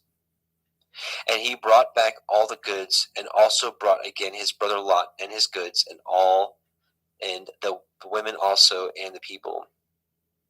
And the king of Sodom went out to meet him after his return from the slaughter of Kedorlaomer, and of the kings that were with him at the valley of Shaveh, which is the king's valley. And Melchizedek, king of Shalem, brought forth bread and wine, and he was the priest of El Elyon. And he blessed him and said, Blessed be Avram of El Elyon, possessor of heaven and earth, and blessed be El Elyon, which has delivered your enemies into your hand. And he gave him tithes of all. And the king of Sodom said unto El Avram, Give me the persons, and take the goods to yourselves. And Avram said to the king of Sodom, I have lifted up my hand unto El Yahweh, El Elyon, the possessor of heaven and earth, that I will not take from a thread even to a shoe latchet, and that I will not take anything that is yours, lest you should say, I have made Avram rich, save only that which the young men have eaten, and the portion of the men which went with me, Aner, Eshcol, and Mamre, let them take their portion. Genesis 15. After these things, the word of Yahweh came unto El Avram in a vision, saying, Fear not, Avram, I am your shield and your exceeding great reward. And Avram said, Adonai Yahweh, what will you give me, seeing I go childless? And the steward of my house is this Eliezer of Damascus. And Avram said, Behold, to me you have given no seed, and lo, one born in my house is my heir. And behold, the word of Yahweh came unto him, saying, This shall not be your heir, but he that shall come forth out of your own generation shall be your heir. And he brought him forth abroad, and said, Look now toward the heavens, and count the stars, if you be able to number them. And he said unto him, So shall your seed be. And he believed in Yahweh, and he counted it to him for righteousness. And he said unto him, I am Yahweh, that brought you out of Ur of the Kasdim, to give you this land to inherit it. And he said, Adonai Yahweh, whereby shall I know that I shall inherit it? And he said unto him, Take me a heifer of 3 years old, and a she-goat of 3 years old, and a ram of 3 years old, and a turtle dove, and a young pigeon. And he took unto him all these, and divided them in the midst, and laid each piece one against the other, but the birds he divided not. And when the fowls came down upon the carcasses, Avram drove them away. And when the sun was going down, a deep sleep fell upon Avram, and lo, a horror of great darkness fell upon him. And he said unto Avram, Know of a surety that your seed shall be a stranger in a land that is not theirs, and shall serve them, and they shall afflict them 400 years. And also that nation whom they shall serve will I judge, and afterward they shall come out with great substance. And ye shall go to your fathers in peace. Ye shall be buried in a good old age. But in the 4th generation they shall come hither again, for the iniquity of the Amorim is not yet full. And it came to pass that when the sun went down, and it was dark, behold, a smoking furnace, and a burning lamp that passed between those pieces. In the same day Yahweh cut a covenant with Avram, saying, Unto your seed have I given this land, from the river of Mitzrayim unto the great river, the river Perath. The Kenanim, and the Kenizim, and the Kadmonim, and the Hittim, and the Perizim, and the Rephaim, and the Amorim, and the Kenanim, and the Girgashim, and the Yebusim. And here we will stop and change over. I see Justin Best is with us. So Justin McRoberts, Justin is going to take the next portion because he's got a limited time. Welcome, Brother Justin. Muted, I think, maybe. I can't hear you. I'm sorry about that. Shalom. There you are. Welcome, brother. Thank you. So we just left off at the end of 15. So do you want to pick it up? You can have a screen share and pick it up at 16. Yep, absolutely. Genesis chapter 16, Sarai and Hagar. Now Sarai, Abram's woman, bore him no children, and she had a handmaid, a Mitzri, whose name was Hagar. And Sarai said unto Abram, Behold now, Yahweh has restrained me from bearing. I pray you, go in unto my maid, that I obtain children by her. And Abram hearkened to the voice of Sarai. And Sarai, Abram's woman, took Hagar, her maid, the Mitzrayim, after Abram had dwelt 10 years in the land of Canaan, and gave her to her man Abram to be his woman. And he went in unto Hagar, and she conceived, and when she saw that she had conceived, her mistress was despised in her eyes. And Sarai said unto Abram, My wrong be upon you. I have given my maid into your bosom, and when she saw that she had conceived, I was despised in her eyes. Yahweh judge between me and you. But Abram said unto Sarai, Behold, your maid is in your hand. Do to her as it pleases you. And when Sarai dealt hardly with her, she fled from her face. And the angel of Yahweh found her by a fountain of water in the wilderness, by a fountain in the way of Shur. And he said, Hagar, Sarai's maid, whence came you, and whither will you go? And she said, I flee from the face of my mistress Sarai. And the angel of Yahweh said unto her, Return to your mistress, and submit yourself under her hands. And the angel of Yahweh said unto her, I will multiply your seed exceedingly, that it shall not be numbered for multitude. And the angel of Yahweh said unto her, Behold, you are with child, and shall bear a son, and shall call his name Yishmael, because Yahweh has heard your affliction. And he will be a wild man. His hand will be against every man, and every man's hand against him, and he shall dwell in the presence of all his brethren. And she called the name of Yahweh that spoke unto her, You see me. For she said, Have I also here looked after him that sees me? Wherefore the well was called Ber Lachoroi. Behold, it is between Kadesh and Bered. And Hagar bore Abram a son, and Abram called his son's name, which Hagar bore, Yishmael. And Abram was 86 years old when Hagar bore Yishmael to Abram. Genesis 17.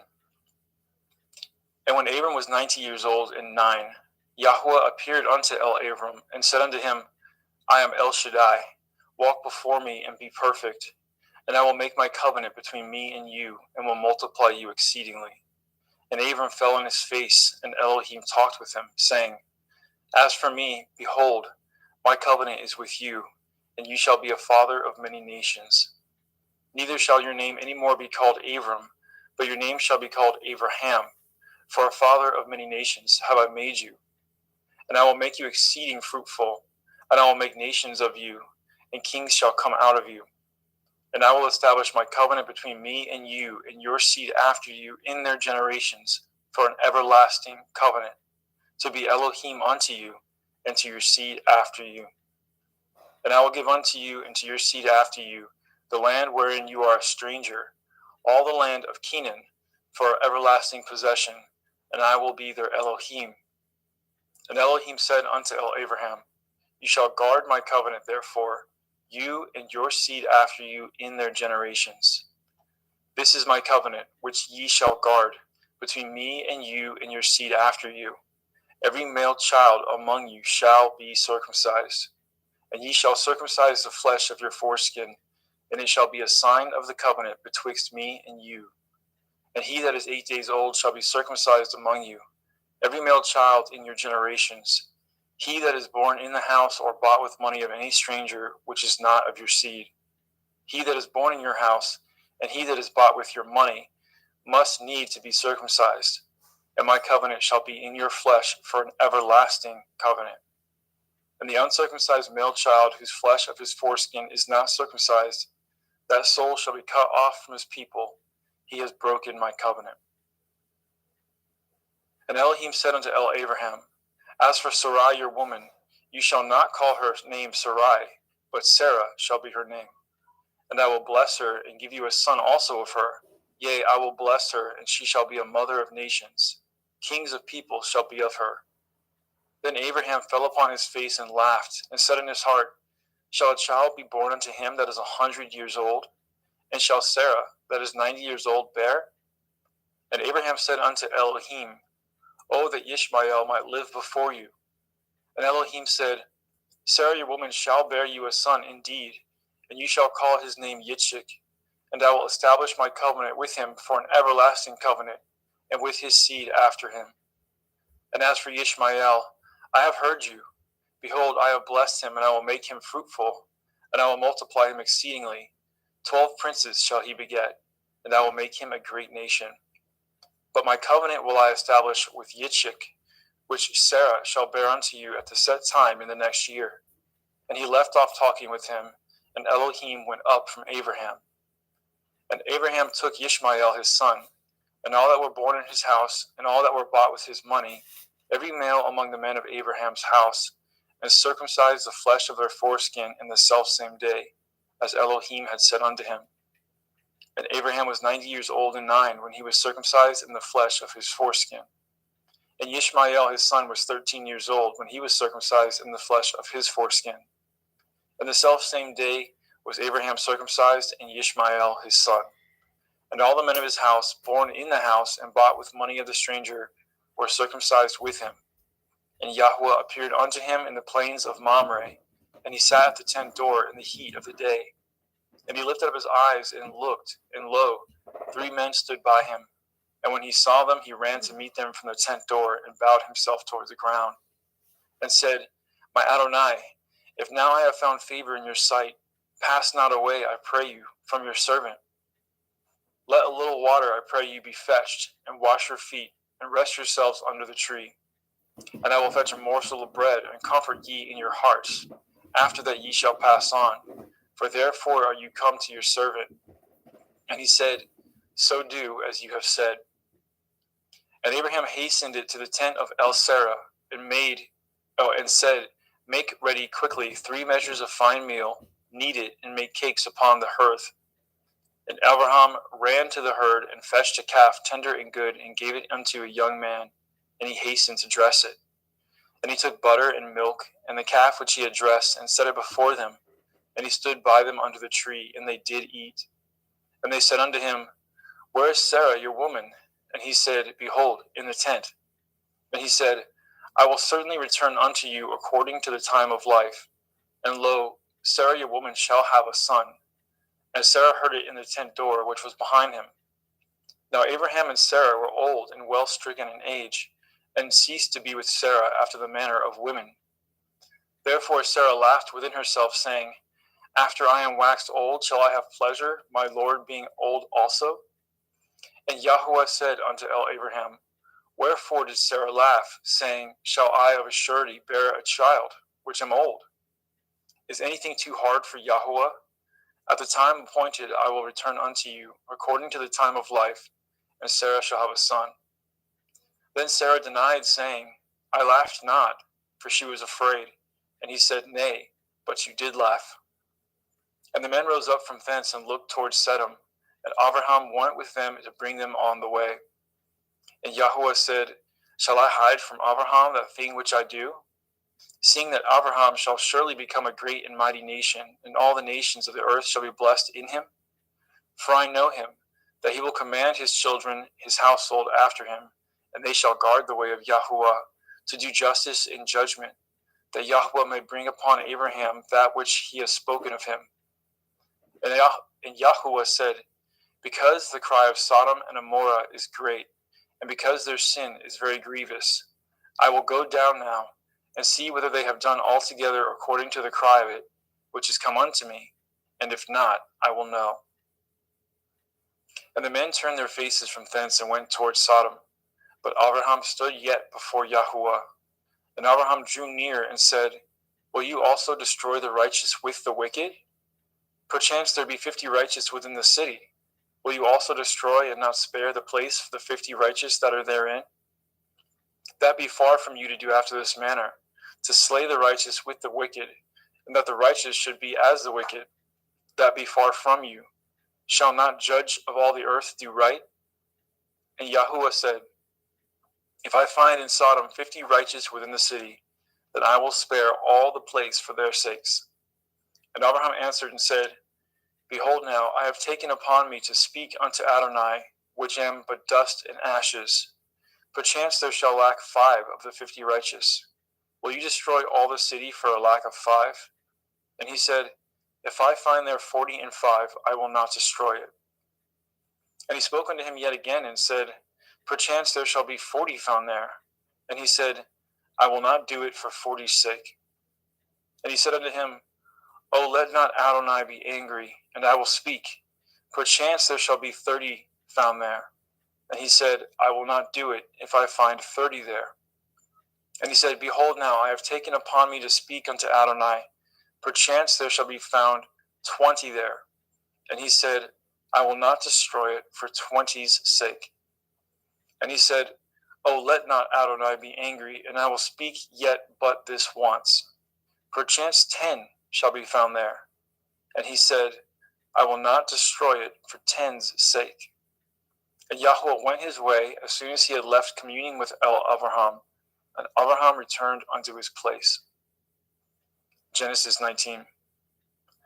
And there came 2 angels to Sodom at evening, and Lot sat in the gate of Sodom, and Lot seeing them rose up to meet them, and he bowed himself with his face towards the ground. And he said, Behold now, my lords, turn in, I pray you, into your servant's house, and tarry all night, and wash your feet, and ye shall rise up early and go on your ways. And they said, Nay, but we will abide in the street all night. And he pressed upon them greatly, and they turned in unto him, and entered into his house. And he made them a feast, and did bake matzah, unleavened bread, and they did eat. But before they lay down, the men of the city, even the men of Sodom, compassed the house round, both old and young, all the people from every quarter. And they called unto Lot, and said unto him, Where are the men which came in to you this night? Bring them out unto us, that we may know them. And Lot went out the door unto them, and shut the door after him, and said, I pray you, brethren, do not so wickedly. Behold now, I have 2 daughters which have not known man. Let me, I pray you, bring them out unto you, and do ye to them as good in your eyes. Only unto these men do nothing, for therefore came they under the shadow of my roof. And they said, Stand back. And they said again, This one fellow came in to sojourn, and he will need to be a judge. Now will we deal worse with you than with them. And they pressed sore upon the man, even Lot, and came near to break the door. But the men put forth their hand, and pulled Lot into the house to them, and shut the door. And they smote the men that were at the door of the house with blindness, both small and great, so that they wearied themselves to find the door. And the men said unto Lot, Have you here any besides? Son-in-law, and your sons, and your daughters, and whatsoever you have in the city, bring them out of this place. For we will destroy this place, because the cry of them is waxen great before the face of Yahweh, and Yahweh has sent us to destroy it. And Lot went out and spoke unto his sons-in-law, which married his daughters, and said, Up, get you out of this place, for Yahweh will destroy this city. But he seemed as one that mocked unto his sons-in-law. And when the morning arose, then the angels hastened Lot, saying, Arise, take your woman and your 2 daughters, which are here, lest you be consumed in the iniquity of the city. And while he lingered, the men laid hold upon his hand, and upon the hand of his woman, and upon the hand of his 2 daughters, Yahweh being merciful unto him, and they brought him forth and set him without the city. And it came to pass, when they had brought them forth abroad, that he said, Escape for your life, look not behind you, neither stay in all the circle of the Yarden. Escape to the mountain, lest you be consumed. And Lot said unto them, Oh, not so, my Adonai. Behold now, your servant has found grace in your sight, and you have magnified your mercy, which you have showed unto me in saving my life. And I cannot escape to the mountain, lest some evil take me, and I die. Behold now, this city is near to flee unto, and it is a little one. Oh, let me escape thither. Is it not a little one? And my soul shall live. And he said unto him, See, I have accepted you concerning this thing also, that I will not overthrow this city for which you have spoken. Make haste, escape thither, for I cannot do anything until you are come thither. Therefore the name of the city was called Soar. The sun was risen upon the earth when Lot entered into Soar. Then Yahweh rained upon Sodom and upon Amorah brimstone and fire from Yahweh out of the heavens. And he overthrew those cities and all the circle of the Yarden, and all the inhabitants of the cities, and that which grew upon the ground. But his woman looked back from behind him, and she became a pillar of salt. And Abraham got up early in the morning to the place where he stood before Yahweh. And he looked toward Sodom and Amorah, and toward all the land of the circle of the Yarden, and behold, and lo, the smoke of the country went up as the smoke of a furnace. And it came to pass, when Elohim destroyed the cities of the circle of the Yarden, that Elohim remembered Abraham, and sent Lot out of the midst of the overthrow, when he overthrew the cities in which Lot dwelt.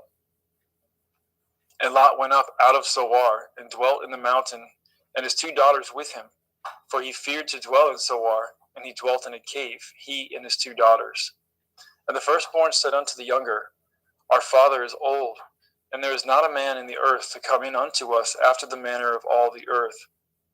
Come, let us make our father drink wine, and we will lie with him, that we may preserve seed of our father. And they made their father drink wine that night, and the firstborn went in, and lay with her father, and he perceived not when she lay down, nor when she arose. And it came to pass on the morrow that the firstborn said unto the younger, Behold, I lay yesternight with my father.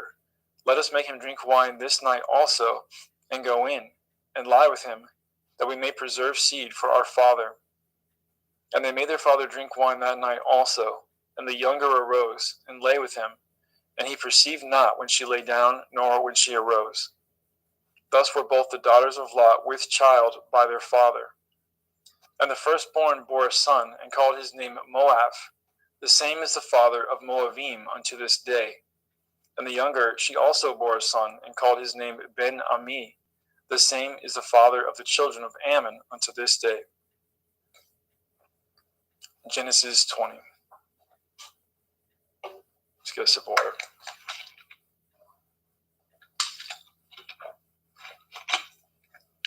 And Abraham journeyed from thence toward the country of the Negev, and dwelt between Kadesh and Shur, and sojourned in Gerar. And Abraham said of El-Sarah, his woman, She is my sister. And Avimelech, king of Gerar, sent and took Sarah. But Elohim came to Avimelech in a dream by night, and said to him, Behold, you are but a dead man, for the woman which you have taken, for she is a man's woman. But Avimelech had not come near her, and he said, Adonai, will you slay also a righteous nation? Said he not unto me, She is my sister? And she, even she herself, said, He is my brother. In the integrity of my heart and innocence of my hands have I done this. And Elohim said unto him in a dream, Yea, I know that you did this in the integrity of your heart, for I also withheld you from sinning against me. Therefore suffered I you not to touch her. Now therefore restore the man his woman, for he is a prophet, and he shall pray for you, and you shall live. And if you restore her not, know that you shall surely die, you and all that are yours. Therefore Avimelech rose early in the morning, and called all his servants, and told all things in their ears, and the men were sore afraid. Then Abimelech called Abraham, and said unto him, What have you done unto us? And what have I offended you, that you have brought on me and on my kingdom a great sin? You have done deeds unto me that ought not to be done. And Abimelech said unto Abraham, What saw you that you have done this thing? And Abraham said, Because I thought, surely the fear of Elohim is not in this place, and they will slay me for my woman's sake. And yet indeed she is my sister. She is the daughter of my father, but not the daughter of my mother, and she became my woman. And it came to pass, when Elohim caused me to wander from my father's house, that I said unto her, This is your kindness which you shall show unto me. At every place whither we shall come, say of me, He is my brother. And Abimelech took sheep and oxen and men servants and women servants, and gave them unto Abraham, and restored him Sarah his woman. And Abimelech said, Behold, my land is before you, dwell where it pleases you. And unto Sarah he said, Behold, I have given your brother 1,000 pieces of silver. Behold, he is to you a covering of the eyes, unto all that are with you. And with all other, thus she was reproved. So Abraham prayed unto Elohim, and Elohim healed Abimelech and his woman, and his maidservants, and they bore children. For Yahweh had fast closed up the wombs of the house of Abimelech, because of Sarah, Abraham's woman. Genesis 21. And Yahweh visited Sarah as he had said, and Yahweh did unto Sarah as he had spoken. For Sarah conceived and bore Abraham a son in his old age, at the set time of which Elohim had spoken to him. And Abraham called the name of his son that was born unto him, whom Sarah bore to him, Yitzchak. And Abraham circumcised his son Yitzchak, being 8 days old, as Elohim had commanded him. And Abraham was 100 years old when his son Yitzchak was born unto him. And Sarah said, Elohim has made me to laugh, so that all here will laugh with me. And she said, Who would have said unto Abraham that Sarah should have given children suck? For I have borne him a son in his old age. And the children grew and was weaned. And Abraham made a great feast the same day that Yitzchak was weaned. And Sarah saw the son of Hagar the Mitzrayim, which she had borne unto Abraham, mocking. Wherefore she said unto Abraham, Cast out this bondwoman and her son, for the son of this bondwoman shall not be heir with my son, even with Yitzchak. And the thing was very grievous in Abraham's sight because of his son. And Elohim said unto Abraham, Let it not be grievous in your sight because of the lad, and because of your bondwoman. And all that Sarah has said unto you, hearken unto her voice, for in Yitzchak shall your seed be called. And also of the son of the bondwoman will I make a nation, because he is your seed. And Abraham rose up early in the morning, and took bread and a bottle of water, and gave it unto Hagar, putting it on her shoulder, and the child, and sent her away. And she departed and wandered in the wilderness of Beersheba. And the water was spent in the bottle, and she cast the child under one of the shrubs. And she went and sat down over against him a good way off, as it were a bowshot. For she said, Let me not see the death of the child. And she sat over against him, and lifted up her voice, and wept. And Elohim heard the voice of the lad. And the angel of Elohim called to Hagar out of the heavens, and said unto her, What ails you, Hagar? Fear not, for Elohim has heard the voice of the lad where he is.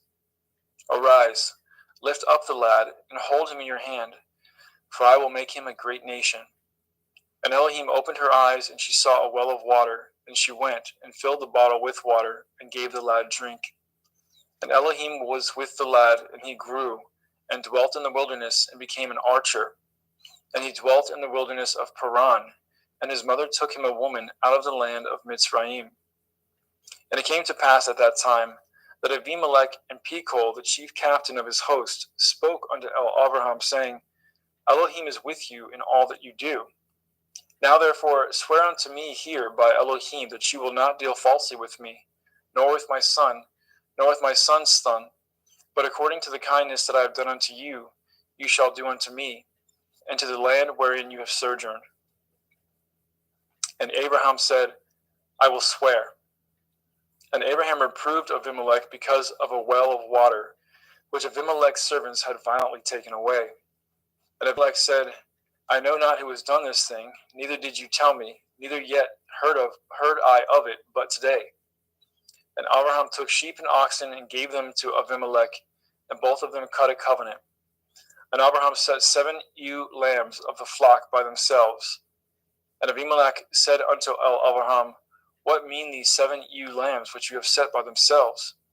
And he said, For these 7 ewe lambs shall you take of my hand, and they may be a witness unto me that I have dug this well.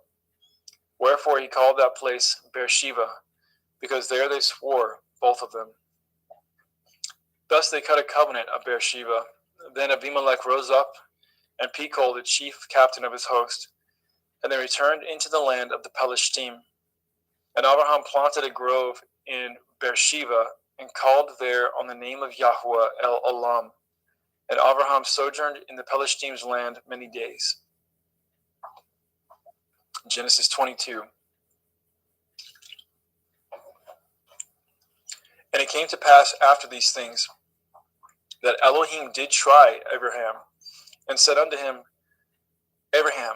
And he said, Behold, here I am. And he said, Take now your son, your Yachid, Yitzchak, whom you love, and get you into the land of the Moriah, and offer him there for a burnt offering upon one of the mountains which I will tell you of. And Abraham rose up early in the morning, and saddled his ass, and took 2 of his young men with him, and Yitzchak his son, and clave wood for the burnt offering, and rose up, and went unto the place which Elohim has told him. Then on the 3rd day, Abraham lifted up his eyes, and saw the place afar off. And Abraham said unto his young men, Abide ye here with the ass, and I and the lad will go yonder and worship, and come again to you. And Abraham took the wood of the burnt offering and laid it upon Yitzchak his son. And he took the wood fire in his hand and a knife, and they went both of them together. And Yitzchak spoke unto Abraham his father and said, My father. And he said, Here I am, my son. And he said, Behold the fire and the wood, but where is the lamb for a burnt offering? And Abraham said, My son, Elohim will provide himself a lamb for a burnt offering. So they went both of them together. And they came to the place which Elohim had told him of. And Abraham built an altar there, and laid the wood in order, and bound Yitzchak his son, and laid him on the altar upon the wood. And Abraham stretched forth his hand, and took the knife to slay his son.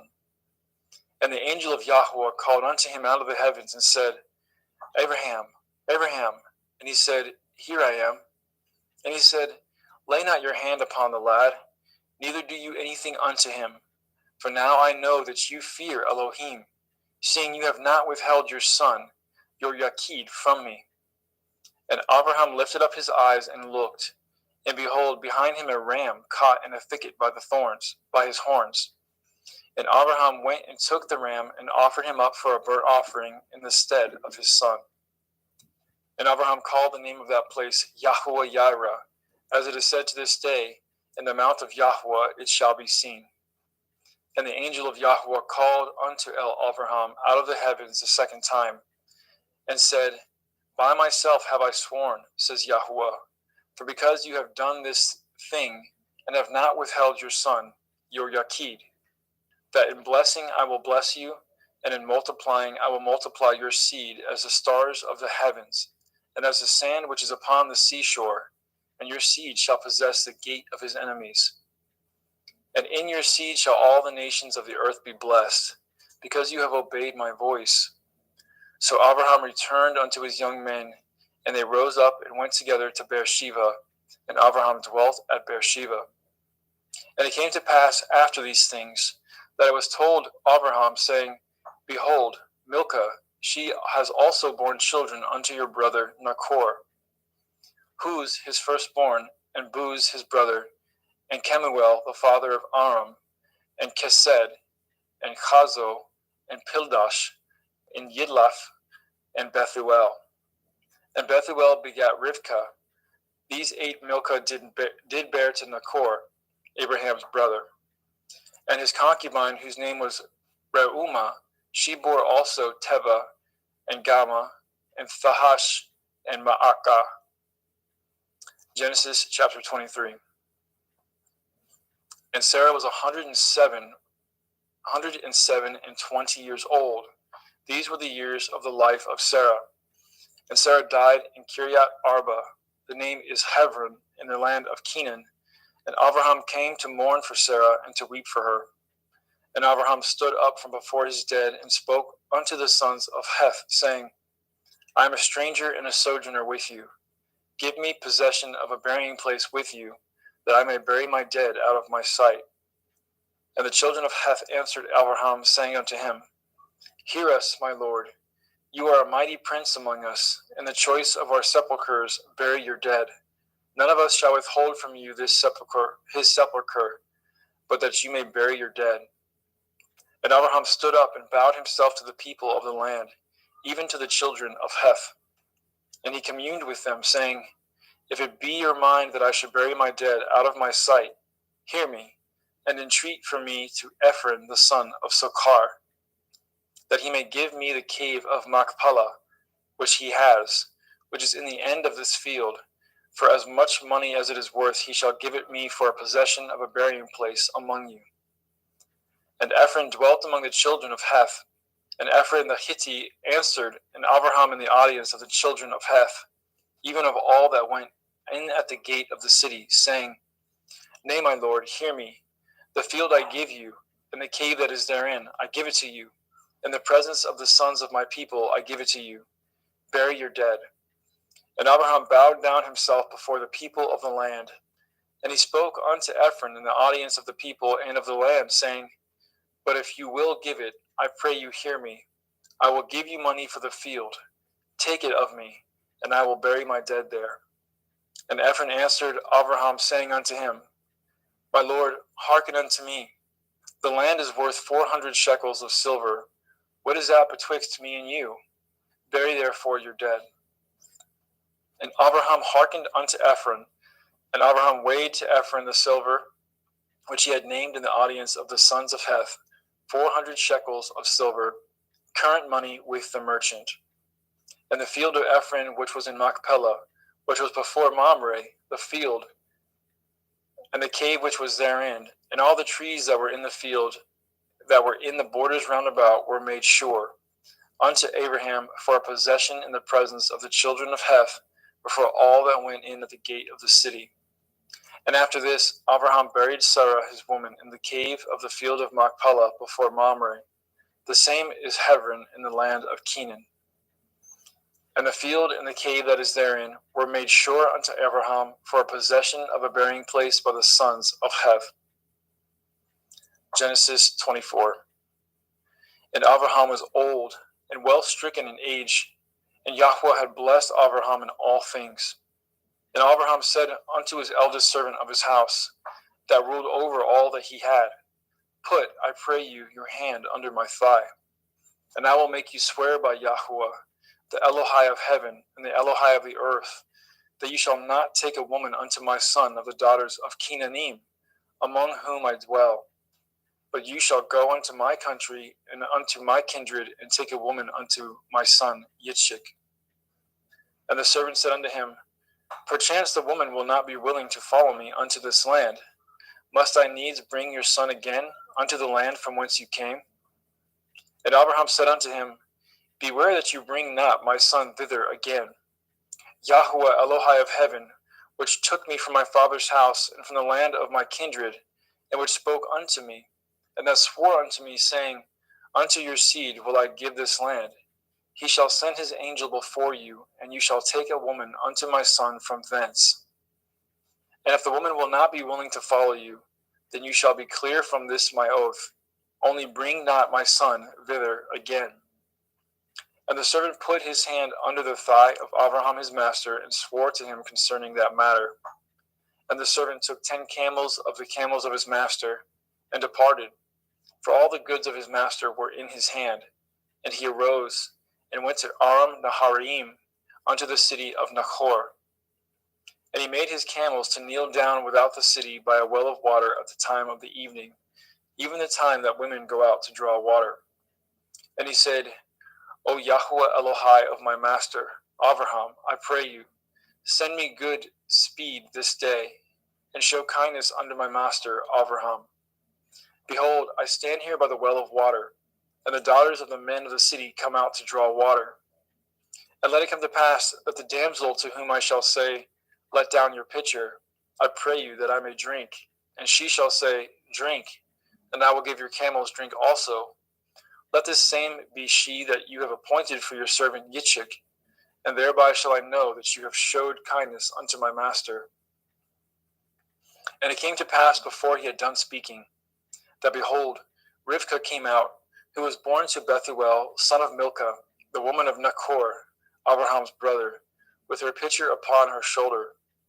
And the damsel was very fair to look upon, a virgin, neither had any man known her. And she went down to the well, and filled her pitcher, and came up. And the servant ran to meet her, and said, Let me, I pray you, drink a little water of your pitcher.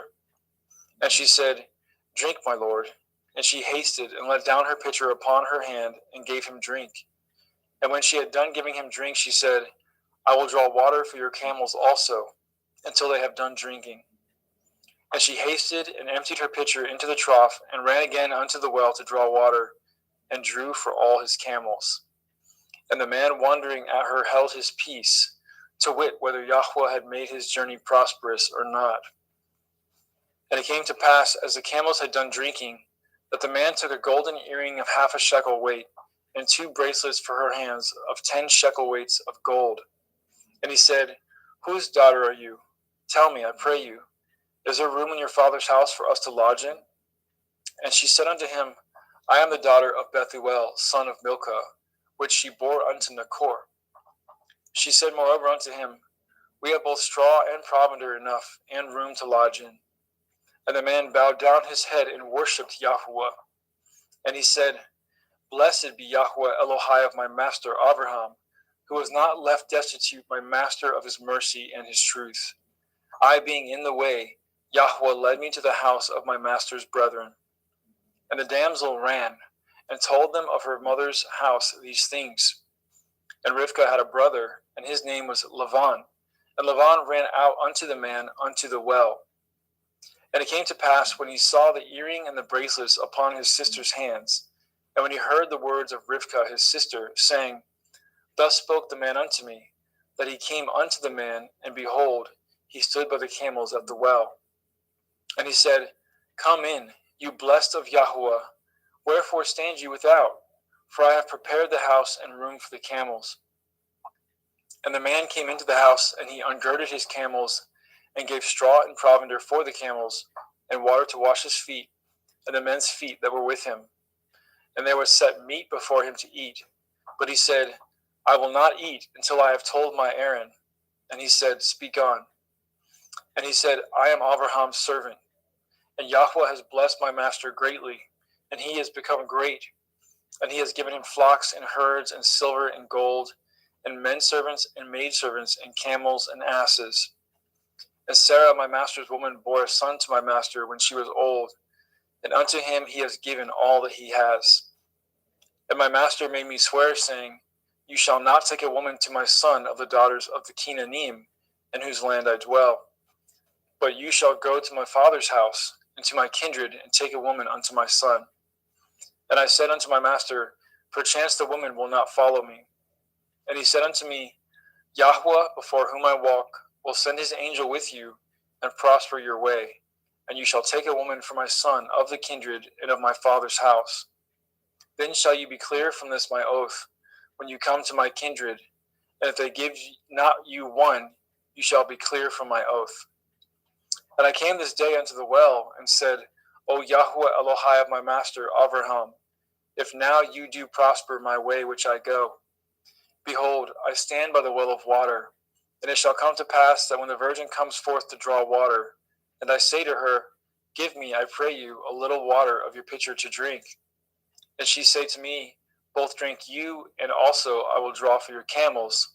Let the same be the woman whom Yahweh has appointed out for my master's son. And before I had done speaking in my heart, behold, Rivkah came forth with her pitcher on her shoulder, and she went down unto the well and drew water. And I said unto her, Let me drink, I pray you. And she made haste and let down her pitcher from her shoulder, and said, Drink, and I will give your camels drink also. So I drank, and she made the camels to drink also. And I asked her and said, Whose daughter are you? And she said, The daughter of Bethuel, Nachor's son, whom Milcah bore unto him. And I put the earring upon her face and the bracelets upon her hands. And I bowed down my head and worshipped Yahuwah, and blessed Yahuwah Elohai of my master Abraham, which had led me in the right way to take my master's brother's daughter unto his son. And now, if ye will deal kindly and truly with my master, tell me, and if not, tell me, that I may turn to the right hand or to the left. Then Lavan and Bethuel answered and said, The thing proceeds from Yahuwah. We cannot speak unto you bad or good. Behold, Rivkah is before you. Take her and go, and let her be your master's son's woman, as Yahuwah has spoken. And it came to pass that when Abraham's servant heard their words, he worshipped Yahuwah, bowing himself to the earth. And the servant brought forth jewels of silver and jewels of gold, and raiment, and gave them to Rivkah. And he also gave to her brother and to her mother precious things. And they did eat and drink, he and the men that were with him, and tarried all night. And they rose up in the morning, and he said, Send me away unto my master. And her brother and her mother said, Let the damsel abide with us a few days, at the least 10. After that she shall go. And he said unto them, Hinder me not, seeing Yahweh has prospered my way. Send me away that I may go to my master. And they said, We will call the damsel and inquire at her mouth. And they called Rivkah and said unto her, Will you go with this man? And she said, I will go.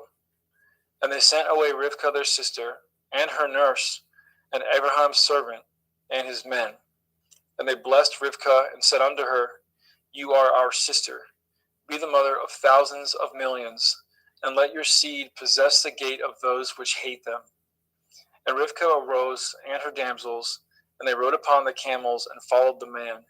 And the servant took Rivkah and went his way.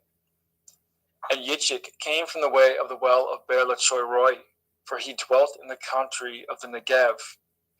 And Yitzchak went out to meditate in the field in the evening, and he lifted up his eyes and saw, and behold, the camels were coming.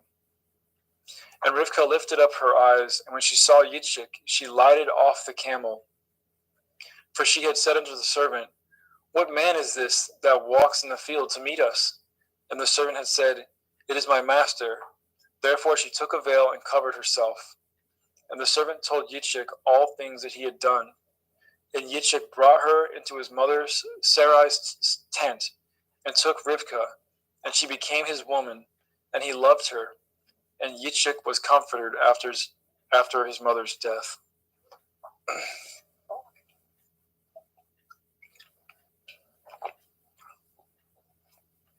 In Genesis chapter 25.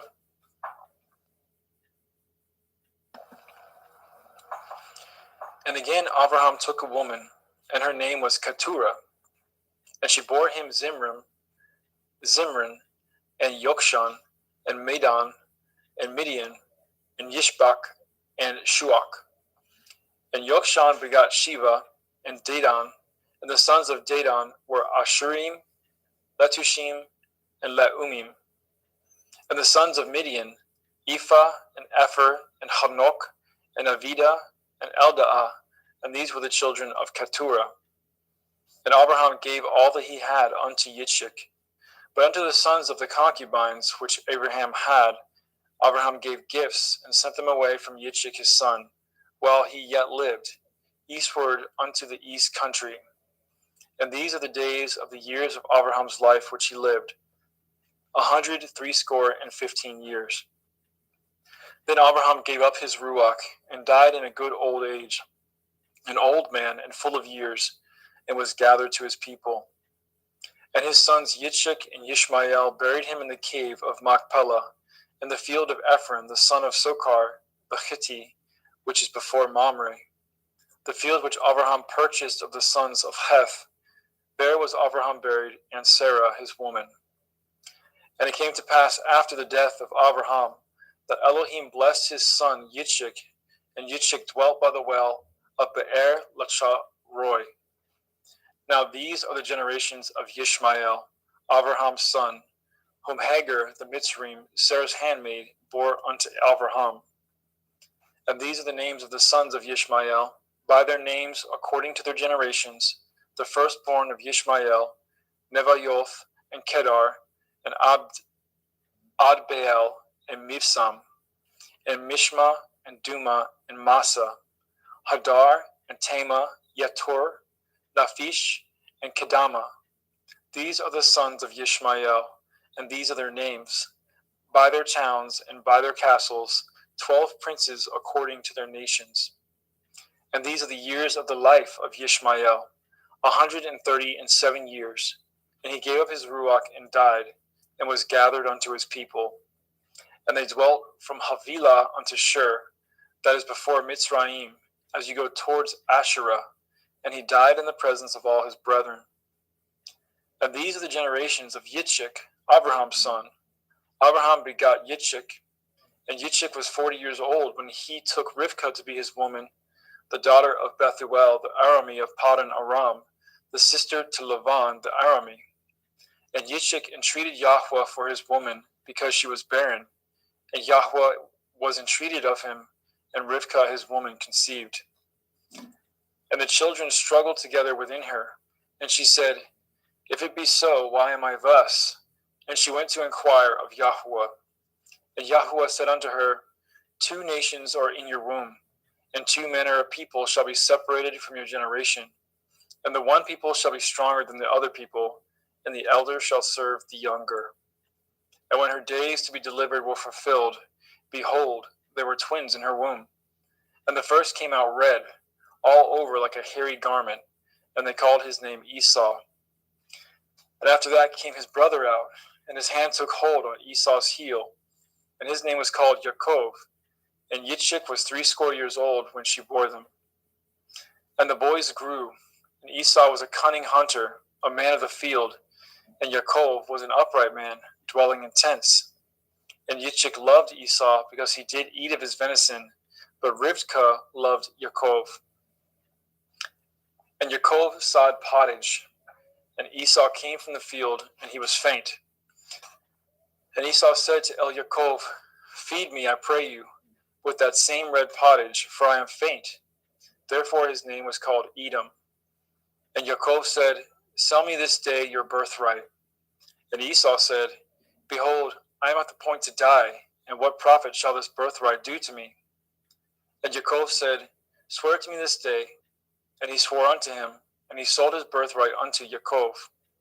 Then Yaakov gave Esau bread and pottage of lentils, and he did eat and drink, and rose up and went his way. Thus Esau despised his birthright.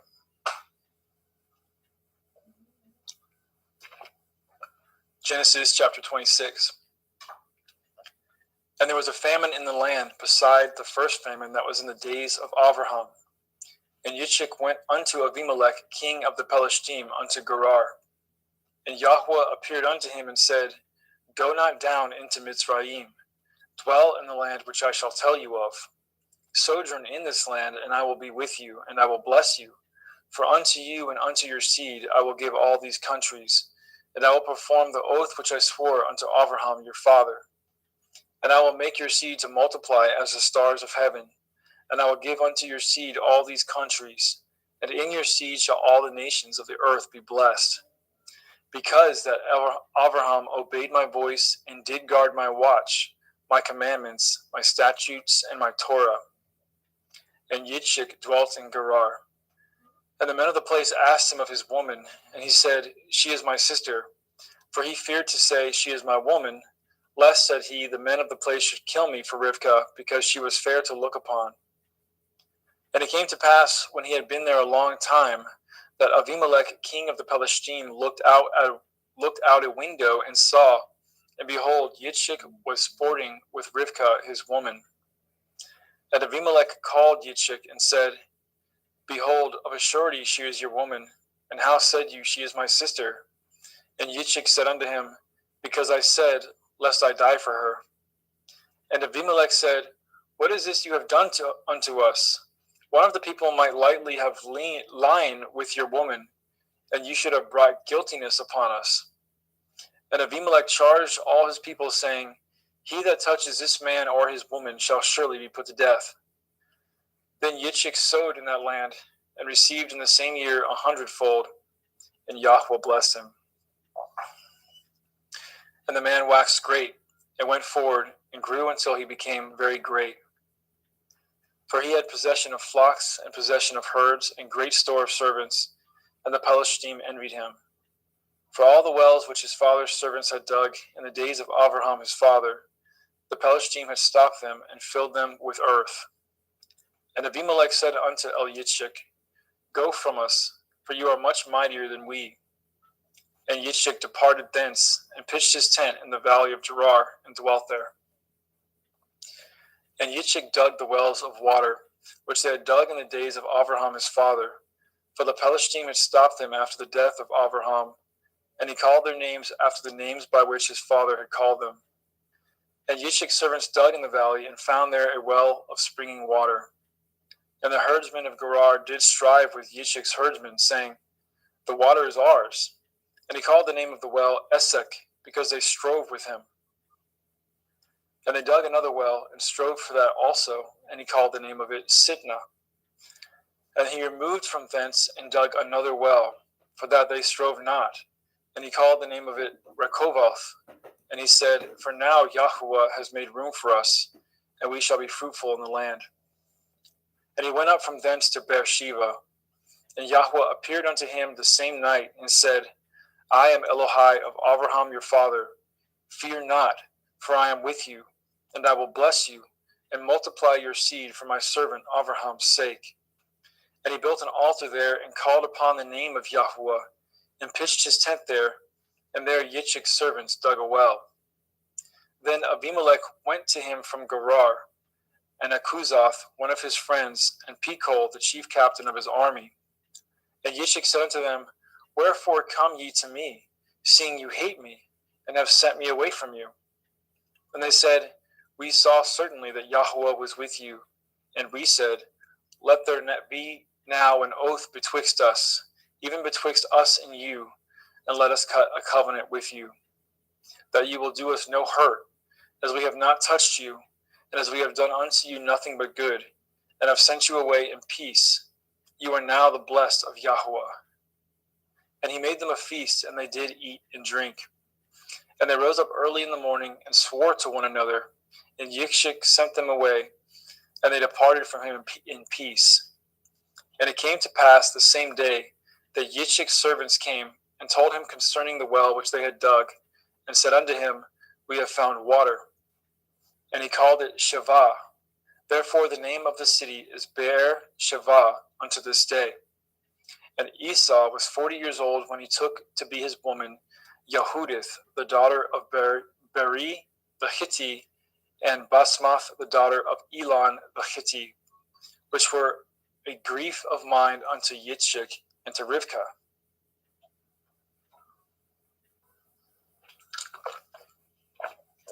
Genesis 27. And it came to pass that when Yitzchak was old, and his eyes were dim, so that he could not see, he called Esau his eldest son, and said unto him, My son. And he said unto him, Behold, here I am. And he said, Behold now, I am old, I know not the day of my death. Now therefore take, I pray you, your weapons, your quiver, and your bow, and go out to the field, and take me some venison, and make me savory meat, such as I love, and bring it to me, that I may eat it, that my soul may bless you before I die. And Rivkah heard when Yitzchak spoke to Esau his son. And Esau went to the field to hunt for venison and to bring it. And Rivkah spoke unto Yaakov her son, saying, Behold, I heard your father speak unto Esau your brother, saying, Bring me some venison, and make me savory meat, that I may eat and bless you before Yahweh, before my death. Now therefore, my son, obey my voice according to that which I command you. Go now to the flock, and fetch me from thence 2 good kids of the goats, and I will make them savory meat for your father, such as he loves. And you shall bring it to your father, that he may eat, and that he may bless you before his death. And Yaakov said to Rivkah his mother, Behold, Esau my brother is a hairy man, and I am a smooth man. My father perchance will feel me, and I shall seem to him as a deceiver, and I shall bring a curse upon me, and not a blessing. And his mother said unto him, Upon me be your curse, my son. Only obey my voice, and go fetch me them. And he went, and he fetched, and brought them to his mother. And his mother made savory meat, such as his father loved. And Rivkah took goodly raiment from her eldest son Esau, which were with her in the house, and put them upon Yaakov her younger son. And she put the skins of the kids of the goats upon his hands, and upon the smooth of his neck. And she gave the savory meat, the bread, which she had prepared, into the hand of her son Yaakov. And he came unto his father, and said, My father. And he said, Here I am. Who are you, my son? And Yaakov said unto his father, I am Esau, your firstborn. I have done according as you bade me. Arise, I pray you. Sit and eat of my venison, that your soul may bless me. And Yitzchak said unto his son, How is it that you have found it so quickly, my son? And he said, Because Yahweh Elohika brought it to me. And Yitzchak said unto Yaakov, Come near, I pray you, that I may feel you, my son, whether you be my very son Esau or not. And Yaakov went near unto Yitzchak his father, and he felt him, and said, The voice is Yaakov's voice, but the hands are the hands of Esau. And he discerned him not, because his hands were hairy, as his brother Esau's hands. So he blessed him. And he said, Are you my very son Esau? And he said, I am. And he said, Bring it near to me. and I will eat of my son's venison, that my soul may bless you. And he brought it near to him, and he did eat. And he brought him wine, and he drank. And his father Yitzchak said unto him, Come near now, and kiss me, my son. And he came near and kissed him. And he smelled the smell of his raiment, and he blessed him, and said, See, the smell of my son is as the smell of a field which Yahweh has blessed. Therefore Elohim give you the dew of heaven, and the fatness of the earth, and plenty of grain and wine. Let people serve you, and nations bow down to you. Be Lord over your brethren, and let your mother's sons bow down to you. Cursed be everyone that curses you, and blessed be he that blesses you. And it came to pass, as soon as Yitzchak had made an end of blessing Yaakov, and Yaakov was yet scarce gone out from the presence of Yitzchak his father, that Esau his brother came in from his hunting. And he also made a savory meat, and brought it unto his father, and said unto his father, Let my father arise, and eat of his son's venison, that your soul may bless me. And Yitzchak his father said unto him, Who are you? And he said, I am your son, your firstborn Esau. And Yitzchak trembled very exceedingly, and said, Who? Where is he that has taken venison and brought it to me? And I have eaten of all before you came, and have blessed him. Yea, and he shall be blessed. And when Esau heard the words of his father, he cried with a great and exceeding bitter cry, and said unto his father, Bless me, even me also, O my father. And he said, Your brother came with subtlety, and has taken away your blessing.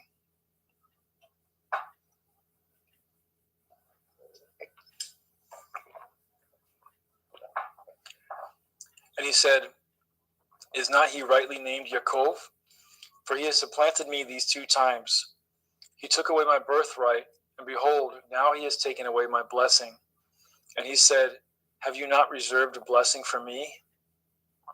And Yitzchak answered and said unto Esau, Behold, I have made him your lord, and all his brethren have I given to him for servants, and with grain and wine have I sustained him. And what shall I do now unto you, my son?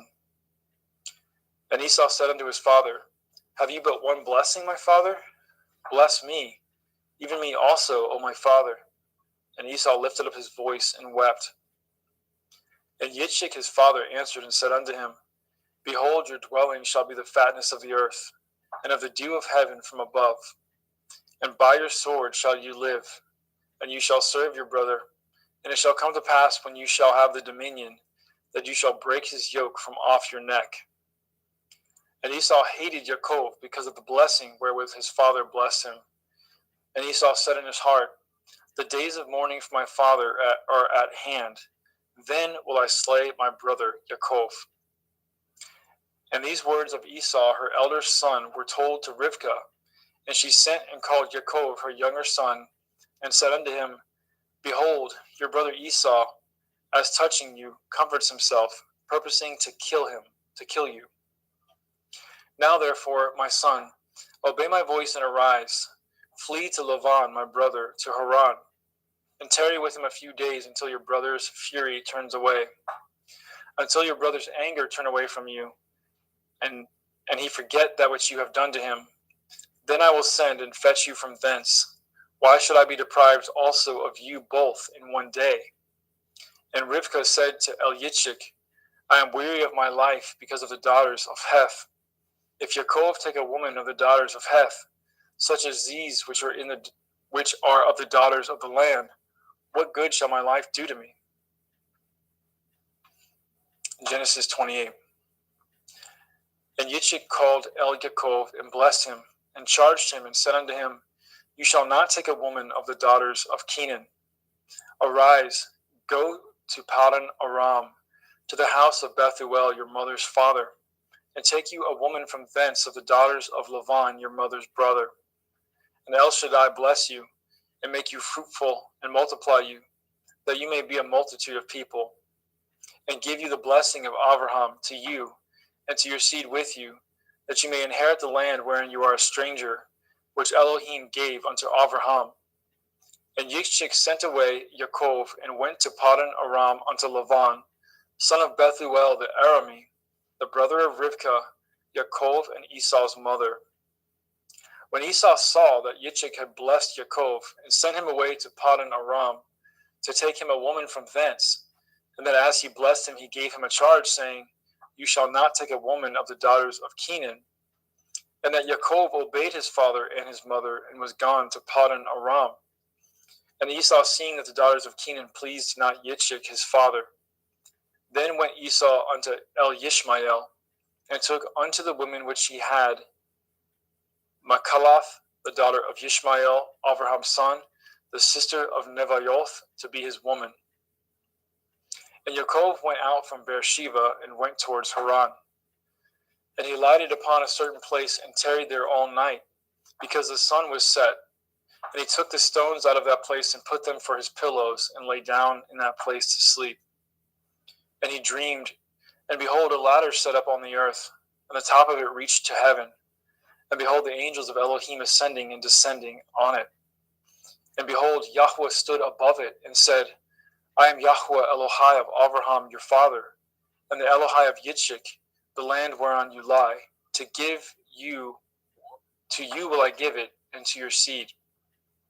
And your seed shall be as the dust of the earth, and you shall spread abroad to the west, and to the east, and to the north, and to the south. And in you and in your seed shall all the families of the earth be blessed. And behold, I am with you, and will guard you in all places whither you go, and will bring you again into this land, for I will not leave you until I have done that which I have spoken to you of. And Yaakov awoke out of his sleep, and he said, Surely Yahweh is in this place, and I knew it not. And he was afraid, and said, How dreadful is this place! This is none other but the house of Elohim, and this is the gate of heaven. And Yaakov rose up early in the morning, and took the stone that he had put for his pillows, and set it up for a pillar, and poured oil upon the top of it. And he called the name of that place Beit El, but the name of that city was called Luz at the first. And Yaakov vowed a vow, saying, If Elohim will be with me, and will guard me in this way that I go, and will give me bread to eat and raiment to put on, so that I come again to my father's house in peace, then shall Yahweh be my Elohim. And this stone, which I have set for a pillar, shall be Elohim's house. And of all that you shall give me, I will surely give the 10th unto you. Genesis 29.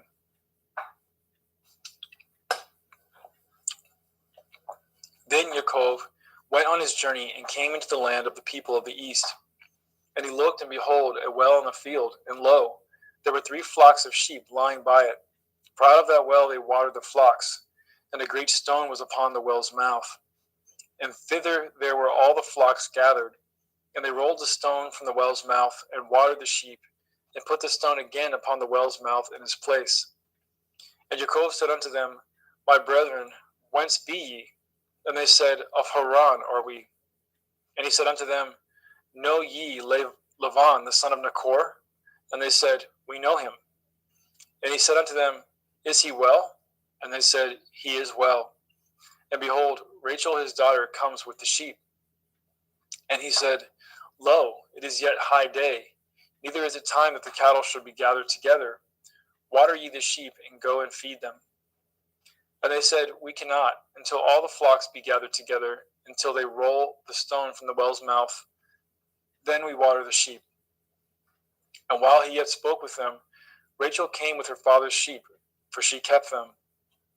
And it came to pass, when Yaakov saw Rachel, the daughter of Lavan his mother's brother, and the sheep of Lavan his mother's brother, that Yaakov went near, and rolled the stone from the well's mouth, and watered the flock of Lavan his mother's brother.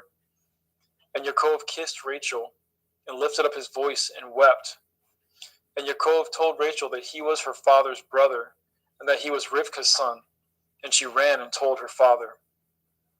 And it came to pass, when Lavan heard the tidings of Yaakov his sister's son, that he ran to meet him, and embraced him, and kissed him, and brought him to his house. And he told Lavan all these things. And Laban said to him, Surely you are a bone in my flesh. And he abode with him in the space of a month.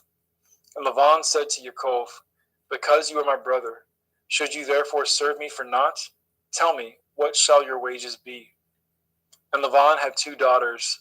The name of the elder was Leah, and the name of the younger was Rachel. Leah was tender-eyed, but Rachel was beautiful and well-favored. And Yaakov loved Rachel and said, I will serve you 7 years for Rachel, your younger daughter. And Laban said, It is better that I give her to you than that I should give her to another man. Abide with me. And Yaakov served 7 years for Rachel, and they seemed unto him but a few days, for the love that he had to her. And Yaakov said unto Laban, Give me my woman, for my days are fulfilled, that I may go in unto her. And Laban gathered together all the men of the place and made a feast. And it came to pass in the evening that he took Leah his daughter, and brought her to him, and he went in unto her. And Laban gave unto his daughter Leah Zilpah his maid for a handmaid. And it came to pass that in the morning, behold, it was Leah. And he said to Laban, What is this you have done unto me? Did I not serve you for Rachel? Wherefore then have you beguiled me? And Laban said, It must not be so done in our country, to give the younger before the firstborn. Fulfill her week, and we will give you this also for the service which you shall serve me yet 7 other years. And Yaakov did so, and fulfilled her week, and he gave him Rachel his daughter to be his woman also. And Laban gave Rachel his daughter Bilhah his handmaid to be her maid. And he went in also unto Rachel, and he loved also Rachel more than Leah, and served with him yet 7 other years. And when Yahweh saw that Leah was hated, he opened her womb, but Rachel was barren. And Leah conceived and bore a son, and she called his name Reuben.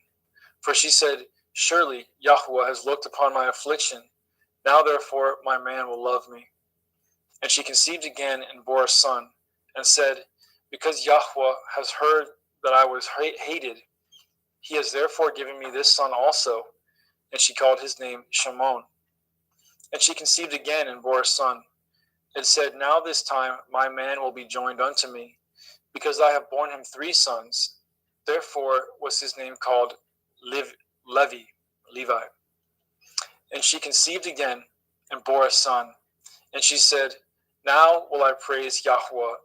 Therefore she called his name Yehudah, and left bearing. Genesis chapter 30.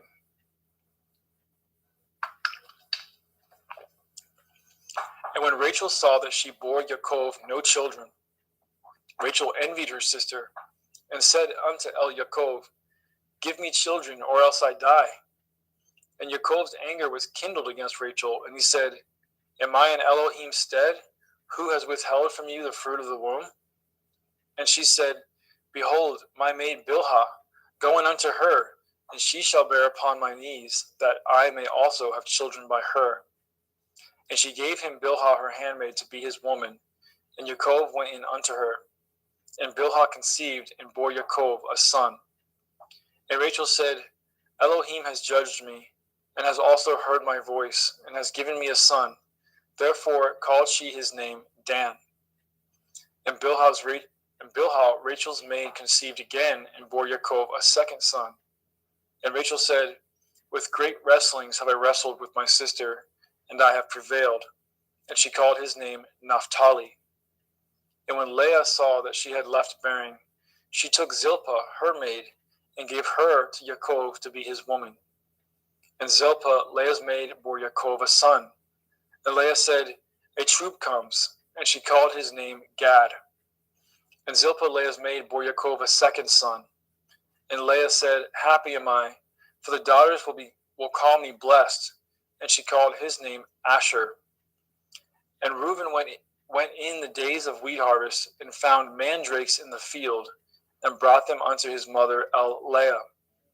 Then Rachel said unto Leah, Give me, I pray you, of your son's mandrakes. And she said unto her, Is it a small matter to you that you have taken my man? And would you take away my son's mandrakes also? And Rachel said, Therefore he shall lie with you tonight for your son's mandrakes.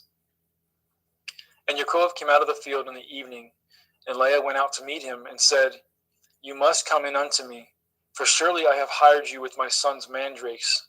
And he lay with her that night. And Elohim hearkened unto Leah, and she conceived and bore Yaakov the 5th son. And Leah said, Elohim has given me my hire, because I have given my maiden to my man. And she called his name Yishakar. And Leah conceived again, and bore Yaakov the 6th son. And Leah said, Elohim has endued me with good dowry. Now will my man dwell with me, because I have borne him 6 sons. And she called his name Zebulun. And afterwards she bore a daughter, and called her name Dinah. And Elohim remembered Rachel, and Elohim hearkened to her, and opened her womb. And she conceived, and bore a son, and said, Elohim has taken away my reproach. And she called his name Joseph, and said, Yahweh shall add to me another son. And it came to pass, when Rachel had borne Joseph, that Yaakov said unto Laban, Send me away, that I may go into my own place, and to my own country. Give me my woman and my children, for whom I have served you, and let me go, for you know my service which I have done to you. And Laban said unto him, I pray you, if I have found favor in your eyes, tarry, for I have learned by experience that Yahweh has blessed me for your sake. And he said, Appoint me your wages, and I will give it. And he said unto him, You know how I have served you, and how your cattle was with me. For it was little which you had before I came, and it is now increased unto a multitude. And Yahweh has blessed you since my coming. And now when shall I provide for my own house also? And he said, What shall I give you? And Yaakov said, You shall not give me anything. If you will do this thing for me, I will again feed and guard your flock. I will pass through all your flock today, removing from thence all the speckled and spotted cattle, and all the brown cattle among the sheep, and the spotted and speckled among the goats, and of such shall be my hire. So shall my righteousness answer for me in time to come, when it shall come for my hire before your face. Every one that is not speckled and spotted among the goats, and brown among the sheep, that shall be counted stolen with me. And Laban said, Behold, I would it might be according to your word. And he removed that day the he-goats that were ring-straked and spotted, and all the she-goats that were speckled and spotted, and every one that had some white in it, and all the brown among the sheep, and gave them into the hands of his sons. And he set 3 days' journey betwixt himself and Yaakov, and Yaakov fed the rest of Laban's flock. And Yaakov took him rods of green poplar, and of the hazel and chestnut tree, and piled white strakes in them, and made the white appear which was in the rods. And he set the rods which he had pilled before the flocks, in the gutters and the watering troughs, when the flocks came to drink, that they should conceive when they came to drink. And the flock conceived before the rods, and brought forth cattle ring-straked, speckled, and spotted. And Yaakov did separate the lambs, and set the faces of the flocks towards the ring-straked, and all the brown in the flock of Laban. And he put his own flocks by themselves, and put them not unto Laban's cattle. And it came to pass, whensoever the stronger cattle did conceive, that Yaakov laid the rods before the eyes of the cattle in the gutters, that they might conceive among the rods. But when the cattle were feeble, he put them not in. So the feebler were Laban's, and the stronger Yaakov's. And the man increased exceedingly, and had much cattle, and maidservants, and manservants, and camels, and asses. Thank you, brother. Praise Yah. Praise Yah. Brother Justin McRoberts, pick up at chapter 31.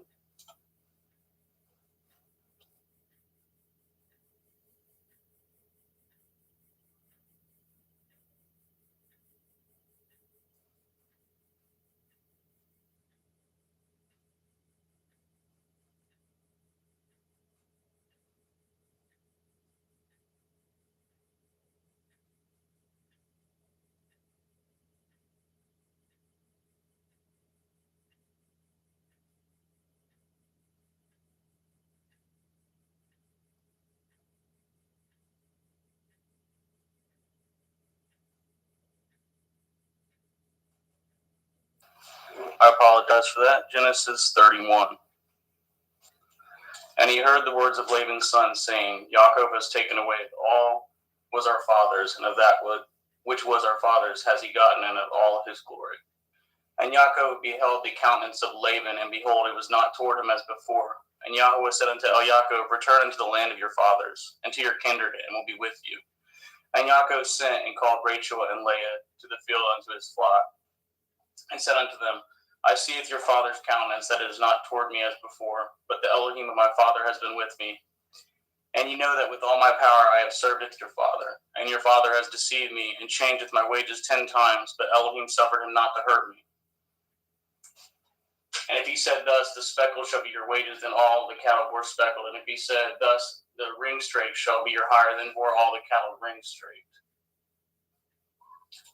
Thus Elohim has taken away the cattle of your father and given them to me. And it came to pass at the time that the cattle conceived, that I lifted up my eyes, and I saw in a dream.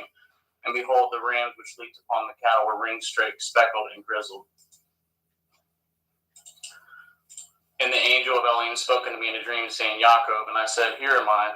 And he said, Lift up now your eyes and see. All the rams which leap upon the cattle are ring straight, speckled, and grizzled. For I have seen all that Laban does unto you. And he said, And I am the Elohim of Bedel, which you anointed the pillar and were vowed a vow unto me. Now arise, get you out from this land, and return unto the land of your kindred. And Rachel and Leah answered and said unto him, Is there yet any portion or inheritance for us in your father's house? Are we not counted of him strangers? For he has told us, and has quite devoured us also our money. For all the riches which Elohim has taken from our father, that is ours, and our children's. Now then, whatsoever Elohim has said unto you, do. Then Yaakov rose up and said at his sons, at his women upon camels, and he carried away with all his cattle and with all his goods which he had gotten, the cattle of his getting, which he had gotten in Paddan Aram, for to go to Yitzhak his father in the land of Canaan. And Laban went to shear at the sheep, and Rachel had stolen at the teraphim that were her father's. And Yaakov stole away as unawares to Laban the Arami, in that he had told him not that he fled. So he fled with all that he had, and he rose up and passed over the river, and setteth his face toward Mount Gilead. And it was told Laban on the 3rd day that Yaakov was fled. And he tooketh his brethren with him, and pursued after him 7 days' journey, and they overtook him in Mount Gilead. And Elohim came to Laban the Arami in the dream by night, and said unto him, Take heed that you speak not to Yaakov, neither good or bad. Then Laban overtooketh Yaakov.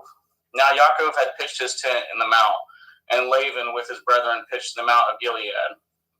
And Laban said to Yaakov, What have you done that you have stolen away as unawares to me, and carried away my daughters and captives, taken with the sword? Wherefore did you flee away secretly and steal away from me, and did not tell me, that I might have sent you away with mirth and with songs, with tabret and harp, and have not suffered me to kiss my sons and my daughters? You have now done foolishly in so doing. Is it in the power of my hand to do you hurt? But the Elohim of your father spoke unto me yesternight, saying, Take heed that you speak not to Yaakov, either good or bad. And now, though you would needs be gone, because you sore longed after your father's house, yet wherefore have you stolen my Elohim? And Yaakov answered and said to Laban, Because I was afraid, for I said, Perchance you would take by force your daughters from me. With whomsoever you findeth your Elohim, let him not live. Before our brethren discern what is yours with me, and take it to you. For Yaakov knew not that Rachel had stolen them. And Laban went into Yaakov's tent, and into Leah's tent, and into the 2 maiden servants' tents, but he found them not. Then went he out of Laban's tent, and entered into Rachel's tent. Now Rachel had taken at the teraphim, and put them in the camel's furniture, and sat upon them. And Laban searched all the tent, but he found them not. And she said to her father, Let it not displease my lord, that I cannot rise up before you, for the custom of women is upon me. And he searched, but found not the teraphim. And Yaakov was wroth, and chode with Laban. And Yaakov answered and said to Laban, What is my transgression? What is my sin, that you have hotly pursued after me? Whereas you have searched all my stuff, what have you found of all your household stuff? Set it here before my brethren and your brethren, that they may be judged betwixt us both. This 20 years have I been with you. Your ewes and your she-goats have not cast their young, and the rams of your flock have I not eaten. That which was torn of beasts I brought not unto you. I bore the loss of it, of my hand did you require it, whether stolen by day or stolen by night. And thus I was in the day that the drought consumed me, and the frost by night, and my sleep departed from my eyes. Thus have I been 20 years in your house. I served you 14 years for your 2 daughters, and 6 years for your cattle, and you have changed my wages 10 times. Except the Elohai of my father, the Elohai of Abraham, and the fear of Yitzhak had been with me, surely you had sent me away now empty. Elohim has seen of my affliction, at the labor of my hands, and rebuked you yesternight. And Laban answered and said unto Yaakov, these daughters are my daughters, and these children are my children, and these cattle are my cattle, and all that you see is mine. And what can I do this day unto these my daughters, or unto these children which they have borne? Now therefore, let us cut a covenant, I and you, and let it be for a witness between me and you. And Yaakov took a stone and set it up for a pillar, and Yaakov set it unto his brethren, Gasher stones, and they took stones and made a heap, and they did eat there upon the heap. And Laban called it Yegar Sahudotha, but Yaakov called it Gal-Aid. And Laban said, this heap is a witness between me and you this day. Therefore was the name of it called Galeed. And Mitzpah, for he said, Yahweh watch between me and you when we are absent one from another. If you shall afflicteth my daughters, or if you shall take other women besides my daughters, no man is with us. See Elohim is witness betwixt me and you. And Laban said to Yaakov, behold this heap, and behold this pillar which I have cast betwixt me and you. This heap be witness, and this pillar be witness, that I will not pass over at this heap to you, and you shall not pass over at this heap and at this pillar unto me for harm. The Elohai of Abraham, the Elohai of Abraham and the Elohai of Nachor and the Elohai of their father judged betwixt us. And Yaakov swore by the fear of his father Yitzhak. Then Yaakov offered sacrifice upon the mountain, called his brethren to eat bread, and they did eat bread and tarried all night in the mount. And early in the morning Laban rose up and kissed his sons and his daughters and blessed them, and Laban departed and returned unto his place. Genesis chapter 32. And Yaakov went on his way, and the angels of Elohim met him. And when Yaakov saw them, he said, this is Elohim's host. And he called the name of that place Machanaim. And Yaakov sent messengers before him to Esau his brother unto the land of Seir in the country of Edom. And he commanded them, saying, thus shall you speak unto my lord Esau, your servant Yaakov, says thus, I have sojourned with Laban and stayed there until now. And I have oxen and asses, flocks and men servants and women servants. And I have sent to tell my lord that I may find grace in your sight. And the messengers returned to Yaakov, saying, we came to your brother Esau, and also he comes to you, and 400 men with him. Then Yaakov was greatly afraid and distressed, and he divided at his people that was with him, and at his flocks, and at his herds, and his camels, in 2 bands, and said, if Esau come to the one company and smite it, then the other company which is left shall escape. And Yaakov said, O Elohai of my father Abraham, and Elohai of my father Yitzhak, Yahweh, which said unto me, return unto your country and to your kindred, and I will deal with you. I am not worthy of the least of all the mercies and of all the truth which you have showed unto your servant. For with my staff I passed over this Yarden, and now I am become 2 bands. Deliver me, I pray you, from the hand of my brother, from the hand of Esau, for I fear him, lest he will come and smite me and the mother with the children. And you said, I will surely do you good, and maketh your seed as the sand of the sea, which cannot be numbered for multitude. And he lodged there that same night, and took of that which came to his hand a present for Esau his brother, 200 she-goats and 20 he-goats, 200 ewes and 20 rams, 30 milch camels with their colts, 40 kine and 10 bulls, 20 she-asses and 10 foals.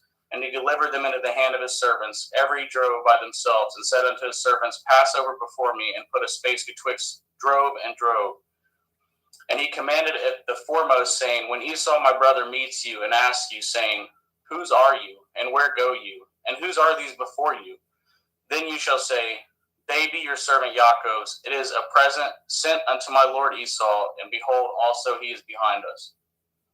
And so command he at the second and the third, and of all that follow the drove, saying, on this manner shall you speak unto Esau when you find him. And say ye moreover, behold, your servant Yaakov is behind us. For he said, I will appease him with the present that goes before me, and afterward I will see his face. Perchance he will accept of me. So went the present over before him, and himself lodged that night in the company. And he rose up that night, and tooketh his 2 women, and of his 2 women servants, and of his 11 sons, and passed over the ford Yabok. And he took them and sent them over the brook, and sent over he had, and Yaakov was left alone. And there wrestled a man with him until the breaking of day. And when he had saw that he prevailed not against him, he touched the hollow of his thigh, and the hollow of Yaakov's thigh was out of joint as he wrestled with him. And he said, Let me go, for the day breaks. And he said, I will not let you go, except you bless me. And he said unto him, What is your name? And he said, Yaakov. And he said, Your name shall be called no more Yaakov, but Yashrael. For as a prince have you power with Elohim and with men, and have prevailed. And Yaakov asked him and said, Tell me, I pray you, your name. And he said, Wherefore is it that you do ask after my name? And he blessed him there. And Yaakov called the name of that place Penuel, for I have seen Elohim face to face, and my life is preserved. And as he passed over Penuel, the sun rose upon him, and he halted upon his thigh. Therefore the children of Yashrael eat not of the sinew which shrank, which is upon the hollow of the thigh unto this day, but because he touched the hollow of Yaakov's thigh and the sinew that shrank. Genesis 33. And Yaakov lifted up his eyes and looked, and behold, Esau came, and with him 400 men. And he divided the children unto Leah, and unto Rachel, and unto the two handmaids. And he putteth the handmaids and their children foremost, and Leah and her children after, and Rachel, and Joseph hindermost. And he passed over before them and bowed himself to the ground 7 times until he came near to his brother. And Esau ran to meet him and embraced him and fell on his neck and kissed him, and they wept. And he lifted up his eyes and saw at the woman and at the children, and said, Who are those with you? And he said, The children which Elohim has graciously given to your servant. Then the handmaidens came near, they and their children, and they bowed themselves. And Leah also with her children came near and bowed themselves. After came Joseph near and Rachel, and they bowed themselves. And he said, What do you mean by all this drove which I met? And he said, These are to find grace in the sight of my Lord. And Esau said, I have enough, my brother. Keep that you have unto yourself. And Yaakov said, Nay, I pray you, if now I have found grace in your sight, then receive my present at my hand. For therefore I have seen your face, as though I had seen the face of Elohim, and you are pleased with me. Take, I pray you, with my blessing that is brought to you, because Elohim has dealt graciously with me, and because I have enough. And he urged him, and he took it. And let us take our journey, and let us go, and I will go before you. And he said, Let us take our journey, and let us go, and I will go before you. And he said unto him, My Lord knows that the children are tender, and the flocks and herds with you young are with me. And if men should overdrive them one day, all the flock will die. Let my Lord, I pray you, pass over before his servant, and I will lead on softly, according as the cattle that goes before me, and the children be able to endure, until I come unto my Lord, unto Seir. And Esau said, Let me now leave with you some of the folk that are with me. And he said, What need it? Let me find grace in the sight of my Lord. So Esau returned that day on his way into Seir, and Yaakov journeyed to Succoth, and he built him a house and made Succoth for his cattle. Therefore the name of that place is called Succoth. And Yaakov came to Shalem, a city of Shechem, which is in the land of Canaan, when he came from Paddan Aram, and pitched his tent before the city. And he brought the parcel of the field which he had spread his tent, and at the hand of the children of Shemor, Shechem's father, 100 pieces of money. And he erected there an altar and called it El Elohai Yashrael. And Dinah, the daughter of Leah, which she bore unto Yaakov, went out to see the daughters of the land. And when Shechem, the son of Shemor, the Shivi, prince of the country, saw her, he took her and lay with her and defiled her. And his soul clave unto Dinah, the daughter of Yaakov, and he loved at the damsel, and spoke kindly unto the damsel. And Shechem spoke unto his father Hamor, saying, Get me at this damsel to be my woman. And Yaakov heard that he had defiled Dinah, his daughter. Now his sons were with his cattle in the field, and Yaakov held his peace until they were come. And Hamor, the father of Shechem, went out unto Yaakov to commune with him. And the sons of Yaakov came out of the field when they had heard it, and the men were grieved, and they were very wroth, because they had wrought folly in Yashrael and lying with Yaakov's daughter, which thing ought not to be done. And Hamor communed with them, saying, The soul of my son Shechem longs for your daughter. I pray you give him to be his woman.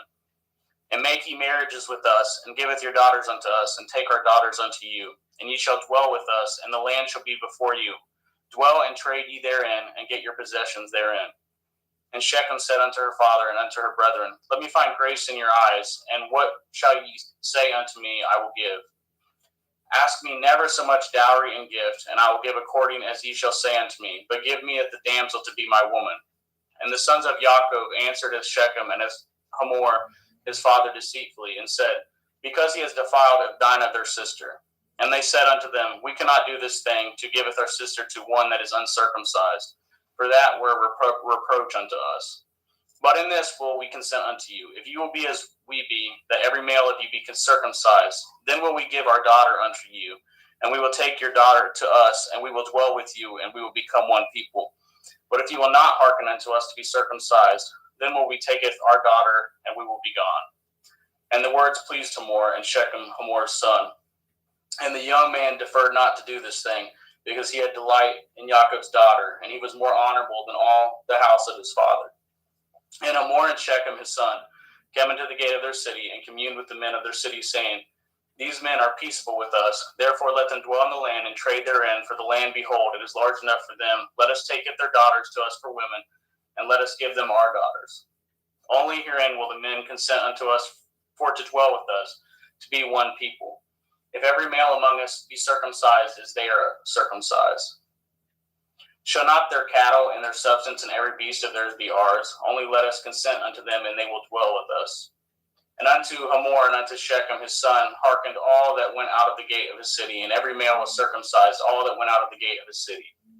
And it came to pass on the third day, when they were sore, that two of the sons of Jacob, Shimon and Levi, Dinah's brethren, took each man his sword, and came upon the city boldly, and slew all the males. And they sleweth Hamor and Shechem his son with the edge of the sword, and tooketh Dinah out of Shechem's house, and went out. The sons of Jacob came upon the slain, and spoiled the city, because they had defiled their sister. They took at their sheep, and at their oxen, and at their asses, and at that which was in the city, at that which was in the field, and at all their wealth, and at all their little ones, and all their women took they captive, and spoiled at even all that was in the house. And Jacob said to Shimon and Levi, Yet have troubled me to stink among the inhabitants of the land, among the Canaanim and the Perizim, and I being few in number, they shall gather themselves together against me and slay me, and I shall be destroyed, I and my house. And they said, Should he deal with our sister as with a harlot? Genesis 35. And Elohim said unto Jacob, Arise, and go up to Bethel, and dwell there, and make there an altar unto Elohim that appeared unto you when you fled from the face of Esau your brother. Then Jacob said unto his household and to all that were with him, Put away the strange Elohai there among you, and be clean, and change your garments. And let us arise, and go up to Bethel, and will make there an altar unto Elohim, who answered me in the day of my distress, and was with me in the way which I went. And they gave unto Jacob all the strange Elohai which were in their hand, and all their earrings which were in their ears, and Jacob hid them under the oak which was by Shechem. And they journeyed, and the terror of Elohim was upon the cities which were round about them, and they did not pursue after the sons of Jacob. So Jacob came to Luz, which is in the land of Canaan, that is Bethel, and all the people that were with him. And he built there an altar, and called the place El Bethel, because there Elohim appeared unto him when he had fled from the face of his brother. But Deborah, Rivkah's nurse, died, and she was buried beneath Bethel under an oak, and the name of it was called Alon Bakuth. And Elohim appeared unto Jacob again when he came out of Paddan Aram, and blessed him. And Elohim said unto him, Your name is Jacob. Your name shall not be called any more Jacob, but Yashrael shall be your name. And he calleth his name Yashrael. And Elohim said unto him, I am El Shaddai. Be fruitful and multiply. A nation and a company of nations shall be of you, and kings shall come out of your loins. And that the land which I gave Abraham and Yitzhak, to you I will give it, and to your seed after you will I give it the land. And Elohim went up from him in the place where he talked with him. And Jacob set up a pillar in the place where he talked with him, even a pillar of stone. And he poured a drink offering thereon, and he poured oil thereon. And Jacob called at the name of the place where Elohim spoke with him, Bethel. And they journeyed from Bethel, and there was but a little way to come to Ephrath. And Rachel travailed, and she had hard labor. And it came to pass, when she was in hard labor, that the midwife said unto her, Fear not, you shall have this son also. And it came to pass, as her soul was in departing, for she died, that she called his name Benoni, but his father called him Benjamin. And Rachel died, and she was buried in the way of Ephrath, which is in Bethlehem. And Jacob set a pillar upon her grave. That is the pillar of Rachel's grave unto this day. And Yashrael journeyed and spread his tent beyond Migdal Eder. And it came to pass, when Yashrael dwelt in that land, that Reuben went and lay with Bilhah, his father's concubine, and Yashrael heard it. Now the sons of Jacob were 12.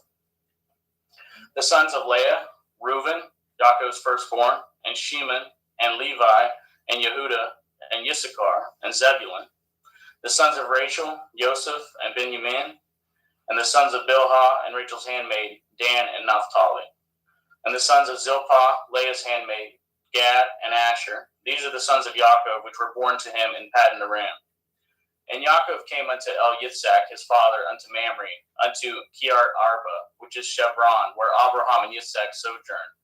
And the days of Yitzhak were 180 years. And Yitzhak gave up his ruach and died, and was gathered unto his people, being old and full of days. And his sons Esau and Yaakov buried him.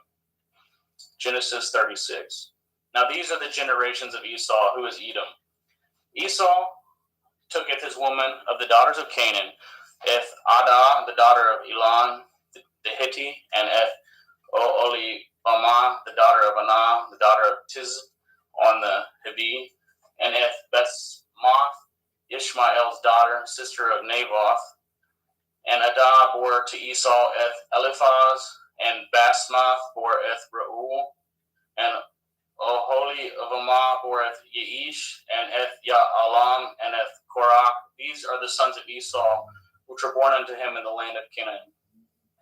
And Esau tooketh his woman, and his sons, and his daughters, and all the persons of his house, and his cattle, and all his beasts, and all his substance which he had got in the land of Canaan, and went into the country from the face of his brothers Jacob. For the riches were more than that they might dwell together, and the land wherein they were strangers could not bear them both because of their cattle. Thus dwelt Esau in Mount Seir, and Esau is Edom. And these are the generations of Esau, the father of the Edom, in Mount Seir. These are the names of Esau's sons: Eliphaz, the son of Adah, the woman of Esau; Reuel, the son of Basmath, the woman of Esau. And the sons of Eliphaz were Taman, Omar, Sapho, and Gatam, and Kenaz. And Timnah was concubine to Eliphaz, Esau's son, and she bore to Eliphaz Amalek. And these were the sons of Adah, Esau's woman. And these are the sons of Reuel, Nakath, and Zerach, Shema, and Mizah. These were the sons of Basmath, Esau's woman. And these were the sons of Oholibamah, the daughter of Anah, the daughter of Tizivon, Esau's woman. And she bore to Esau Eth Yeish, and Eth Ya'alam, and Eth Korah. And these were dukes of the sons of Esau, the sons of Eliphaz, the firstborn son of Esau: Duke Taman, Duke Omar, Duke Sapho, Duke Kenaz, Duke Korah, Duke Gatam, and Duke Amalek. These are the dukes that come of Eliphaz in the land of Edom. These were the sons of Adah. And these are the sons of Reuel, Esau's son: Duke Nakath, Duke Zerach, Duke Shema, Duke Mizah. These are the dukes that came of Reuel in the land of Edom. These are the sons of Basmath, Esau's woman.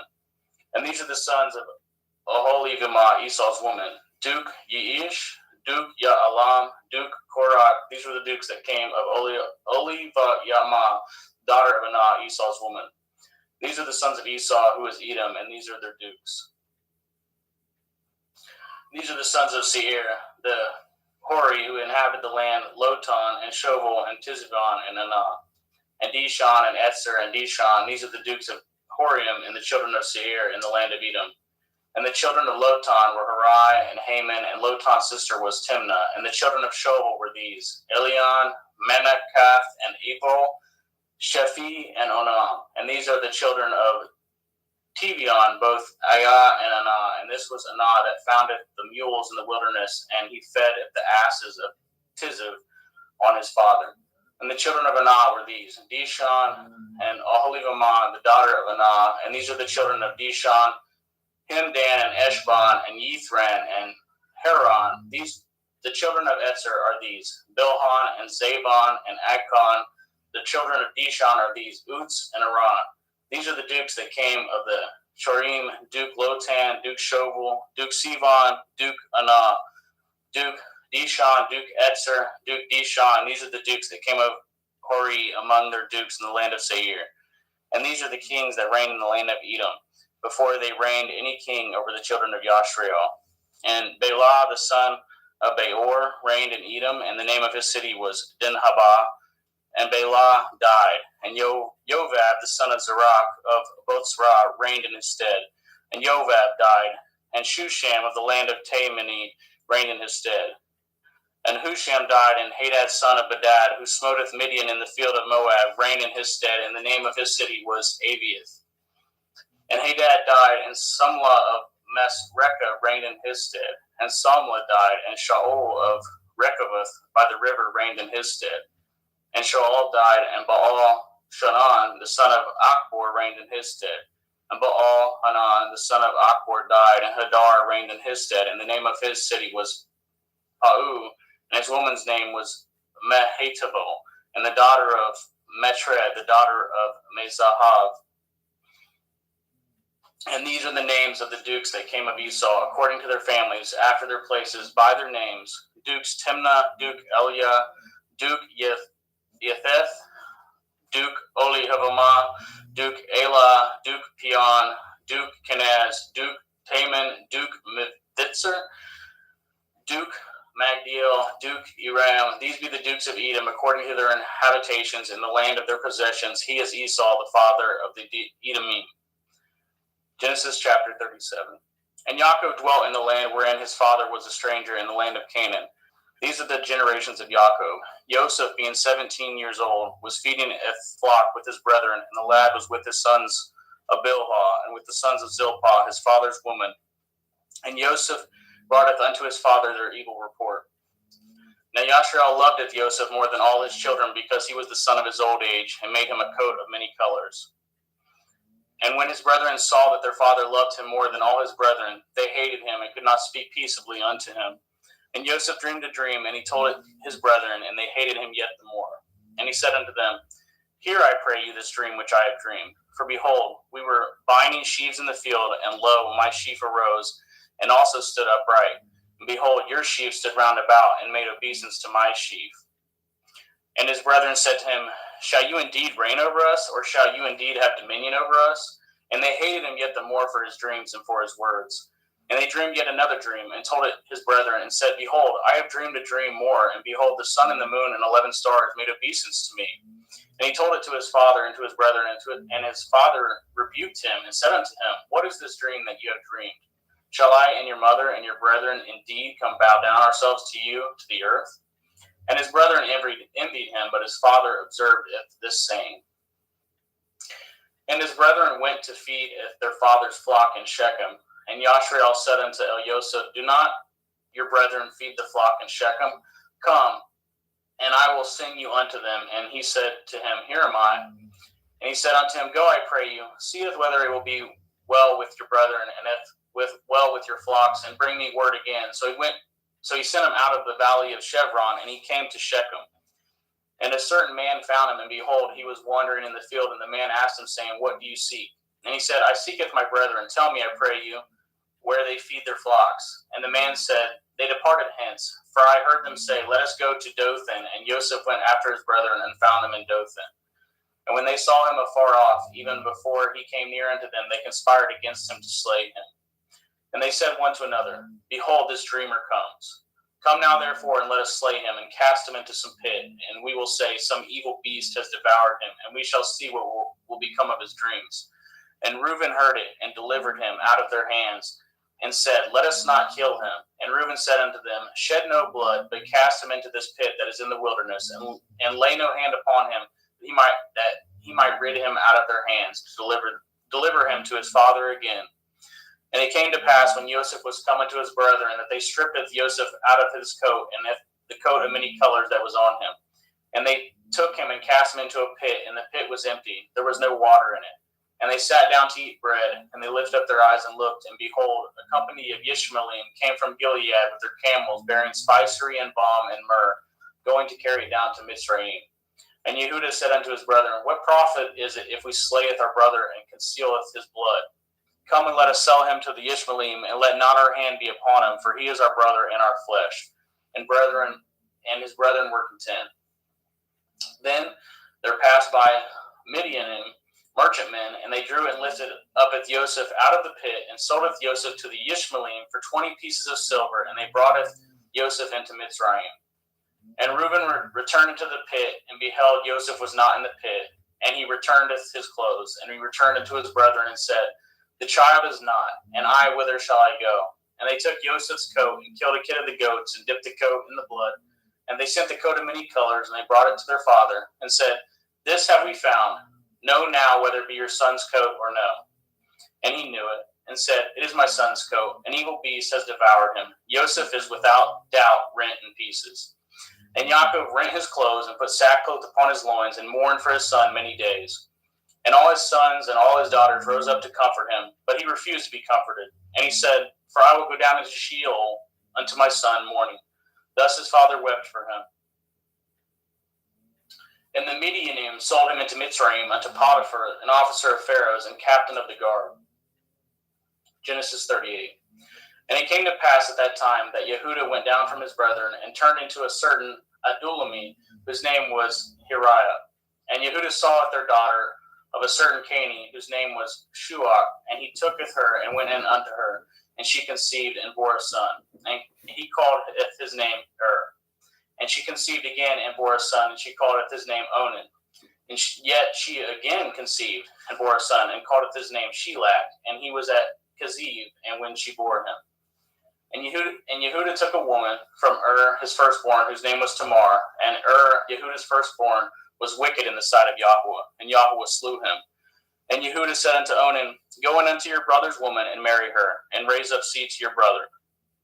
And Onan knew that the seed should not be his.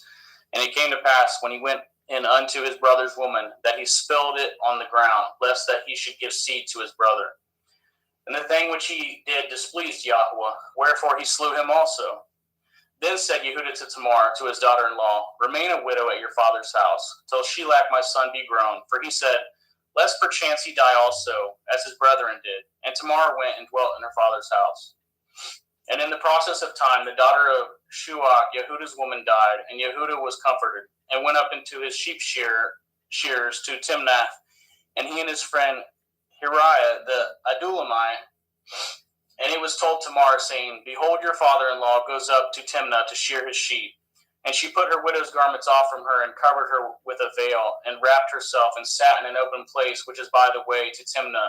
For she saw that Shelach was grown, and she was not given unto him to be his woman. When Yehuda saw her, he thought her to be a harlot, because she had covered her face. And he turned unto her by the way, and said, Go to, I pray you, let me come in unto you. For he knew not that she was his daughter-in-law. And she said, What will you give me that you may come in unto me? And he said, I will send you a kid from the flock. And she said, Will you give me a pledge till you send it? And he said, What pledge shall I give you? And she said, Your signet and your bracelets, your staff that is in your hand. And he gave it to her, and came in unto her, and she conceived by him. And she arose and went away, and laid by her veil from her, and put on the garments of her widowhood. And Yehuda senteth the kid by the hand of his friend, the Adulami, to receive his pledge from the woman's hand, but he found her not. Then he asketh the men of the place, saying, Where is the harlot that was openly by the wayside? And they said, There was no harlot in this place. And he returned to Yehuda and said, I cannot find her. And also the men of the place said that there was no harlot in this place. And Yehuda said, Let her take it to her, lest we be shamed. Behold, I sent this kid, and you have not found her. And it came to pass about 3 months after that she was told Yehuda, saying, Tamar, your daughter-in-law, has played the harlot, and also, behold, she is with child by whoredom. And Yehuda said, Bring her forth, and let her be burnt. When she was brought forth, she sent to her father-in-law, saying, By the man whose these are, am I with child. And she said, Discern, I pray you, whose are these? The signet, and bracelets, and staff. And Yehuda acknowledged them, and said, She has been more righteous than I, because that I gave her not to Shelach my son, and he knew her again no more. And it came to pass in the time of her travail, that behold, twins were in her womb. And it came to pass when she travailed, that the one put out his hand, and the midwife took and bound upon his hand a scarlet thread, saying, This came out first. And it came to pass, as he drew back his hand, that behold, the brother came out, and she said, Have you broken forth? This breach be upon you. Therefore his name is called Peretz. And afterward came out his brother, that had a scarlet thread upon his hand, and his name was called Zerah. Genesis chapter 39. And Joseph was brought down to Mitzrayim, and Potiphar, an officer of Pharaoh, captain of the guard, a Mitzri, brought him of the hands of the Ishmaelim, which had brought him down thither. And Yahweh was with Yosef, and he was a prosperous man, and he was in the house of his master, the Mitzri. And his master saweth that Yahweh was with him, and that Yahweh made all that he did to prosper in his hand. And Yosef found grace in his sight, and he served him, and he made him overseer over his house, and all that he had put in his hand. And it came to pass from the time that he had made him overseer in the house, and over all that he had, the Yahweh blessed at the Mitzri's house, for Yosef's sake. And the blessing of Yahweh was upon all that he had in the house and in the field. And he left all that he had in Yosef's hand, and he knew not aught he had, save the bread which he did eat. And Yosef was a goodly person and well favored. And it came to pass after these things that his master's woman casteth her eyes upon Yosef, and she said, Lie with me. But he refused, and said unto his master's woman, Behold, my master knows not which is with me in the house, and he has committed all that he has to my hand. There is none greater in this house than I, neither has he kept anything from me but you. Because you are his woman, how then can I do this great wickedness and sin against Elohim? And it came to pass, as she spoke to Yosef day by day, that he hearkened not unto her, to lie by her, or to be with her. And it came to pass about this time, that Yosef went into the house to do his business, and there arose none of the men of the house there within. And she caught him by the garment, saying, Lie with me. And he left his garment in her hand, and fled, and got him out. And it came to pass, when she saw that he had left his garment in her hand, and was fled forth, that she called unto the men of the house, and spoke unto them, saying, See, he has brought in an Ivri unto us, to mock us. He came in unto me to lie with me, and cried with a loud voice. And it came to pass, when he had heard that I lifted up my voice and cried, that he left his garment with me, and fled, and got him out. And she laid up his garment by her, until his Lord came home. And she spoke unto him according to these words, saying, The Ivri servant which you have brought unto us came in unto me to mock me. And it came to pass, as I lifted up my voice and cried, that he left his garment with me, and fled out. And it came to pass, when his master heard the words of his woman, which she spoke unto him, saying, After this manner did your servant to me, that his wrath was kindled.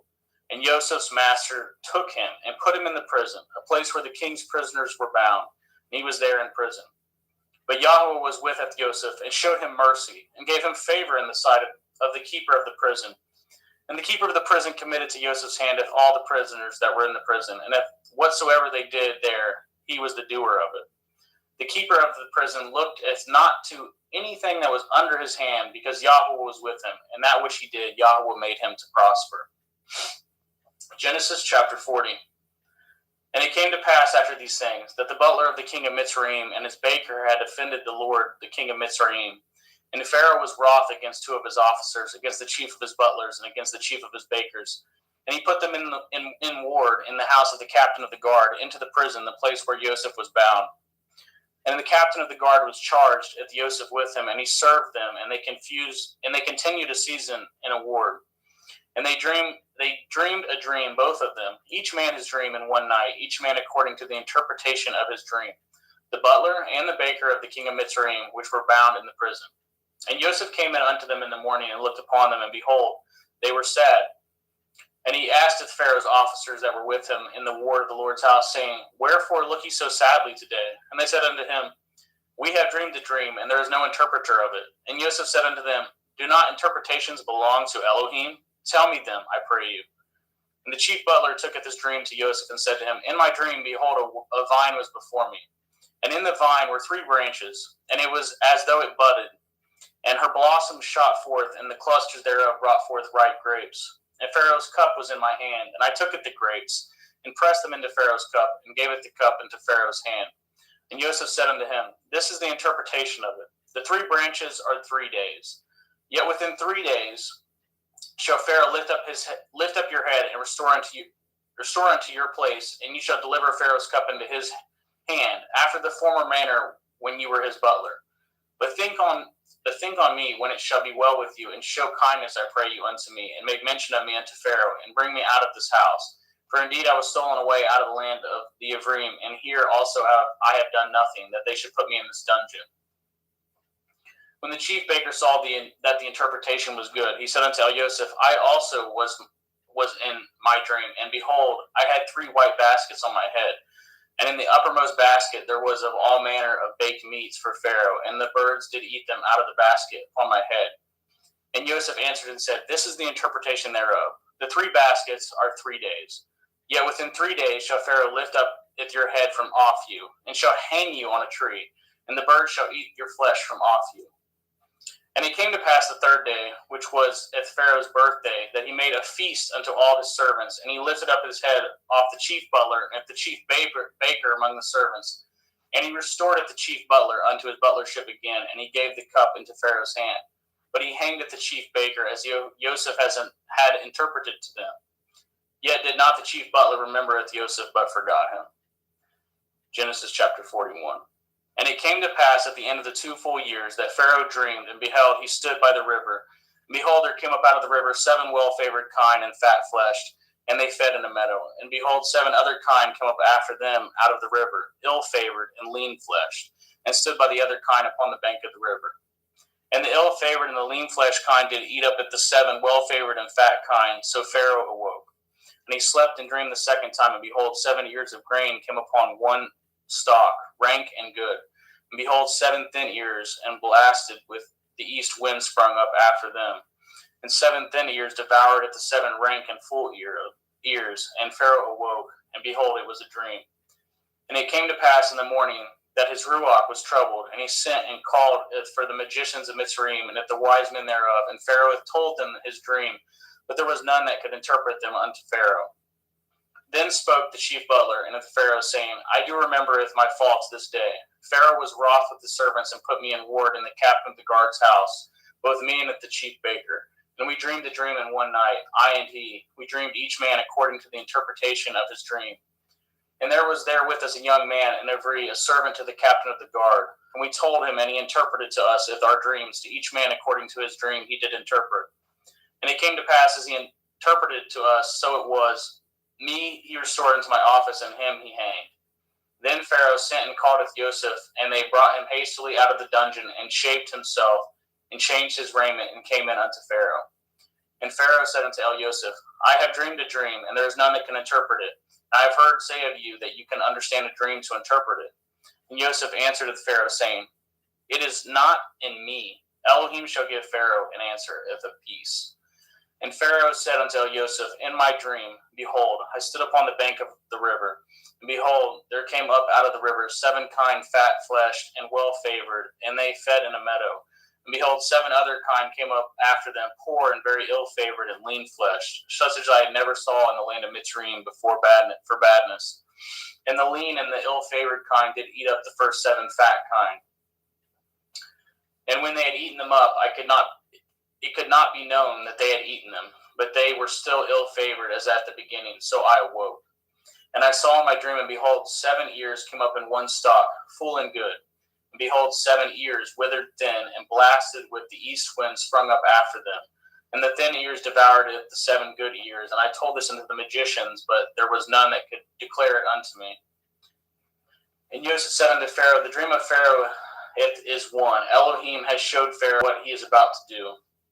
The 7 kine are 7 years, and the 7 good ears are 7 years. The dream is one. And the 7 thin and ill-favored kine that come up after them are 7 years, and the 7 empty ears blasted with the east wind shall be 7 years of famine. This is the thing which I have spoken unto Pharaoh. Oh, what Elohim is about to do, he shows it unto Pharaoh. Behold, there come 7 years of great plenty throughout all the land of Mitzrayim, and there shall rise after them 7 years of famine, and all the plenty shall be forgotten in the land of Mitzrayim. And the famine shall consumeth the land. And the plenty shall not be known in the land by the reason of the famine following, for it shall be very grievous. And for that the dream was doubled unto Pharaoh twice. It is because the thing is established by Elohim, and Elohim will shortly bring it to pass. Now therefore let Pharaoh look out a man discreet and wise, and set him over the land of Mitzrayim. Let Pharaoh do this, and let him appoint officers over the land to take up a 5th part of the land of Mitzrayim in the 7 plenteous years.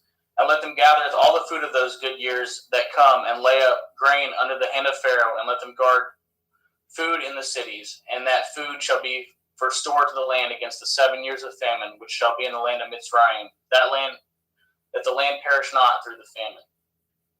And the thing was good in the eyes of Pharaoh, and in the eyes of his servants. And Pharaoh said unto his servants, Can we find such a one as this, a man in whom the Ruach Elohim is? And Pharaoh said unto Joseph, For as much as Elohim has showed you with all this, there is none so discreet and wise as you are. You shall be over my house, and according to your word shall all my people be ruled. Only in the throne will I be greater than you. And Pharaoh said unto Joseph, See, I have set over you all the land of Mitzrayim. And Pharaoh took off his ring from his hand, and put it upon Joseph's hand, and arrayed him in vestures of fine linen, and put a gold chain about his neck. And he made him to ride in the second chariot which he had, and they cried before him, bowed the knee, and he made him ruler over all the land of Mitzrayim.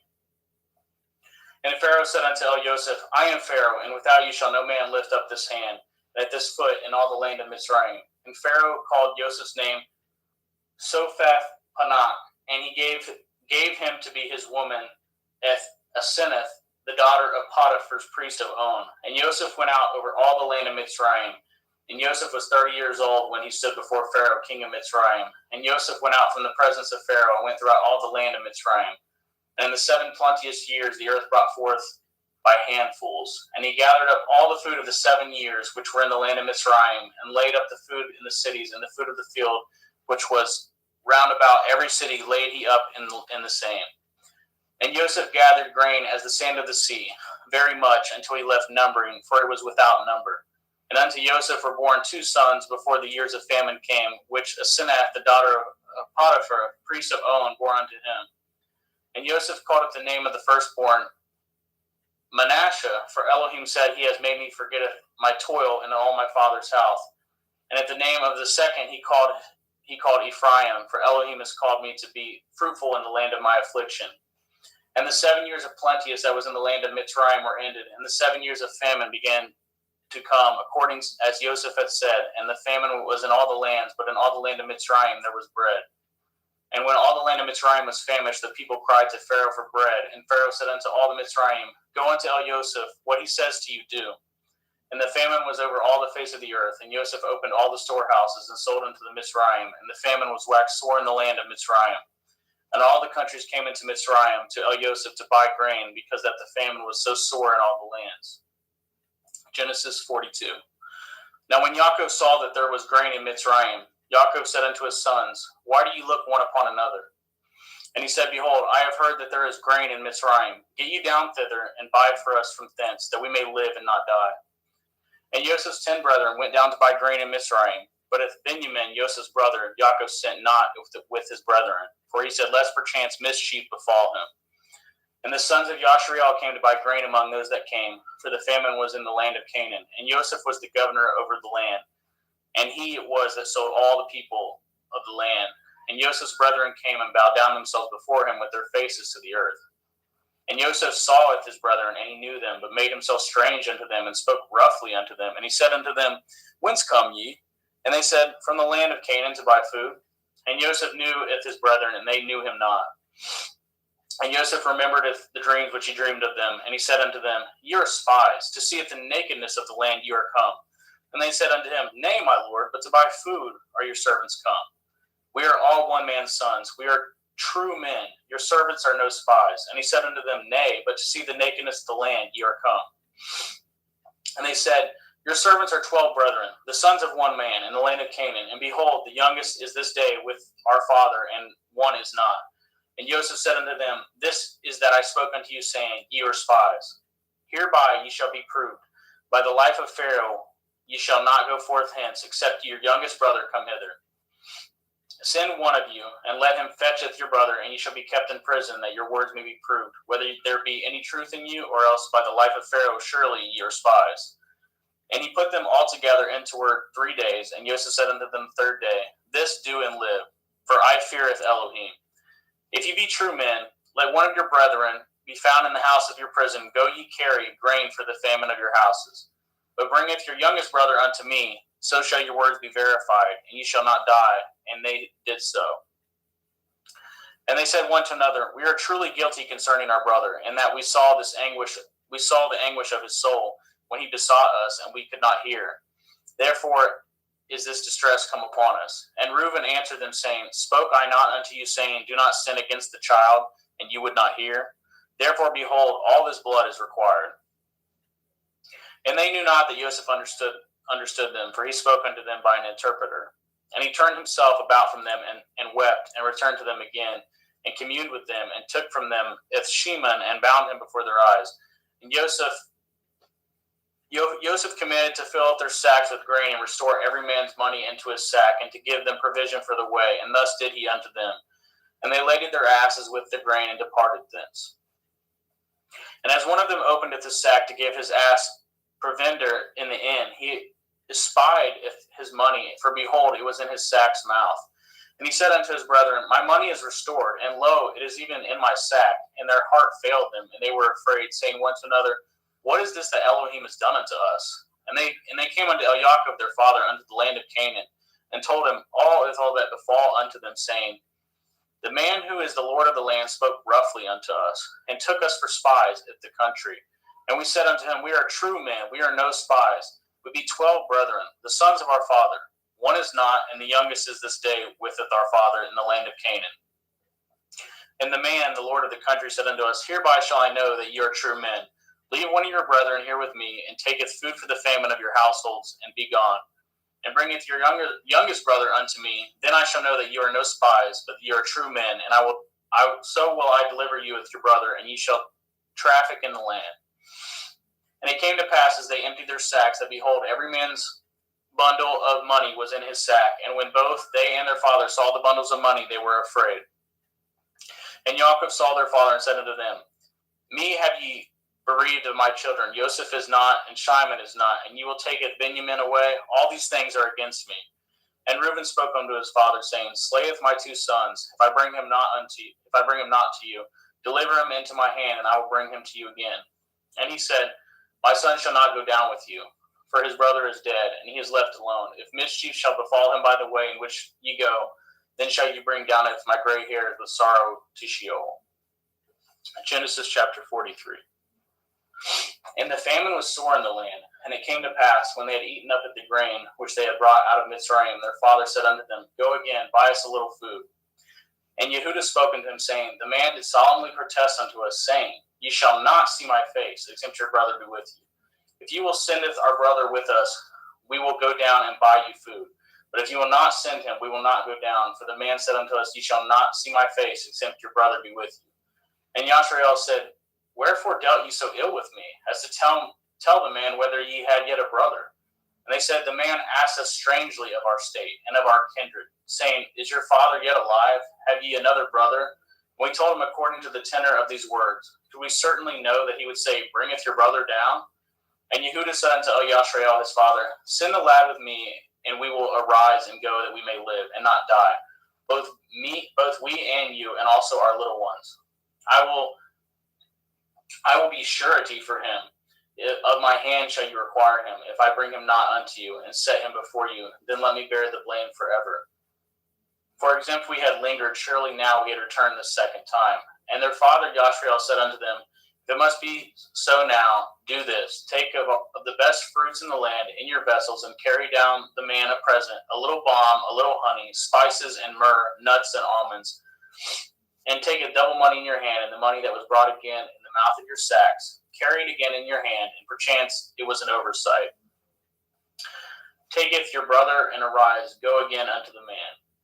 And El Shaddai give you mercy before the man, that he may send away to your other brother, and of Benjamin, if I be bereaved of my children, I am bereaved. And the men took that present, and they took double money in their hand, and Benjamin and rose up and went down to Mitzrayim and stood before Joseph. And when Joseph saw Benjamin with them, he said to the ruler of the house, Bring these men home and slay, and make ready, for these men shall dine with me at noon. And the men did as Joseph bade, and the man brought the men into Joseph's house. And the men were afraid, because they were brought into Joseph's house. And they said, Because of the money that was returned in our sacks at the first time are we brought in, that he may seek occasion against us, and fall upon us, and take us for bondmen and with our asses.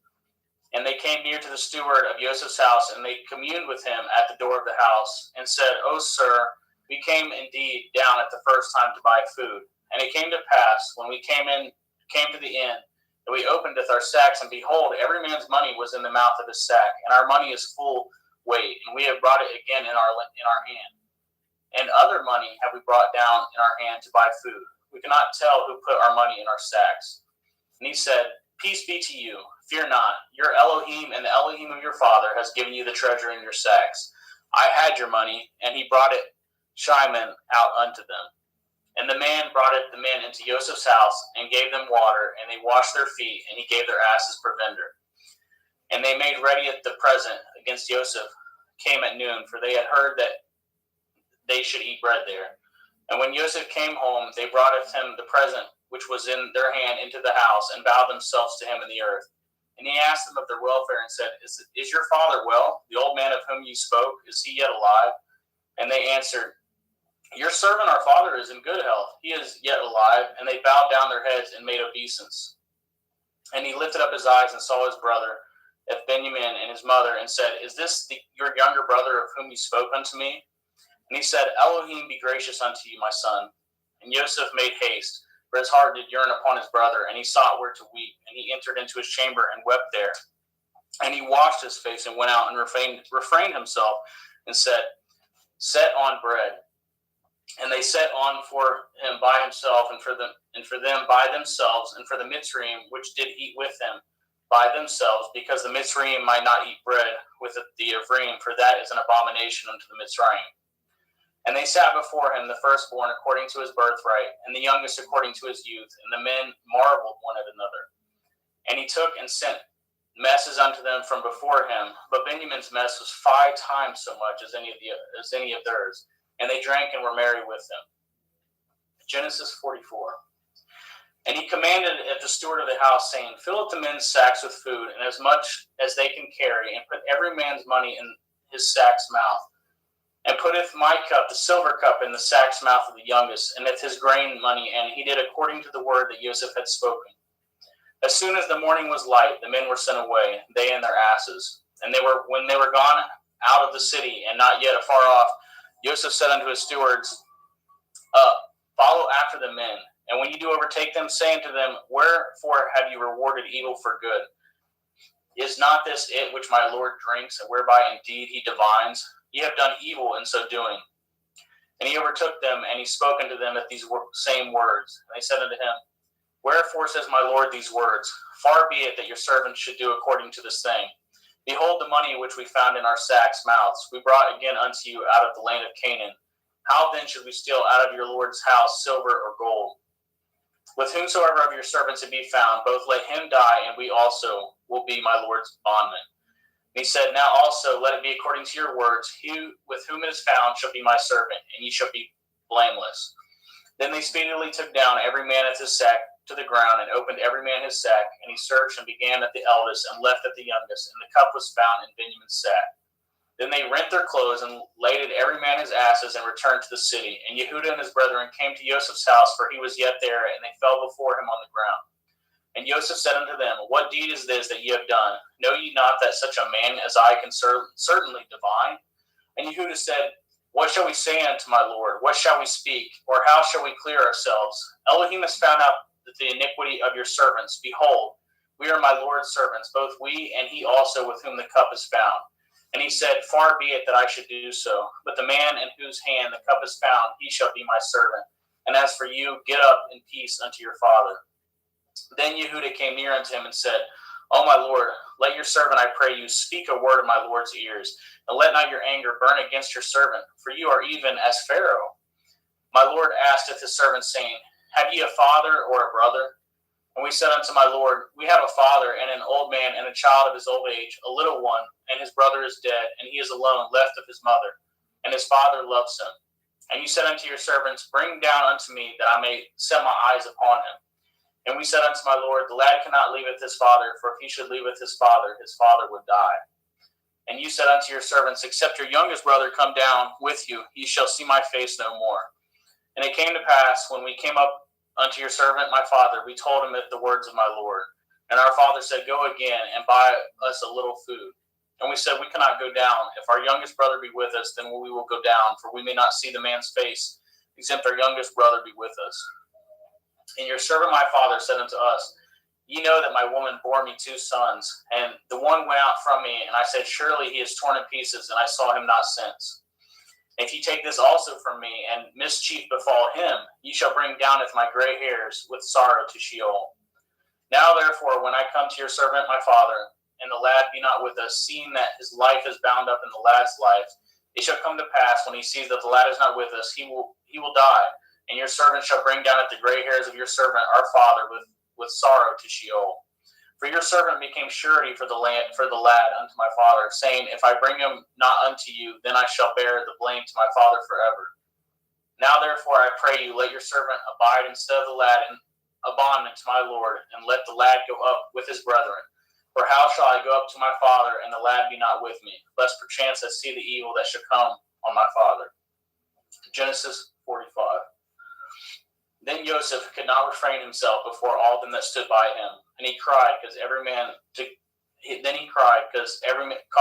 go out from me. And there stood no man with him, while Joseph made himself known unto his brethren. And he wept at the loud, and the Mitzrayim in the house of Pharaoh heard.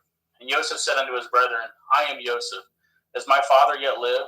And his brethren could not answer him, for they were troubled at his presence. And Joseph said unto his brethren, Come near to me, I pray you. And they came near. And he said, I am Joseph your brother, whom you sold into Mitzrayim. Now therefore be not grieved nor angry with yourselves that ye sold me hither, for Elohim did send me before you to preserve life. For these 2 years has the famine been in the land, and yet there are 5 years in the which that there shall neither be earing nor harvest. And Elohim sent me before you to preserve you a posterity in the earth, and to save your life by a great deliverance. So now it was not you that sent me hither, but Elohim, and he has made me a father to Pharaoh, and the Lord of all his house, and the ruler throughout all the land of Mitzrayim. Haste ye, and go up to my father, and say unto him, Thus says your son Joseph, Elohim has made me the Lord of Mitzrayim. Come down unto me, tarry not. And ye shall dwell in the land of Goshen, and ye shall be near unto me, you and your children, and your children's children, and your flocks, and your herds, and all that you have. And there will I nourish you, for yet there are 5 years of famine, lest you and your household and all that you have come to poverty. And behold, your eyes see, and the eyes of my brother Benjamin that is in my mouth that speaks unto you. And ye shall tell my father all my glory in Mitzrayim, and all that ye have seen, and ye shall haste and bring down my father hither. And he fell upon his brother Benjamin's neck and wept, and Benjamin wept upon his neck. Moreover, he kissed all his brethren and wept upon them. And after that, his brethren talked with him. And the fame thereof was heard in Pharaoh's house, saying, Joseph's brethren are come. And it pleased Pharaoh well and his servants. And Pharaoh said unto Joseph, Say unto your brethren, This do ye, ladeth your beasts, and go get you unto the land of Canaan, and taketh your father and your households, and come unto me, and I will give you the good of the land of Mitzrayim, and ye shall eat the fat of the land. Now you are commanded, this do ye, take your wagons out of the land of Mitzrayim for your little ones and for your women, and bringeth your father, and come.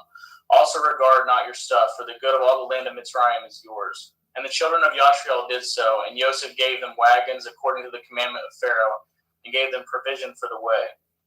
To all of them he gave each man changes of raiment, but to Benjamin he gave 300 pieces of silver and 5 changes of raiment. And to his father he sent after this manner 10 asses laden with good things of Mitzrayim, and 10 she-asses laden with grain and bread and meat for his father by the way.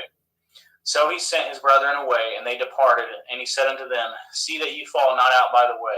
And they went up out of Mitzrayim, and came into the land of Canaan, unto Yaakov their father, and told him, saying, Joseph is yet alive, and he is governor over all the land of Mitzrayim. And Yaakov's heart fainted, for he believed them not. And they told him all the words of Joseph, which he had said unto them. And when he had saw the wagons which Joseph had sent to carry him, the ruach of Yaakov their father revived. And Yashriel said, It is enough. Joseph my son is yet alive. I will go and see him before I die. Thank you, brother.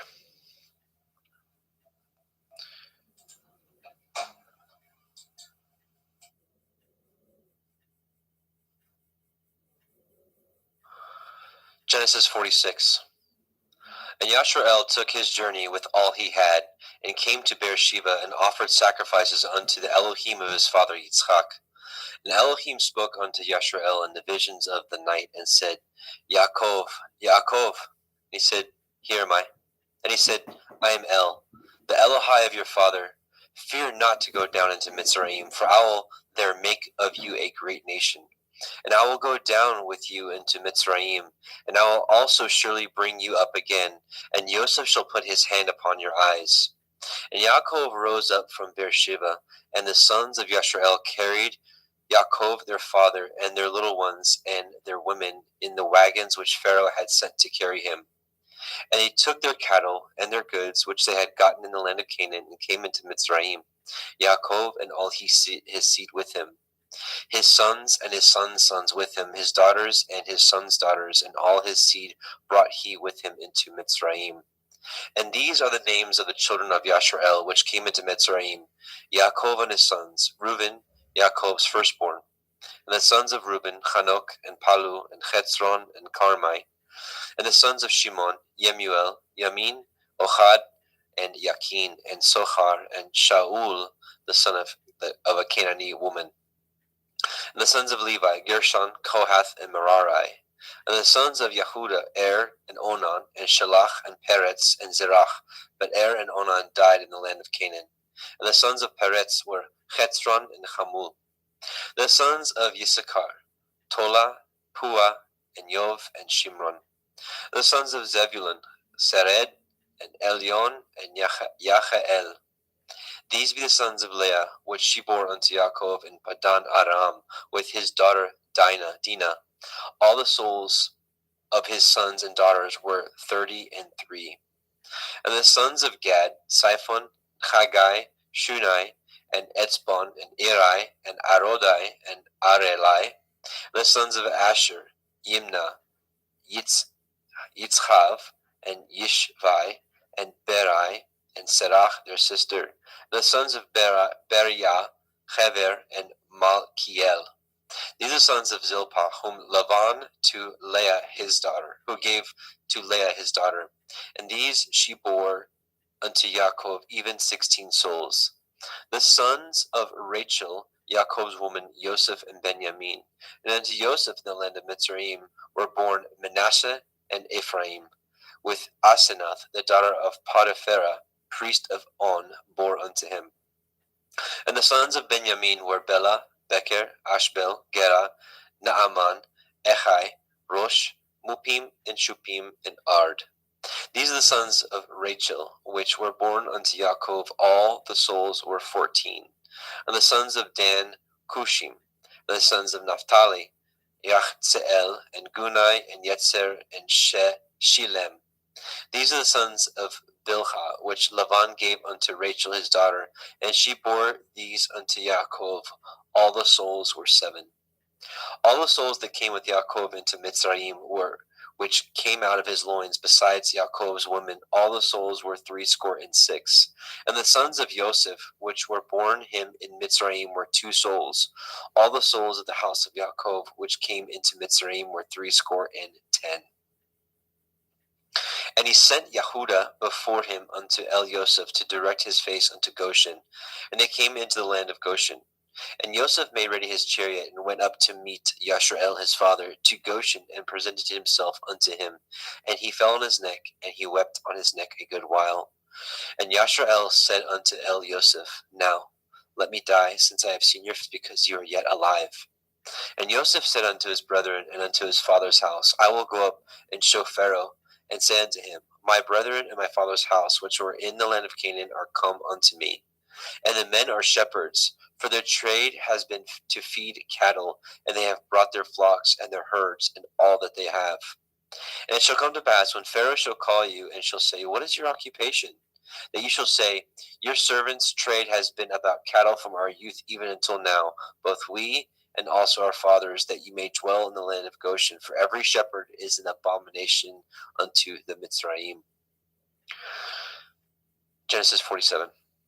Then Joseph came and told Pharaoh, and said, My father and my brethren, and their flocks and their herds, and all that they have, are come out of the land of Canaan, and behold, they are in the land of Goshen.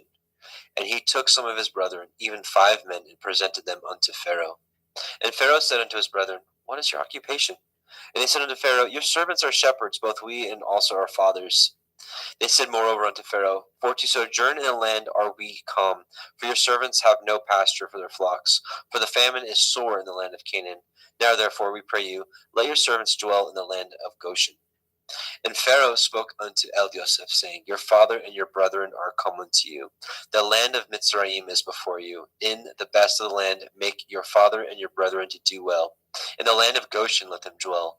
And if you know any men of activity among them, then make them rulers over my cattle. And Yosef brought in Yaakov his father, and set him before Pharaoh, and Yaakov blessed Pharaoh. And Pharaoh said unto Yaakov, How old are you? And Yaakov said unto Pharaoh, The days of the years of my pilgrimage are 130 years. Few and evil have the days of the years of my life been, and have not attained unto the days of the years of the life of my fathers in the days of their pilgrimage. And Yaakov blessed Pharaoh, and went out from before Pharaoh.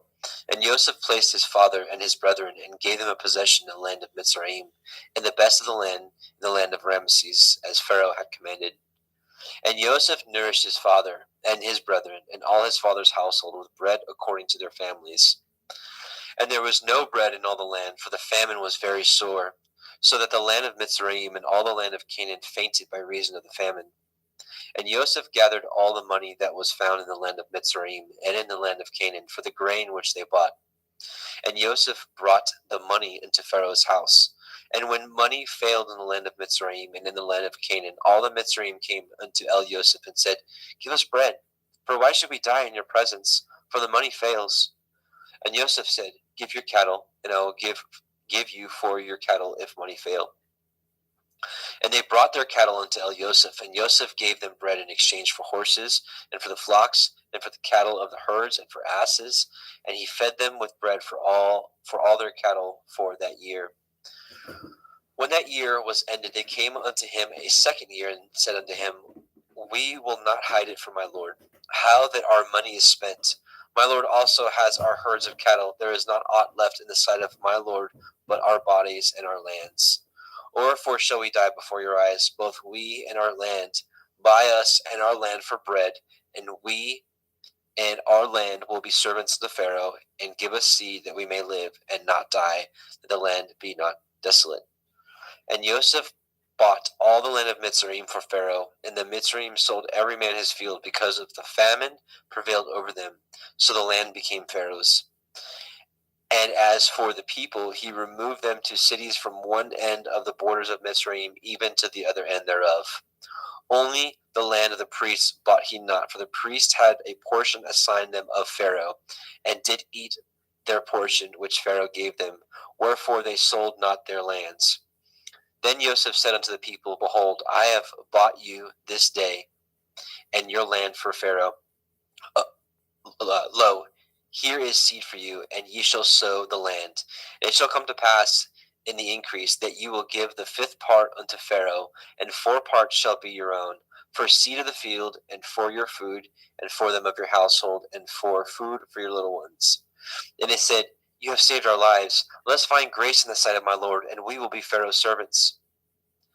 And Joseph made it a law over the land of Mitzrayim unto this day, that Pharaoh should have a 5th part, except the land of the priests only, which became not Pharaoh's. And Yashrael dwelt in the land of Mitzrayim, in the country of Goshen, and they had possessions therein, and grew and multiplied exceedingly. And Yaakov lived in the land of Mitzrayim 17 years. So the whole age of Yaakov was 147 years. And the time drew nigh that Yashrael must die. And he called his son Joseph, and said unto him, If now I have found grace in your sight, put, I pray you, your hand under my thigh, and deal kindly and truly with me. Bury me not, I pray you, in Mitzrayim. But I will lie with my fathers, and ye shall carry me out of Mitzrayim, and bury me in their burying place. And he said, I will do as you have said. And he said, Swear unto me. And he swore unto him. And Yashrael bowed himself upon the bed's head. Genesis 48.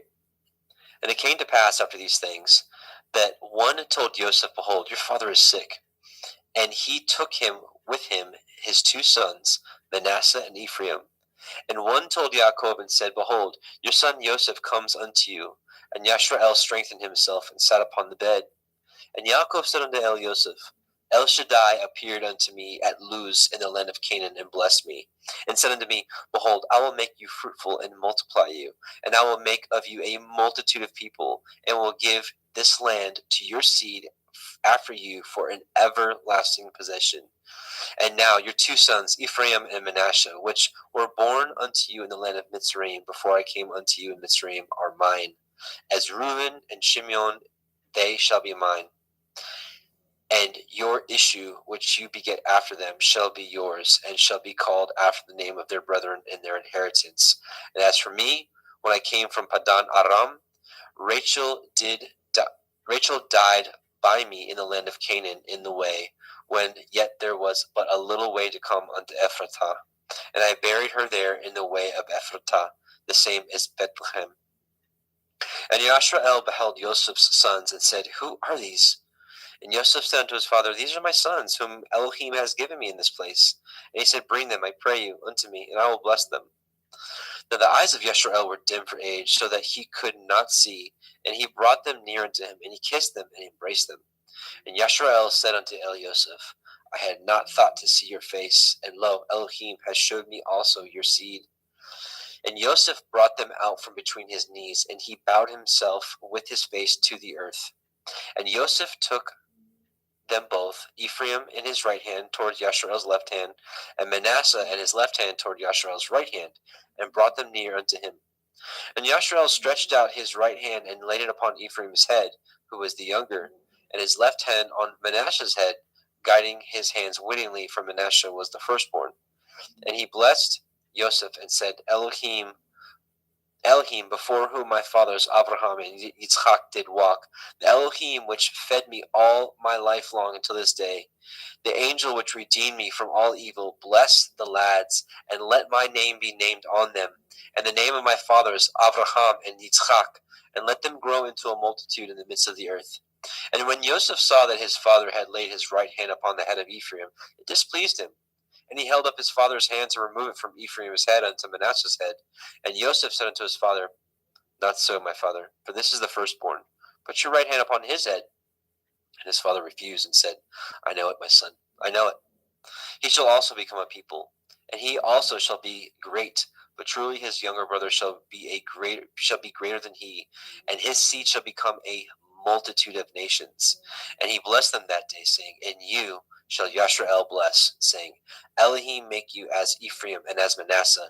And he set Ephraim before Manasseh.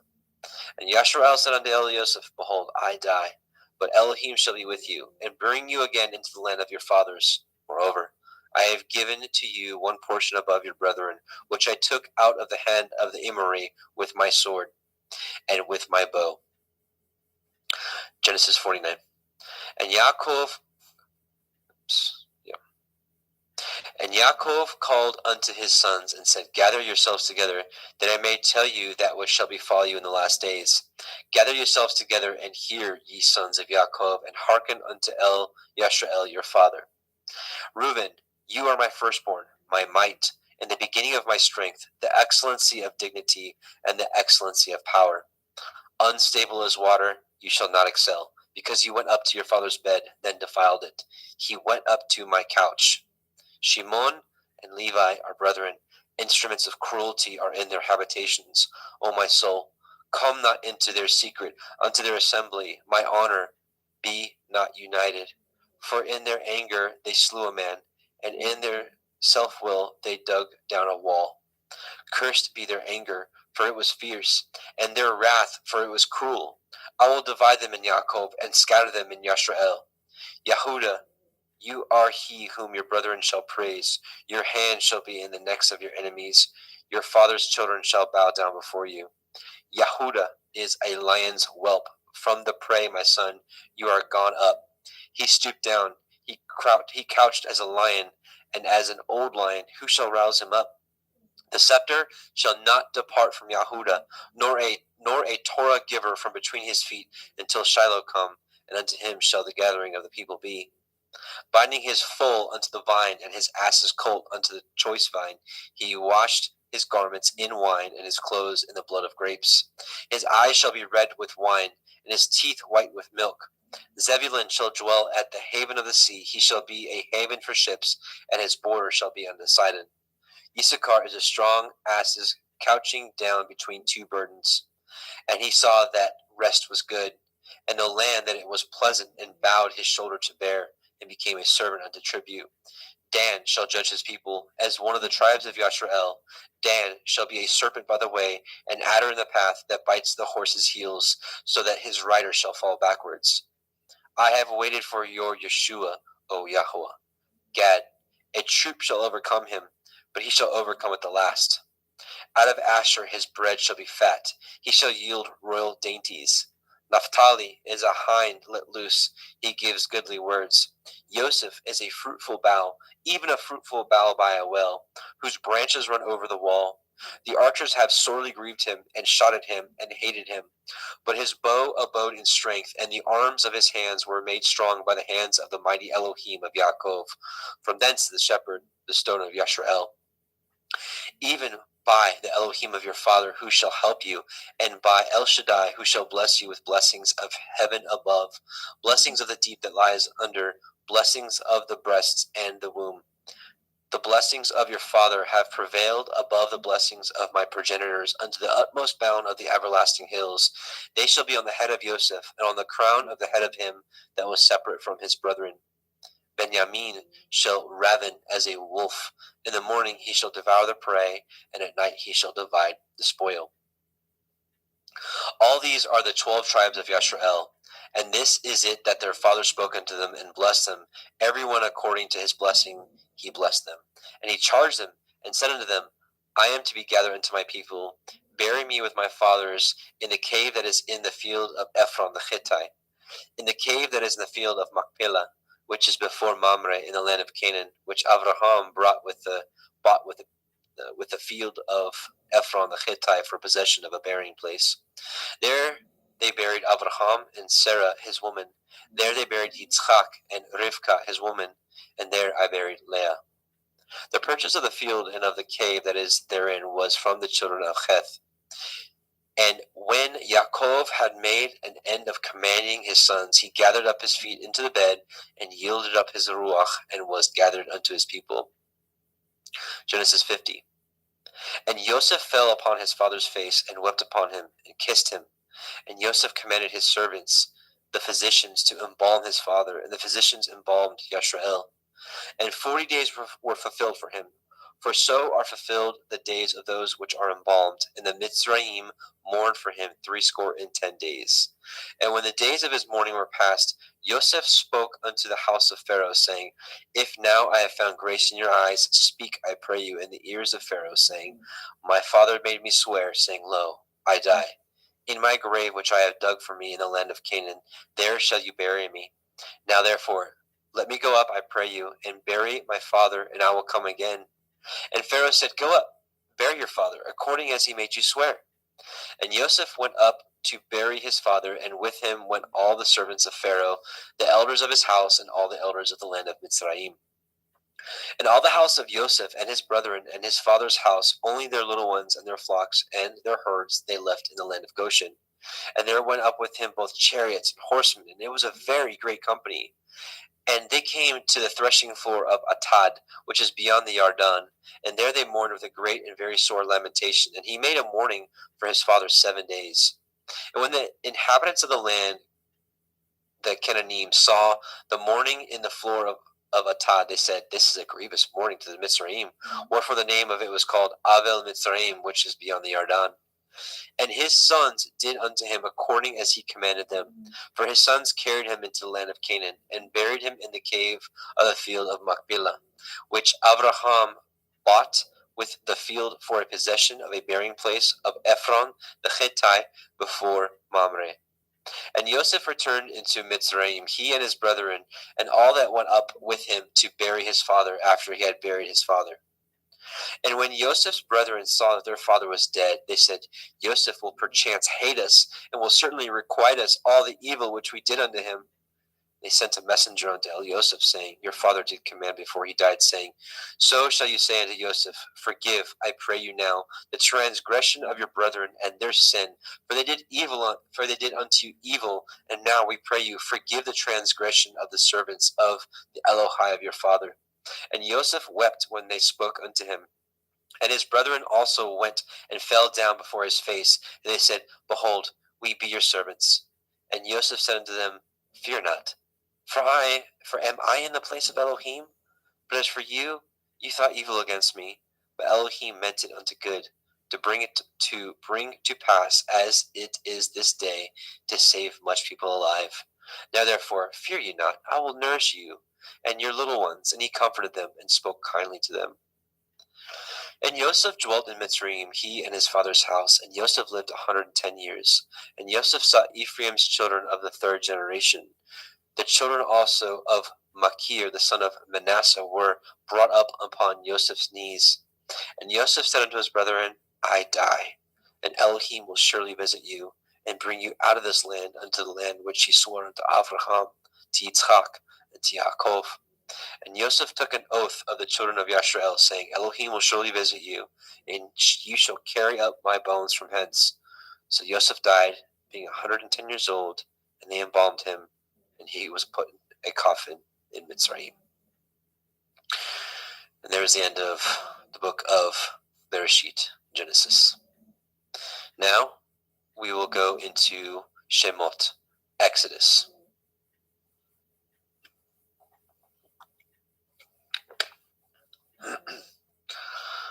Exodus 1:1.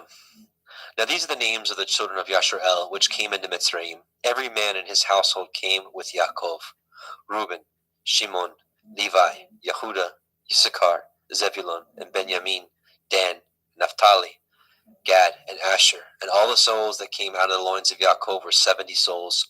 For Joseph was in Mitzrayim already. And Joseph died, and all his brethren, and all that generation. And the children of Yashrael were fruitful and increased abundantly, and multiplied, and waxed exceedingly mighty, and the land was filled with them. Now there arose up a new king over Mitzrayim, which knew not Joseph. And he said unto his people, Behold, the people of the children of Yashrael are more and mightier than we. Come on, let us deal wisely with them, and lest they multiply. And it come to pass that when there falls out any war, they join also unto our enemies, and fight against us, and so get them up out of the land. Therefore they did set over them taskmasters, to afflict them with their burdens.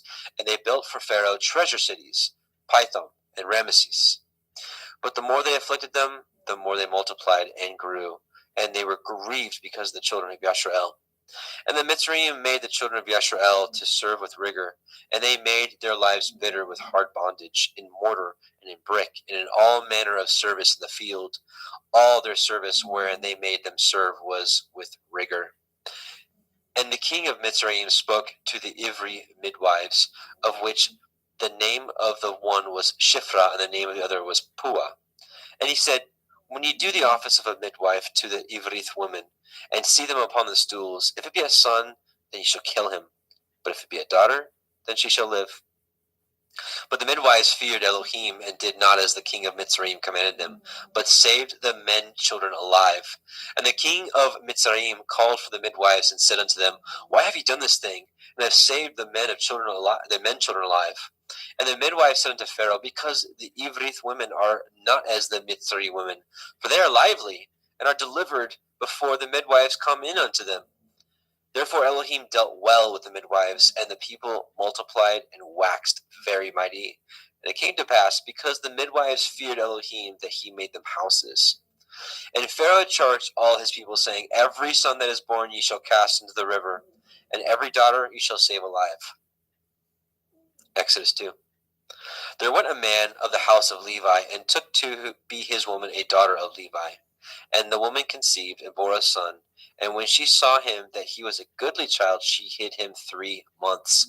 And when she could no longer hide him, she took for him an ark of bulrushes, and daubed it with slime and with pitch, and put the child therein, and she laid it in the reeds by the river's brink.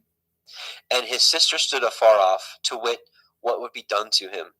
And the daughter of Pharaoh came down to wash herself at the river, and her maidens walked along the riverside. When she saw the ark among the reeds, she sent her maid to fetch it. And when she had opened it, she saw the child, and behold, the babe wept. And she had compassion on him, and said, This is one of the Ephraim children. Then said his sister to Pharaoh's daughter, Shall I go and call to you a nurse of the Evrith woman, that she may nurse the child for you? And Pharaoh's daughter said to her, Go. And the maid went and called the child's mother. And Pharaoh's daughter said unto her, Take this child away, and nurse it for me, and I will give you your wages. And the woman took the child and nursed it. And the child grew, and she brought him unto Pharaoh's daughter, and became her son. And she called his name Moshe. And she said, Because I drew him out of the water. And it came to pass in those days, when Moshe was grown, that he went out unto his brethren, and looked on their burdens. And he spied a Mitzrayim smiting an Ivri, one of his brethren. And he looked this way and that way. And when he saw that there was no man, he slew the Mitzrayim, and hid him in the sand. And when he went out the second day, behold, 2 men of the Ephraim strove together. And he said unto him that did wrong, Wherefore smite you your fellow? And he said, Who made you a prince and a judge over us? Intend you to kill me as you did the Mitzrayim? And Moshe feared and said, Surely this thing is known. Now when Pharaoh heard this thing, he sought to slay Moshe.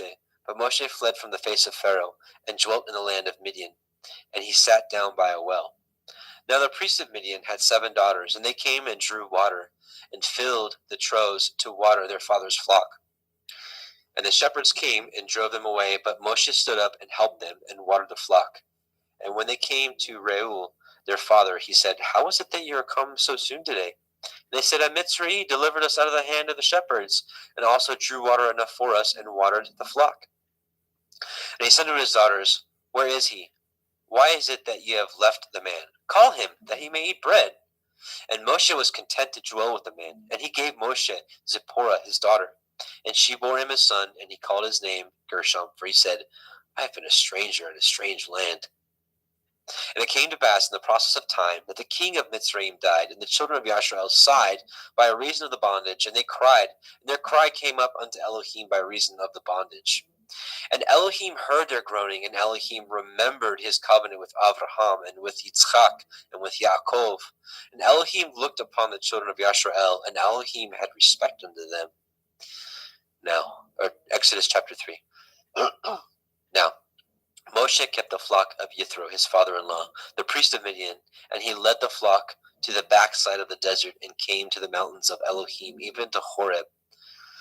And the angel of Yahweh appeared unto him in a flame of fire out of the midst of a thorn bush. And he looked, and behold, the thorn bush burned with fire, and the thorn bush was not consumed. And Moshe said, I will now turn aside and see this great sight, for why the thorn bush is not burnt? And Yahweh saw that he had turned aside to see. Elohim called to him out of the midst of the thorn bush, and said, Moshe, Moshe. He said, Here am I. And he said, Draw not nigh hither, put off your shoes from off your feet, for the place whereon you stand is holy ground. Moreover, he said, I am the Elohai of your father, the Elohai of Abraham, the Elohai of Yitzchak, the Elohai of Yaakov. And Moshe hid his face, for he was afraid to look upon Elohim. And Yahweh said, I have surely seen the affliction of my people, which are in Mitzrayim, and I have heard their cry by reason of their taskmasters, for I know their sorrows.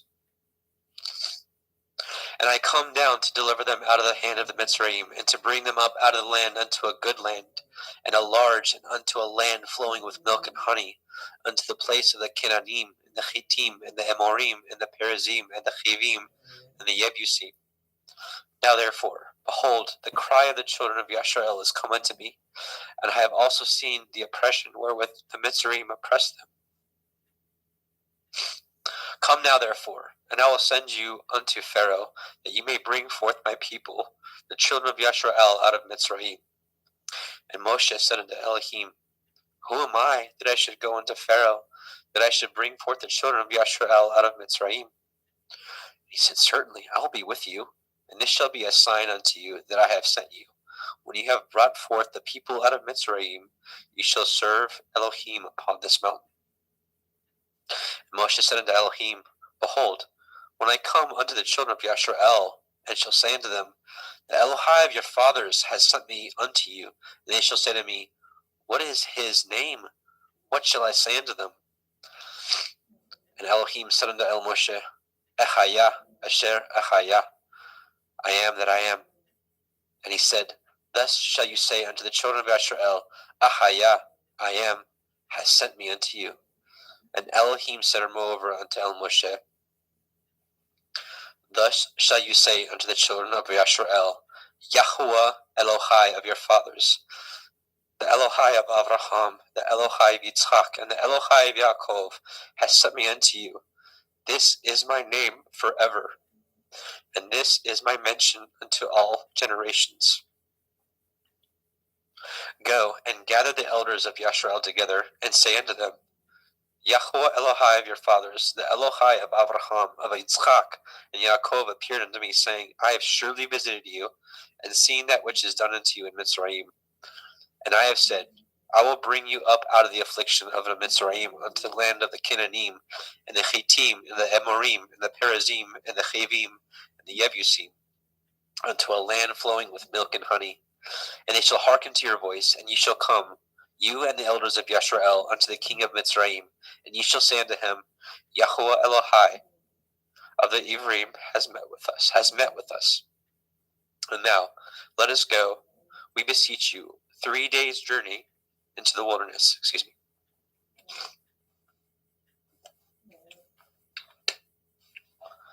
That we may sacrifice to Yahweh Eloheinu.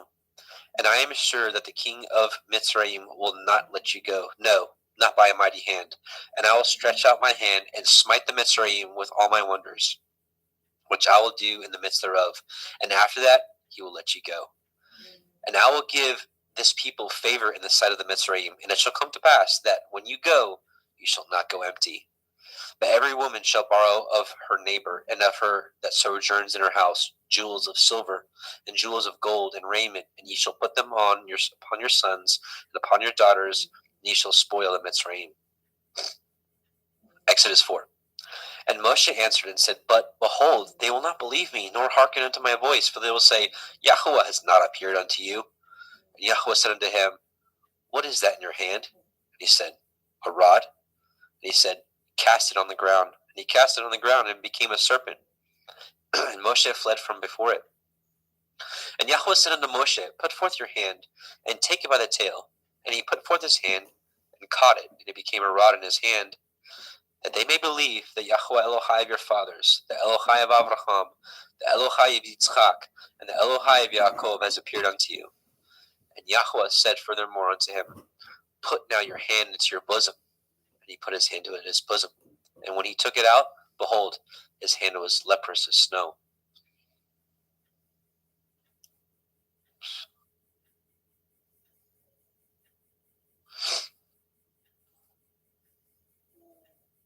And he said, Put your hand into your bosom again. And he put his hand into his bosom again, and plucked it out of his bosom. And behold, it was turned again after his other flesh. And it shall come to pass, if they will not believe you, neither hearken to the voice of the first sign, that they will believe the voice of the latter sign. And it shall come to pass, if they will not believe also these two signs, neither hearken unto your voice, that you should take of the water of the river, and pour it upon the dry land, and the water which you take out of the river shall become blood upon the dry land. And Moshe said unto Yahweh, O my Adonai, I am not eloquent, neither heretofore, nor since you have spoken unto your servant, but I am of slow speech, and of a slow tongue. And Yahweh said unto him, Who has made man's mouth?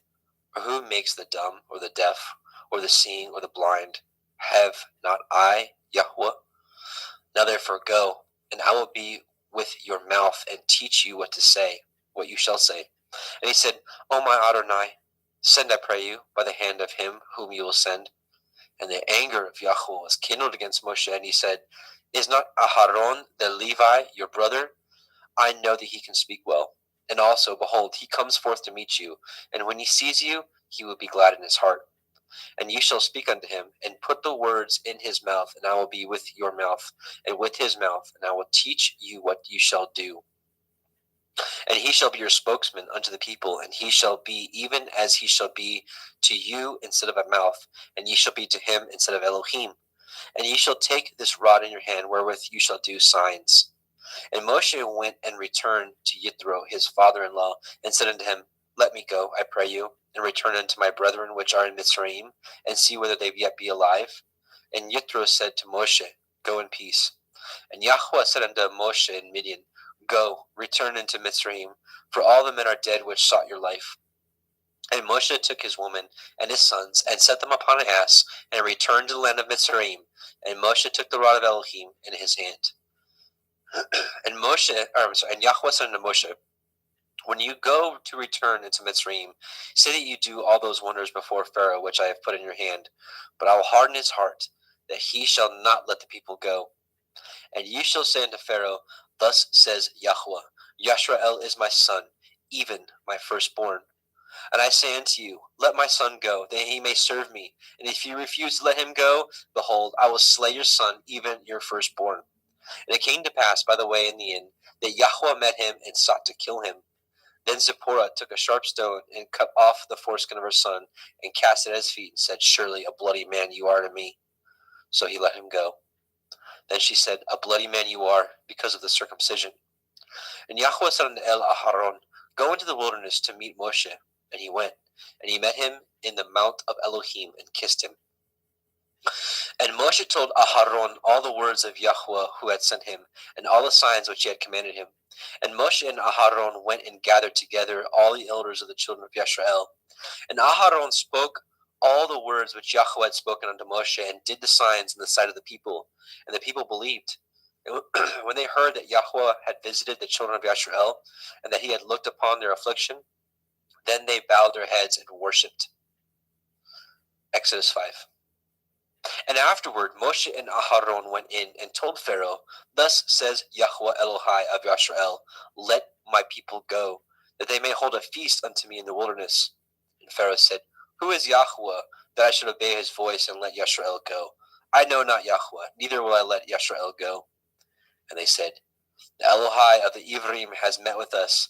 Let us go, we pray you, 3 days' journey into the desert, and sacrifice unto Yahweh Eloheinu, lest he fall upon us with pestilence, or with the sword. And the king of Mitzrayim said unto them, wherefore do ye, Moshe and Aharon, let the people from their works get you unto your burdens? And Pharaoh said, behold, the people of the land now are many, and ye make them rest from their burdens. And Pharaoh commanded this same day the taskmasters of the people and their officers, saying, ye shall no more give the people straw to make brick, as heretofore. Let them go and gather straw for themselves. And the tale of the bricks which they did make heretofore ye shall lay upon them. Ye shall not diminish aught thereof, for they be idle. Therefore they cry, saying, let us go and sacrifice to our Elohim. Let their more work be laid upon the men, that they may labor therein, and let them not regard vain words. And their taskmasters of the people went out, and their officers, and they spoke to the people, saying, thus says Pharaoh, I will not give you straw. Go you, get you straw where you can find it, yet not aught of your work shall be diminished. So the people were scattered abroad throughout all the land of Mitzrayim to gather stubble instead of straw. And the taskmasters hasted them, saying, fulfill your works, your daily tasks, as when there was straw. And the officers of the children of Yisrael, which Pharaoh's taskmasters had set over them, were beaten and demanded, wherefore have ye not fulfilled your task in making brick both yesterday and today as heretofore? Then the officers of the children of Yisrael came and cried unto Pharaoh, saying, wherefore deal you thus with your servants? There is no straw given unto your servants. And they say to us, make brick, and behold, your servants are beaten, but the fault is in your own people. And he said, ye are idle. Therefore ye say, let us go and do sacrifice to Yahweh.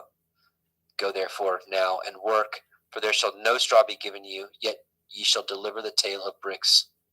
And the officers of the children of Yisrael did see that they were in evil case, after it was said, ye shall not diminish aught from your bricks of your daily tasks.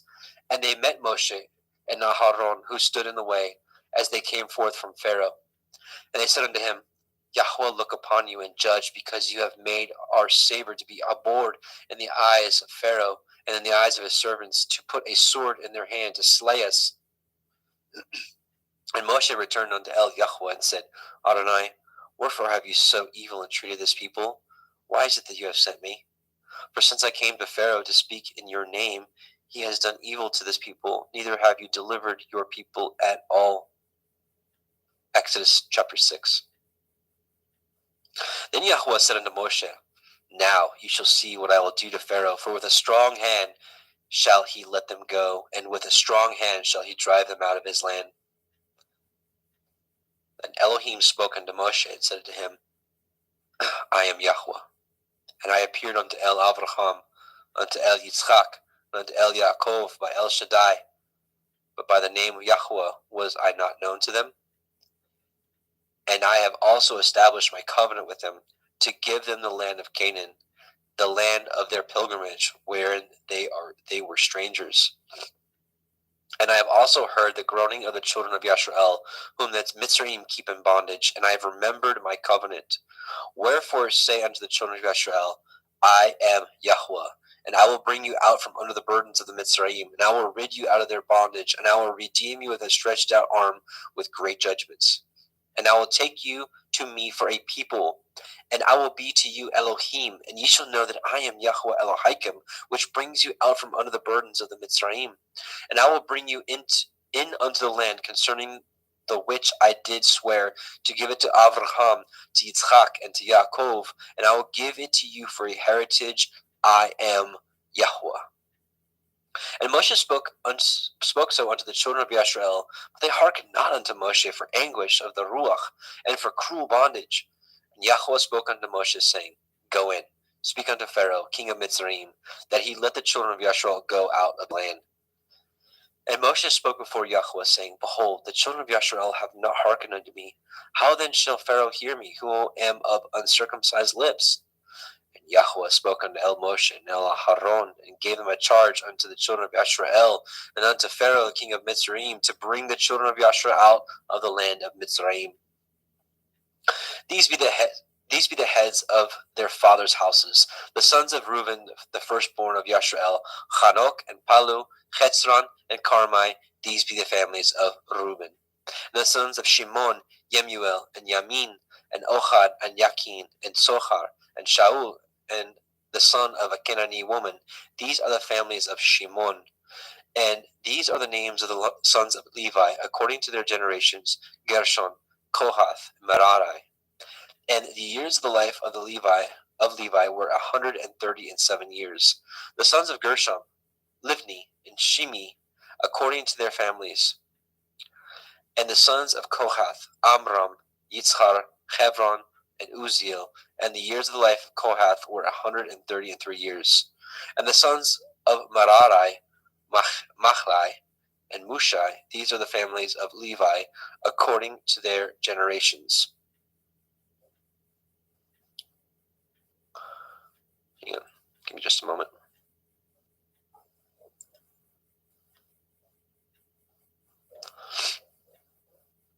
And Amram took him Jochebed, his father's sister, to be his woman, and she bore him Aharon and Moshe. And the years of the life of Amram were 137 years. And the sons of Yitzchar, Korach, and Nepheg, and Zikri. And the sons of Uziel, Mishael, and Elishaphan, and Chitrai. And Aharon took him Elisheva, daughter of Aminadab, sister of Nachshon, to be his woman. And she bore him Nadab, and Abihu, and Eleazar, and Ithamar. And the sons of Korach, Achir, Elkanah, Avisachaf. These are the families of Korchai. And Eleazar, Aharon's son, took him one of the daughters of Petuel to be his woman, and she bore him Pinechach. These are the heads of the fathers of the Leviim, according to their families. These are that Aharon and Moshe, to whom Yahweh said, Bring out the children of Yashrael from the land of Mitzrayim, according to their armies. These are they which spoke to Pharaoh, king of Mitzrayim, to bring out the children of Yashrael from Mitzrayim. These are that Moshe and Aharon. And it came to pass on that day, when Yahweh spoke unto Moshe in the land of Mitzrayim, that Yahweh spoke unto Moshe, saying, I am Yahweh. Speak you unto Pharaoh, king of Mitzrayim, all that I say unto you. And Moshe said before Yahweh, Behold, I am of uncircumcised lips. How shall Pharaoh hearken unto me?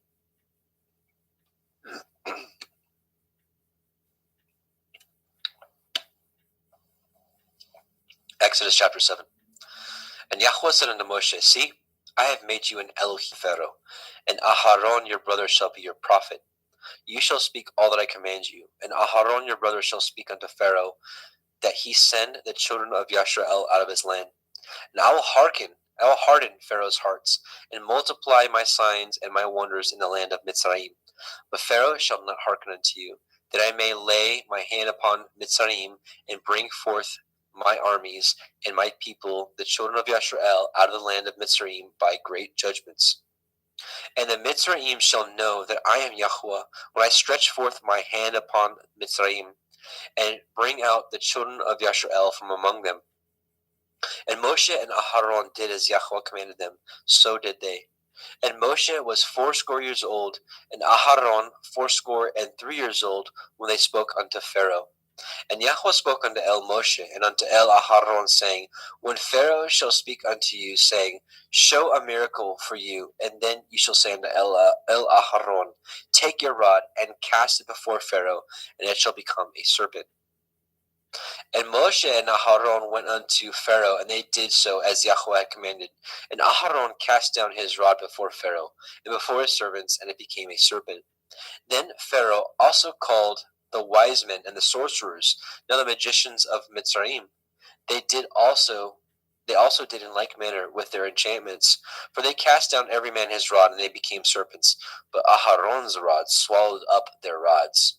And he hardened Pharaoh's heart, that he hearkened not unto them, as Yahweh had said. And Yahweh said unto Moshe, Pharaoh's heart is hardened. He refuses to let the people go. Get you unto Pharaoh in the morning. Lo, he goes out into the water, and you shall stand by the river's brink against he come. And the rod which was turned to a serpent shall you take in your hand. And you shall say unto him, Yahweh Elohai of the Ivrim has sent me unto you, saying, Let my people go, that they may serve me in the wilderness. And behold, hitherto you would not hear. Thus says Yahweh, and this you shall know that I am Yahweh. Behold, I will smite with the rod that is in my hand upon the waters which are in the river, and they shall be turned to blood. And the fish that is in the river shall die, and the river shall stink, and the Mitzrayim shall loathe to drink of the water of the river. And Yahweh spoke unto Moshe, saying, Moshe, say unto Aharon, Take your rod, and stretch out your hand upon the waters of Mitzrayim, upon their streams, upon their rivers, and upon their ponds, and upon all their pools of water, that they may become blood, and all that here may be blood throughout all the land of Mitzrayim, both in vessels of wood and in vessels of stone. And Moshe and Aharon did so, and Yahweh commanded, and he lifted up the rod, and smote the waters that were in the river in the sight of Pharaoh, and in the sight of his servants, and all the waters that were in the river were turned to blood. And the fish that was in the river died, and the river stank, and the Mitzrayim could not drink of the water of the river, and there was blood throughout all the land of Mitzrayim. And the magicians of Mitzrayim did so with their enchantments, and Pharaoh's heart was hardened, neither did he hearken unto them, as Yahweh had said. And Pharaoh turned and went into his house, neither did he set his heart to this also. And all the Mitzrayim dug round about the river for water to drink, for they could not drink of the water. And 7 days were fulfilled after that Yahweh had smitten the river. Exodus chapter 8. And Yahweh spoke unto Moshe, Go unto Pharaoh, and say unto him, Thus says Yahweh, Let my people go, that they may serve me. And if you refuse to let them go, behold, I will smite all your borders with frogs. And the river shall bring forth frogs abundantly, which shall go up and come into your house, and into your bedchamber, and upon your bed, and into the house of your servants, and upon your people, and into your ovens, and in your kneading troughs. And the frogs shall come up both on you, and upon your people, and upon all your servants. And Yahweh spoke unto El Moshe, Say unto El Aharon, Stretch forth your hand with your rod over the streams, over the rivers, and over the ponds, and cause frogs to come up upon the land of Mitzrayim. And Aharon stretched out his hand over the waters of Mitzrayim, and the frogs came up and covered the land of Mitzrayim. And the magicians did so with their enchantments, and brought up the frogs upon the land of Mitzrayim. Then Pharaoh called for Moshe and Aharon, and said, Entreat El Yahweh, that he may take away the frogs from me and my people, and I will let the people go, that they may do sacrifice unto Yahweh. And Moshe said unto Pharaoh, Glory over me. When shall I entreat for you, and for your servants, and for your people, to destroy the frogs from you and from your houses, that they may remain in the river only? And he said, Tomorrow. And he said, Be it according to your word, that you may know that there is none like unto Yahweh Eloheinu. And the frogs shall depart from you, and from your houses, and from your servants, and from your people, they shall remain in the river only. And Moshe and Aharon went out from Pharaoh, and Moshe cried unto Yahweh because of the frogs which he had brought against Pharaoh. And Yahweh did according to the word of Moshe, and the frogs died out of the houses, out of the villages, and out of the fields. And they gathered them together upon heaps, and upon the land, and the land stank. But when Pharaoh saw that there was respite, he hardened his heart, and hearkened not unto them, as Yahweh had said.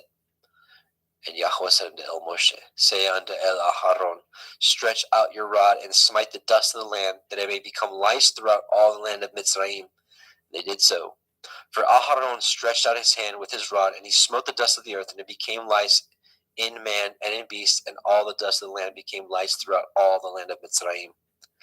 And the magicians did so with their enchantments to bring forth lice, but they could not, because so there were lice upon man and upon beast. Then the magician said unto Pharaoh, this is the finger of Elohim. And Pharaoh's heart was hardened, and he hearkened not unto them, as Yahweh had said. And Yahweh said unto Moshe, rise up early in the morning, and stand before Pharaoh. Lo, he comes forth to the water, and say unto him, thus says Yahweh, let my people go, that they may serve me. Else, if you will not let my people go, behold, I will send swarms of flies upon you, and upon your servants, and upon your people, and into your houses, and the houses of the Mitzrayim shall be full of the swarm of flies, and also the ground whereon they are. And I will sever in that day the land of Goshen, in which my people dwell, that no swarms of flies shall be there, to the end you may know that I am Yahweh in the midst of the earth. And I will put a division between my people and your people. Tomorrow this shall this sign be. And Yahweh did so, and there came a grievous swarm of flies into the house of Pharaoh, and into his servants' houses, and into all the land of Mitzrayim. The land was corrupted by reason of the swarm of the flies. And Pharaoh called for Moshe and for Aharon, and said, go ye, sacrifice to your Elohim in the land. And Moshe said, it is not meet so to do, for we shall sacrifice the abomination of the Mitzrayim to Yahweh Eloheinu. Lo, shall we sacrifice the abomination of the Mitzrayim before their eyes, and will they not stone us? We will go 3 days' journey into the wilderness, and sacrifice to Yahweh Eloheinu, as he commanded us. And Pharaoh said, I will let you go, that you may sacrifice to Yahweh Elohika in the wilderness. Only ye shall not go very far away. Entreat for me. And Moshe said, behold, I go out from you, and I will entreat Yahweh, that the swarms of flies may depart from Pharaoh, from his servants, and from his people tomorrow. But let not Pharaoh deal deceitfully any more in letting the people go to sacrifice, in not letting the people go to sacrifice to Yahweh. And Moshe went out from Pharaoh and entreated Yahweh. And Yahweh did according to the word of Moshe. And he removed the swarms of flies from Pharaoh, from his servant, and from his people. There remained not one. And Pharaoh hardened his heart at this time also, neither would he let the people go. Exodus chapter 9. Then Yahweh said unto Moshe, go in unto Pharaoh, and tell him, thus says Yahweh Elohai of the Ivrim, let my people go, that they may serve me. For if you refuse to let them go, and will hold them still, behold, the hand of Yahweh is upon your cattle which is in the field, upon the horses, upon the asses, upon the camels, upon the oxen, and upon the sheep. There shall be a very grievous pestilence. And Yahweh shall sever between the cattle of Yashrael and the cattle of Mitzrayim, and there shall nothing die of all that is the children of Yashrael. And Yahweh appointed a set time, saying, tomorrow Yahweh shall do this thing in the land. And Yahweh did that thing on the morrow, and all the cattle of Mitzrayim died, but the cattle of the children of Yashrael died not one. And Pharaoh sent, and behold, there was not one of the cattle of Yashrael's dead. And the heart of Pharaoh was hardened, and he did not let the people go. And Yahweh said unto Moshe and unto Aharon, take to you handfuls of ashes of the furnace, and let Moshe sprinkle it toward the heavens in the sight of Pharaoh. And that shall become small dust in the land of Mitzrayim, and shall be a boil breaking forth with blains upon man and upon beast throughout all the land of Mitzrayim. And they took ashes of the furnace, and stood before Pharaoh, and Moshe sprinkled it up towards the heavens, and it became a boil breaking forth with blains upon man and upon beast. And the magicians could not stand before Moshe because of the boils, for the boil was upon the magicians and upon all the Mitzrayim. And Yahweh hardened the heart of Pharaoh, and he hearkened not unto them, as Yahweh had spoken unto Moshe. And Yahweh said unto Moshe, Rise up early in the morning, and stand before Pharaoh, and say unto him, Thus says Yahweh Elohai of the Ivrim, Let my people go, that they may serve me. For I will at this time send all my plagues upon your heart, and upon your servants, and upon your people, that you may know that there is none like me in all the earth.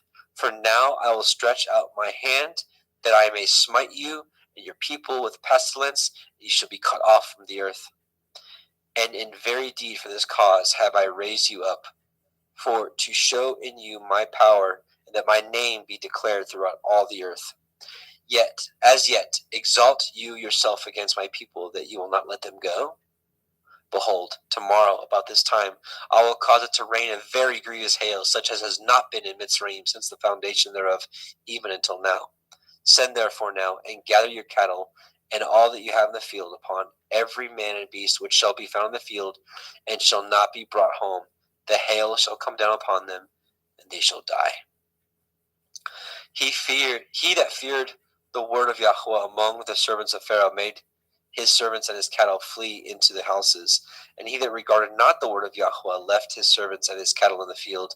And Yahweh said unto Moshe, Stretch forth your hand towards the heavens, that there may be a hail in all the land of Mitzrayim, upon man, and upon beast, and upon every herb of the field throughout the land of Mitzrayim. And Moshe stretched forth his rod toward the heavens, and Yahweh sent thunder and hail, and the fire ran along upon the ground, and Yahweh rained hail upon the land of Mitzrayim. So there was hail and fire mingled with the hail, very grievous, such as there was none like it in all the land of Mitzrayim, since it became a nation. And the hail smote through all the land of Mitzrayim, and all that was in the field, both man and beast, and the hail smote every herb of the field, and broke every tree of the field. Only in the land of Goshen, where the children of Yasharel were, was there no hail. And Pharaoh sent and called for Moshe and Aharon, and said unto them, I have sinned this time. Yahweh is righteous, and I and my people are wicked. Entreat Yahweh, for it is enough, that there be no more mighty thunderings and hail, and I will let you go, and ye shall stay no longer. And Moshe said unto him, As soon as I am gone out of the city, I will spread abroad my hands unto Yahweh, and the thunder shall cease, neither shall there be any more hail, that you may know how that the earth is Yahweh's. But as for you and your servants, I know that you will not yet fear Yahweh Elohim. And the flax and the barley was smitten, for the barley was in the ear, and the flax was bold. But the wheat and the rye were not smitten, for they were not grown up. And Moshe went out of the city from Pharaoh, and spread abroad his hands unto Yahweh. And the thunders and the hails ceased, and the rain was not poured upon the earth. And when Pharaoh saw that the rain and the hail and the thunders were ceased, he sinned yet more, and hardened his heart, he and his servants. And the heart of Pharaoh was hardened, neither would he let the children of Yasharel go, as Yahweh had spoken by Moshe. Exodus chapter 10. And Yahweh said unto Moshe, Go in unto Pharaoh, for I have hardened his heart, and the heart of his servants, that I might show these my signs before him, and that you may tell in the ears of your son and of your son's son, that what things I have wrought in Mitzrayim, and my signs which I have done among them, that ye may know how that I am Yahweh. And Moshe and Aharon came in unto Pharaoh, and said unto him, Thus says Yahweh Elohai of the Ivrim, How long will you refuse to humble yourselves before me? Let my people go, that they may serve me. Else, if you refuse to let my people go, behold, tomorrow I will bring the locust into your coasts, and they shall cover the face of the earth, that one cannot be able to see the earth, and they shall eat eat the remnant of that which is escaped, which remains of you from the hail, and ye shall eat every tree which grows for you out of the field. And they shall fill your houses, and the houses of all your servants, and the houses of all the Mitzrayim, which neither your fathers nor your fathers' fathers have seen since the day that they were upon the earth unto this day. And he turned himself and went out from Pharaoh. And Pharaoh's servant said unto him, How long shall this man be a snare unto us? Let the men go, that they may serve Yahweh Elohim. Know you not that Mitzrayim is destroyed? And Moshe and Aharon were brought again unto Pharaoh, and he said unto them, Go, serve Yahweh Elohim. But who are they that shall go? And Moshe said, We will go with our young and with our old, with our sons and with our daughters, with our flocks and with our herds will we go, for we must hold a feast unto Yahweh. And he said unto them, Let Yahweh be so with you, as I will let you go, and your little ones. Look to it, for evil is before you. Not so. Go now ye, that ye are men, and serve Yahweh, for that ye did desire. And they were driven out from Pharaoh's presence. And Yahweh said unto Moshe, Stretch out your hand over the land of Mitzrayim for the locusts, that they may come up upon the land of Mitzrayim, and eat every herb of the land, even all that the hail has left. And Moshe stretched forth his rod over the land of Mitzrayim, and Yahweh brought an east wind upon the land all that day and all that night. And when it was morning, the east wind brought the locust. And the locust went up over all the land of Mitzrayim, and rested in the coasts of Mitzrayim. Very grievous were they. Before them there were no such locusts as they, neither after them shall there be any such. For they covered the face of the whole earth, so that the land was darkened. They did eat of every herb of the land, and fruit of the trees which the hail had left. And there remained not any green thing in the trees, or in the herbs of the field, through all the land of Mitzrayim. Then Pharaoh called for Moshe and Aharon in haste, and he said, I have sinned against Yahweh Elohim and against you. Now therefore forgive, I pray you, my sin only this once, and entreat Yahweh Elohim that he may take away from me this death only. And he went out from Pharaoh and entreated Yahweh. And Yahweh turned a mighty strong west wind, which took away the locusts, and cast them into the Red Sea. There remained not one locust in all the coast of Mitzrayim. But Yahweh hardened Pharaoh's heart, so that he would not let the children of Israel go. And Yahweh said unto Moshe, Stretch out your hand toward the heavens, that there may be a darkness over the land of Mitzrayim, even darkness which may be felt. And Moshe stretched forth his hand toward the heavens, and there was a thick darkness in all the land of Mitzrayim 3 days. They saw not one another, neither rose any from his place for 3 days, but all the children of Yisrael had light in their dwellings. And Pharaoh called unto Moshe and said, Go ye, serve Yahweh, only let your flocks and your hearts be stayed. Let your little ones also go with you. And Moshe said, You must give us also sacrifices and burnt offerings, that we may sacrifice unto Yahweh Eloheinu. Our cattle also shall go with us. There shall not a hoof be left behind, for thereof must we take to serve Yahweh Eloheinu. And we know not whether what we must serve Yahweh until we have come hither. But Yahweh hardened Pharaoh's heart, and he would not let them go. And Pharaoh said unto him, Get you from me, take heed to yourselves, see my face no more, for in that day you shall see my face, you shall die. And Moshe said, You have spoken well. I will see your face again no more. Oops.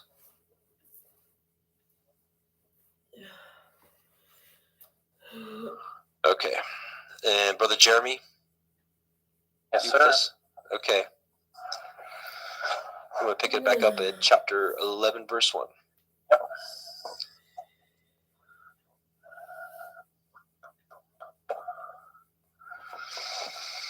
The final plague. 11. And Yahweh said unto Moshe,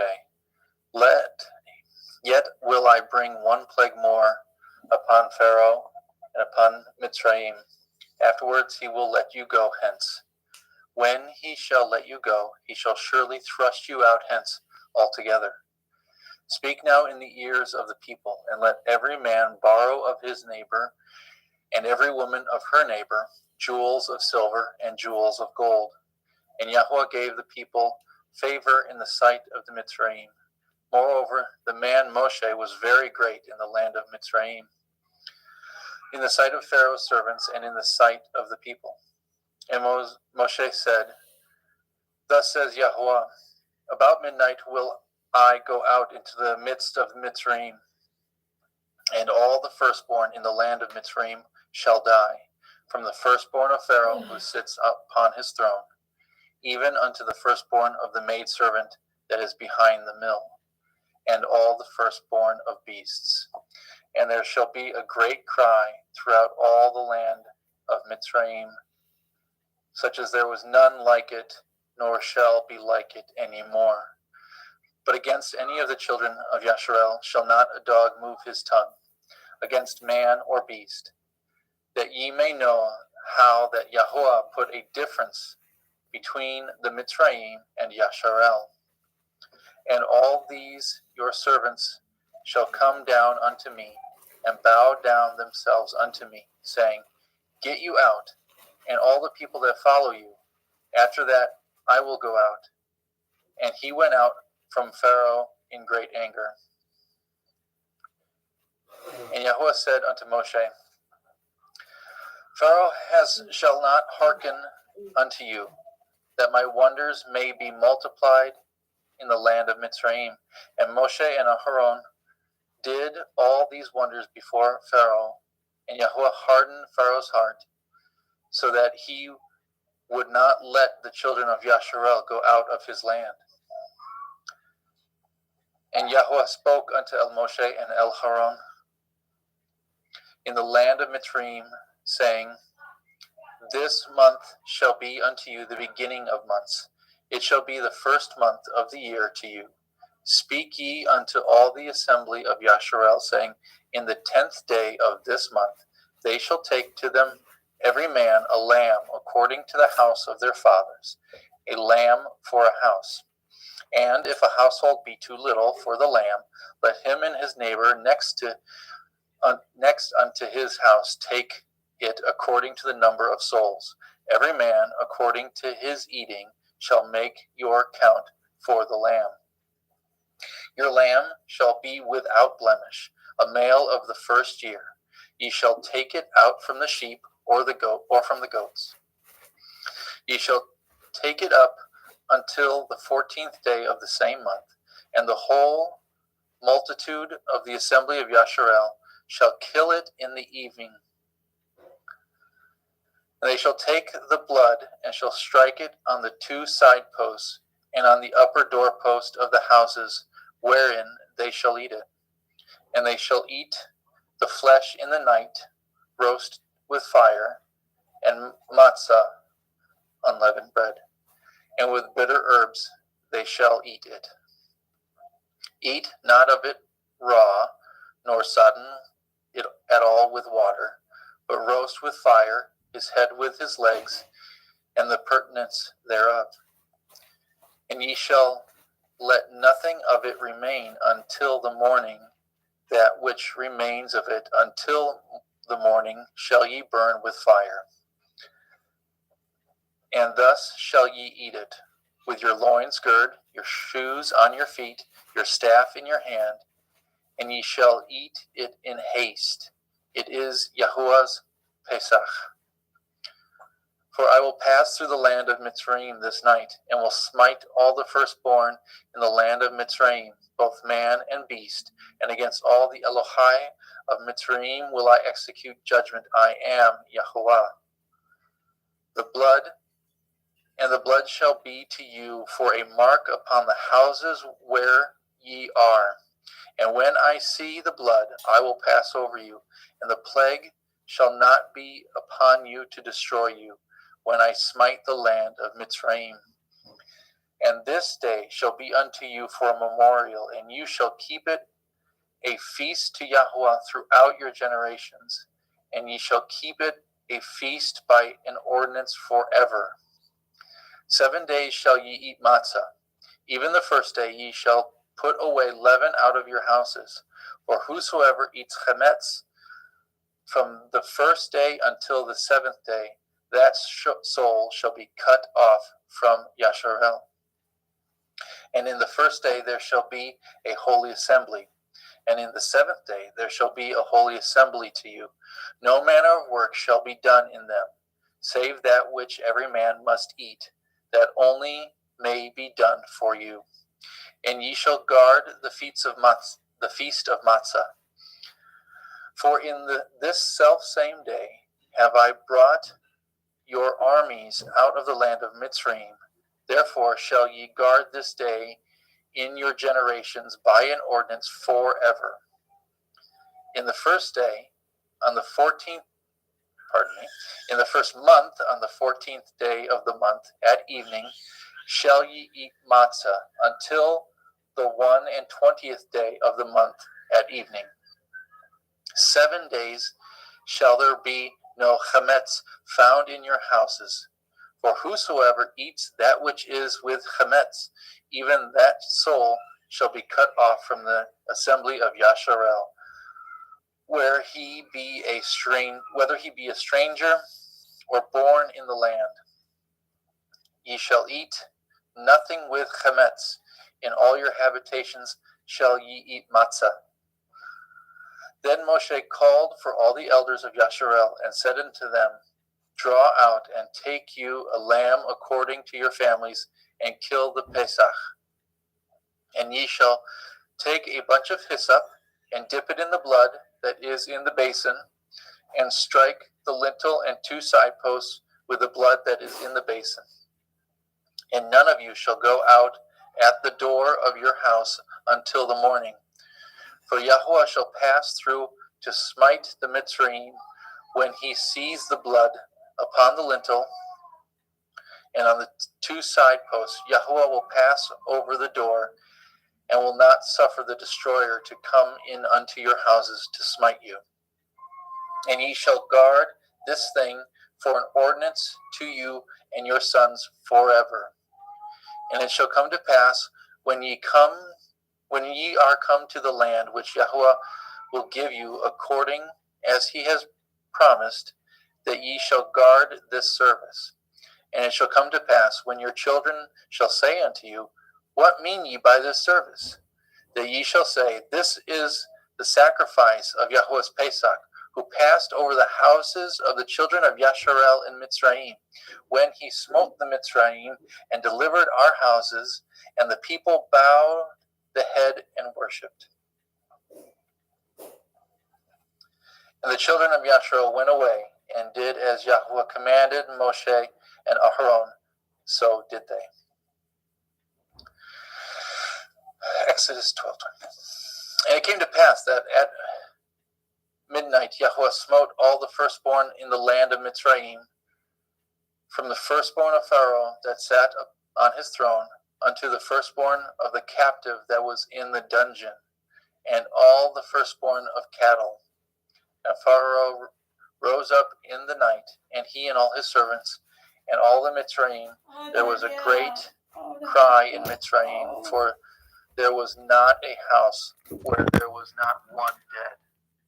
And he called for Moshe and Aharon by night, and said, Rise up and get you forth from among my people, both ye and the children of Yasharel, and go and serve Yahuwah.